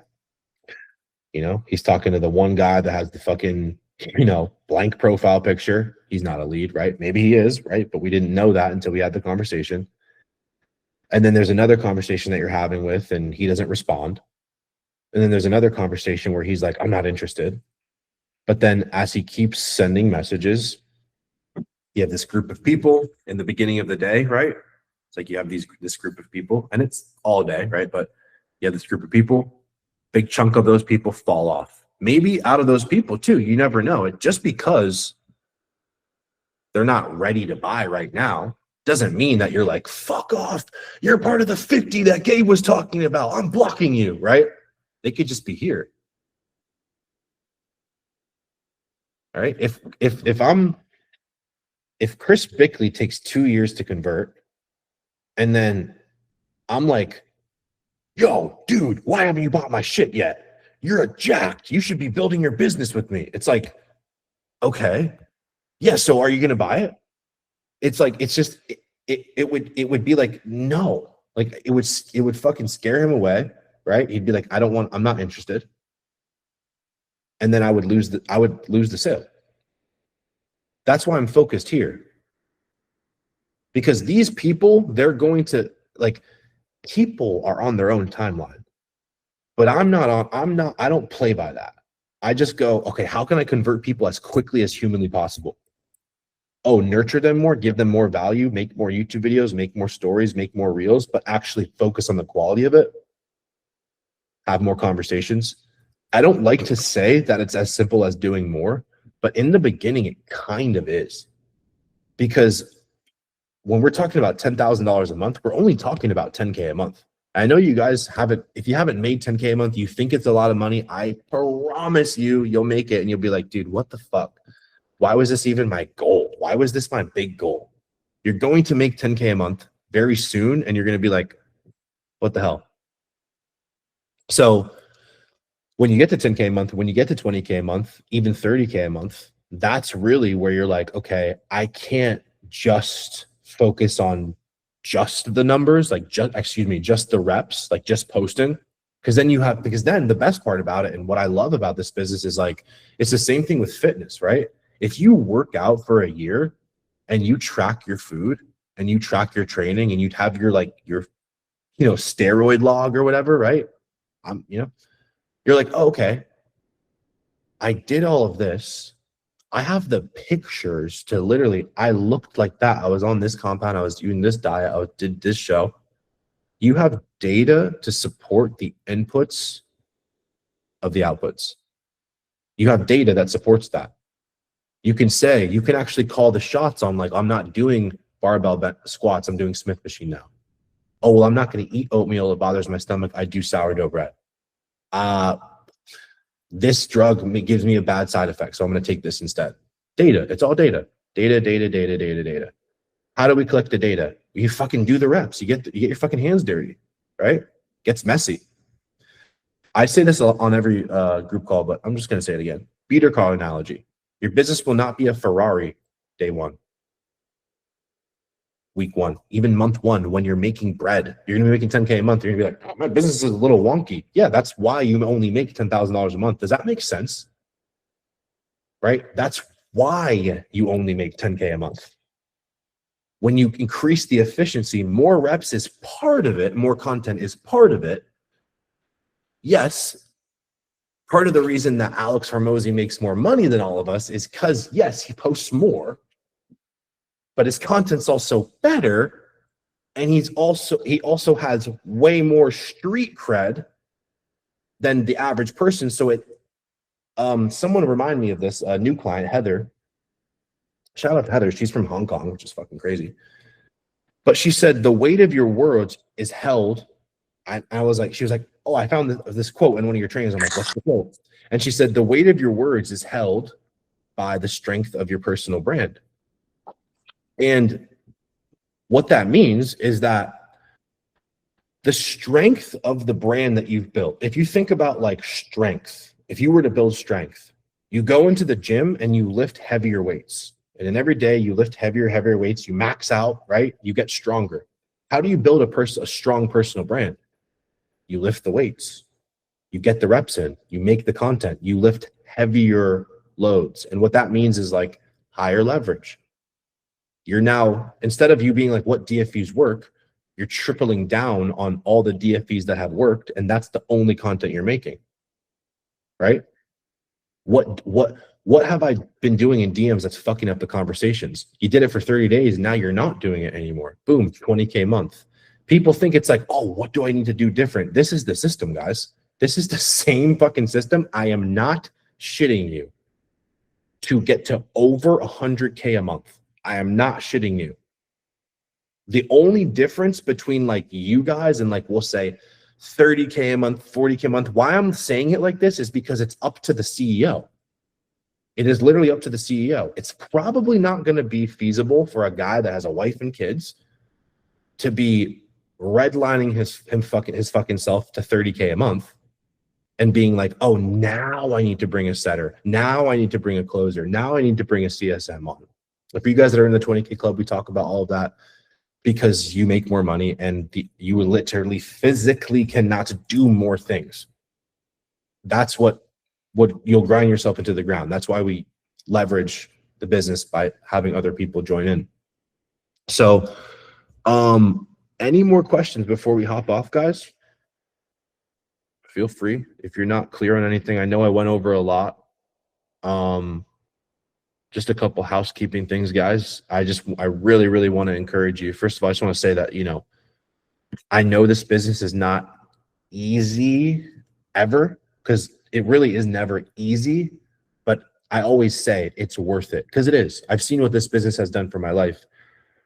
But why I'm saying that it's not easy is because, like, you have to understand, like, when you're doing something that's hard, and this is like the phenomena of like successful people, right? Successful people, and they'll say things like, you have to work hard. It's a grind, right? You have to fucking show up when you don't want to. We all know this because we've all learned this from bodybuilding, right? But what's the one thing that's not really talked about a lot? We like it. We like the gym. Yeah, leg days are hard. We love that shit. Why would we put ourselves through a leg day? Why? Because we're reinforced by the action. Yeah, if your legs may grow fucking 1/8 of an inch in 90 days, right? That would still be crazy, right? Right? That would be insane. But that's why we puke in the fucking bucket on Saturday morning. You understand what I'm saying? This business won't work unless you're positively reinforced by the actions. So before you knew everything that I just went over in this call, maybe you're doing things and you're like, it's hard to keep momentum because you can't do anything that you're not positively reinforced by. There's no point. There's no point in doing it. That's how the most successful people catch momentum. Where the normies, guys, they look at us, they're like, oh my God, the gym, right? They're like, you eat out of Tupperware, right? You eat chicken and sweet potato every day, bro. And you're like, yeah, but like, I love it. I love to do, yeah, it's hard. Duh, it's hard. Yeah. But I love this. Because it's almost unexplainable to try to tell someone how you feel when you're at the gym getting a good pump. You just feel really, really, really good. And what that is it's a feedback loop. We go to the gym a lot of times because we replace the feedback loop with the pump with the muscle being built, because that's what keeps us going every day. Do you understand what I'm saying? Imagine if you went to the gym and it was just like, you never got a pump. You never got the brain chemicals like flowing, and it was just like only hard. Like there was no positive reinforcement. No one would do it. What if you just worked out and like you just it didn't yield muscle? Like it's just like a thing that everyone did, but no one gained anything from it. No one would do it, right? So like in the business, where you will fuck your momentum up is not understanding that, look, not everyone's gonna buy. It takes time to convert people. It takes reps, right? And you're also doing something that is not easy. It takes hard work, and I've talked to a lot of my coaches about this too, because I've worked with many. And it's always better if you guys know the truth versus being lied to. Like, think about it. A multiple six-figure business. You want to build a multiple six-figure business. Do you think that there will be days where you work 12-hour days, guys? There will. There will be days. There will be days you work 12, 15-hour days. There will be days where fuck your weekend. You got to make content. Like, for example, fuck my weekend. My content guy's coming. I was on vacation the past few days in the Keys. I come downstairs and my best friend Raph says to me, he goes, it's so crazy how we're in the Keys on a fishing trip, and I haven't seen Gabe. I'm not saying this to brag. I'm saying this because I wake up every day. I'm like, oh, fuck, dude, I'm behind. So like, they're like, whoa, you're on meetings at 9 a.m., Gabe? I'm like, yeah. Like, is that crazy? And like the whole time I'm locking myself in my room because I have shit to do. Like I have content to make. I have all of you clients, all the voice messages that I was sending. I'm fucking pacing in my room, right? That we're all the house that we're staying in, and I'm working. Right? It's not that I can't have fun. It's that the business growth means more to me than having fun. You know what I'm saying? I know that though. I'm not thinking like, what the fuck? This business is supposed to be passive and automated. And my funnel is, I'm supposed to, but you know, it's just, it's hard. And one of the advantage points that you guys have is the fact that you don't have all the answers. So you have to lean on work ethic. You have to lean on it. The way Alex Hormozi frames this, which you guys can obviously conclude that I look up to him a lot. He inspires me. But he says that a lot of people just they just underestimate the sheer amount of work that it takes to be great. You know what I'm saying? And the most discouraging part, guys, is like if you don't think that that's true, like that's what fucks your whole life up, guys. Like, you know, like when you see like a really strung out homeless person, like they have that mentality, guys. They had an expectation about how the world was supposed to be. And when the world doesn't align with people's expectations, they're fucking destroyed because of it. But if you guys know, it's going to be really hard, but it's worth it. It's going to be uncomfortable, but it's worth it. Like, I promise you guys, and I wanted to say this because I talked about this a little bit on my Instagram stories. I think that a lot of you guys are missing the energy that you had when you first started training. You guys got chill. A lot of you. I noticed it. Because there's no fucking way that you're as driven as you are now. Excuse me, as driven as you were back then when you were first putting on muscle. And I want to just say this. I remember being skinny and again, cover your ears. We're all adults here, but they would say faggot, or they would say, oh, he's a faggot. And they would laugh at me when I would pick up the weights in the weight room. So when I wanted to get in shape, I wasn't thinking, well, if I stay positive, I'll get there. I was thinking, fuck you, Frank. Fuck you, Connor. Fuck you, Corey. Fuck you, Matt. Watch me. Watch me be fucking twice your size by junior year. I was the biggest fucking human in that school fucking building. It wasn't because I was like, yeah, man, I'm worth it. The fuck? I was tapping into a different place. I haven't seen it from some of you guys.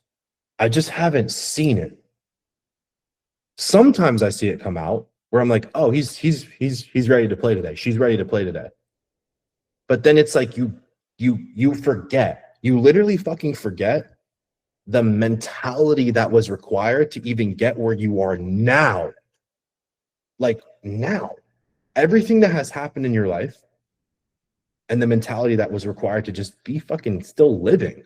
You understand what I'm saying? And this business will test you. It just will. But you have to go to that place more often than you think you do. And the reason I'm saying this, and the best parallel that I can make to this is, like, let's say you're training with a buddy. This always worked for me. You're training with a buddy and you're like, let's go, right? Get it up. Squeeze, right? Full reps. Normal shit. Okay, cool. But what if you were like talking shit to that person, saying personal shit to that person to piss them off in the middle of their set? Don't you think that would make them perform better? Yeah, everyone thinks you're a fucking loser, so just drop it, dude. You're good. Don't even worry about this, man. Yeah, you're good at the business. You're good at the bodybuilding stuff, but the business, not really. So just like, at least wouldn't it piss you off? Wouldn't it make you angry? Right? If someone was like, remember when you were fat? Yeah, bro, it's just don't press out those last few reps, man. Nah, he's not about that life, right? That would piss me off. That would ignite me to want to do more reps. Like, it's the same thing as fucking listening to hardcore rap or hardcore music. It causes an energetic change inside of you, right? What if, okay. I'll say this. What if your landlord or let's say your landlord comes and they say, hey, 30 days the rent's tripling. Sorry. But you can't move. That's the rule in this scenario. Yeah, you'd be probably I could beat his ass. Probably me too, right? Freak out.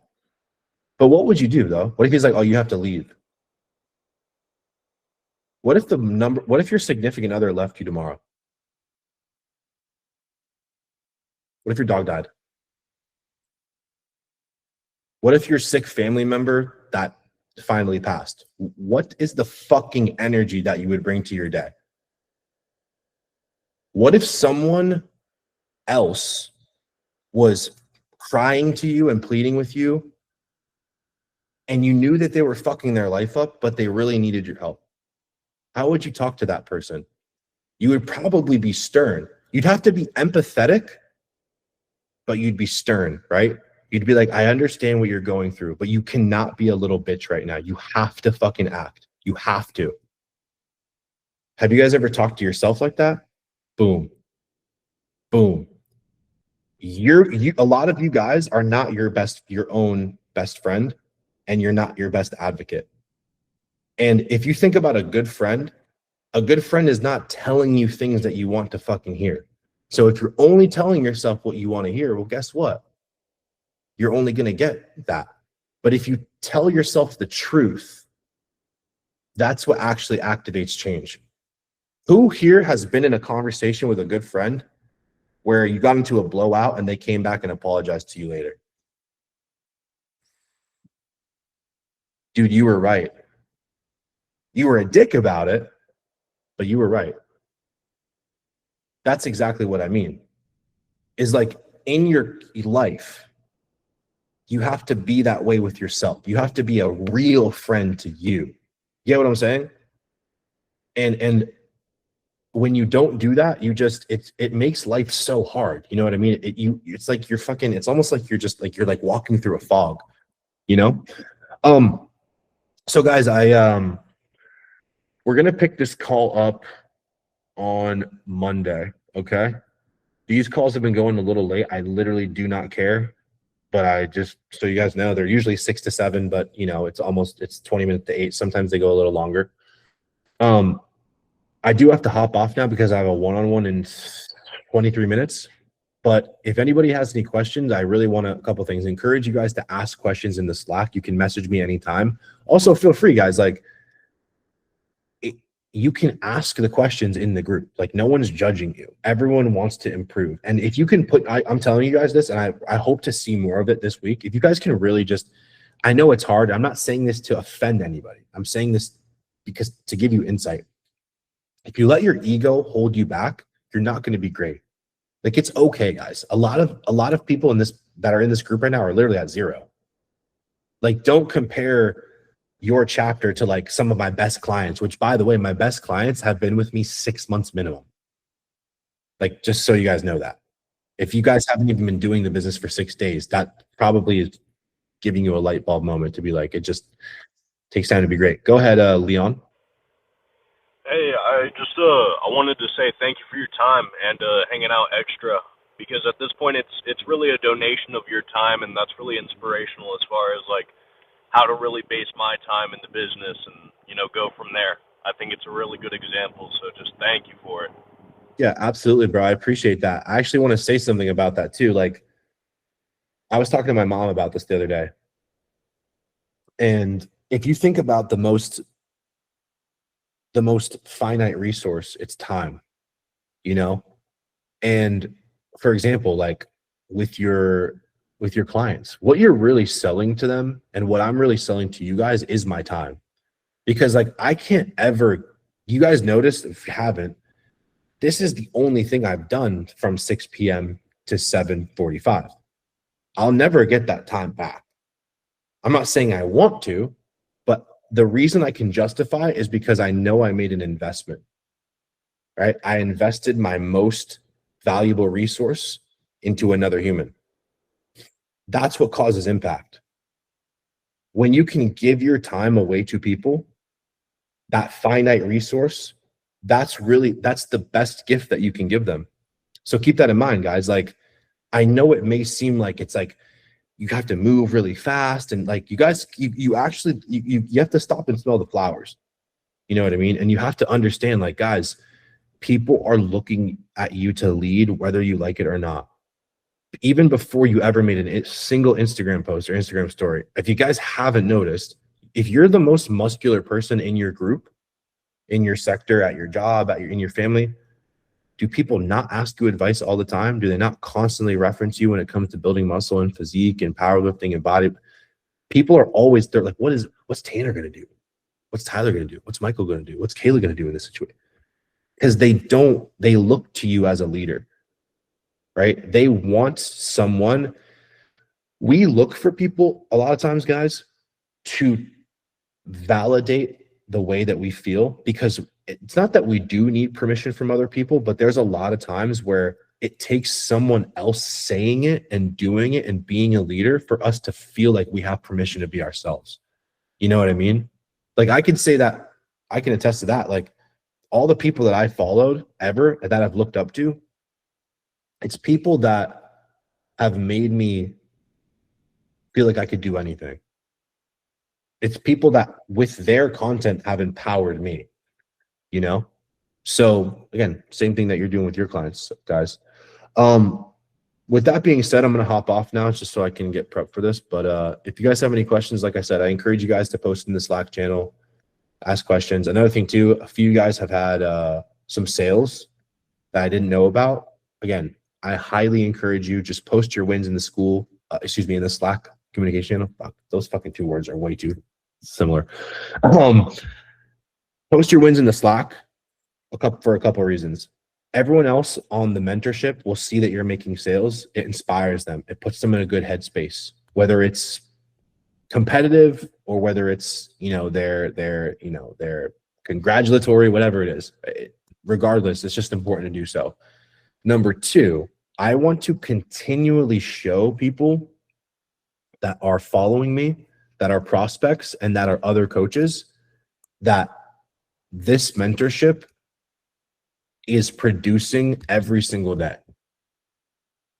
So what I mean is, like, I want to be able to post wins and show people, like, look, my clients are making sales. My clients are making sales. You guys already know this is not a joke. It's not that I hate them. It's that I want to fucking beat every other business coach. That's why I spend these times on these calls. Spend this time on these calls. That's why I have the Slack communication channel, why the school is so loaded with information, why I'm always in the fucking Slack communication, why I'm sending the voice memos, why I'm doing all of this stuff, why I'm on, showing content every day, is because I want people to really feel FOMO. I want them to be like, fuck, like I need to be in this mentorship. And I don't mean this to knock anyone. I really more so mean it to show like how amazing this is. But it's likely, guys, that like you're less talented than a lot of the people that you're making more money than. And that's something to be said. It really is, and the reason I like to show that is because I want to break people's beliefs. I want them to see a Zach Scarmack working blue collar and then in 9 months do 120K cash. I want them to see people like Grace and Ruby, who had no fucking social presence, making sales, right? 30K a month for fucking Grace, 20K a month for Ruby. I want you guys to be like, I'm a personal trainer, you're fucking underpaid. I want you guys to see people like Evan Quinn doing 320 cash in a year, right? I want you guys to see those things because I want you guys to feel empowered. I don't want you to think that you're any different than anybody. Anybody has the opportunity to be successful in this business, but it's will you yield the opportunity? Will you take the fucking opportunity? That's the big difference, guys. So there you have it, guys. That is the 5-hour course. And I already know that if you've implemented everything in this course, you've made a bunch of money. Your business has completely changed. Now, it doesn't happen overnight. These are things that you're going to have to, again, implement every single day. You're going to have to trust the process. But this is why I created this course, was because I knew that if you just watch this video, this is better than most of people's paid stuff.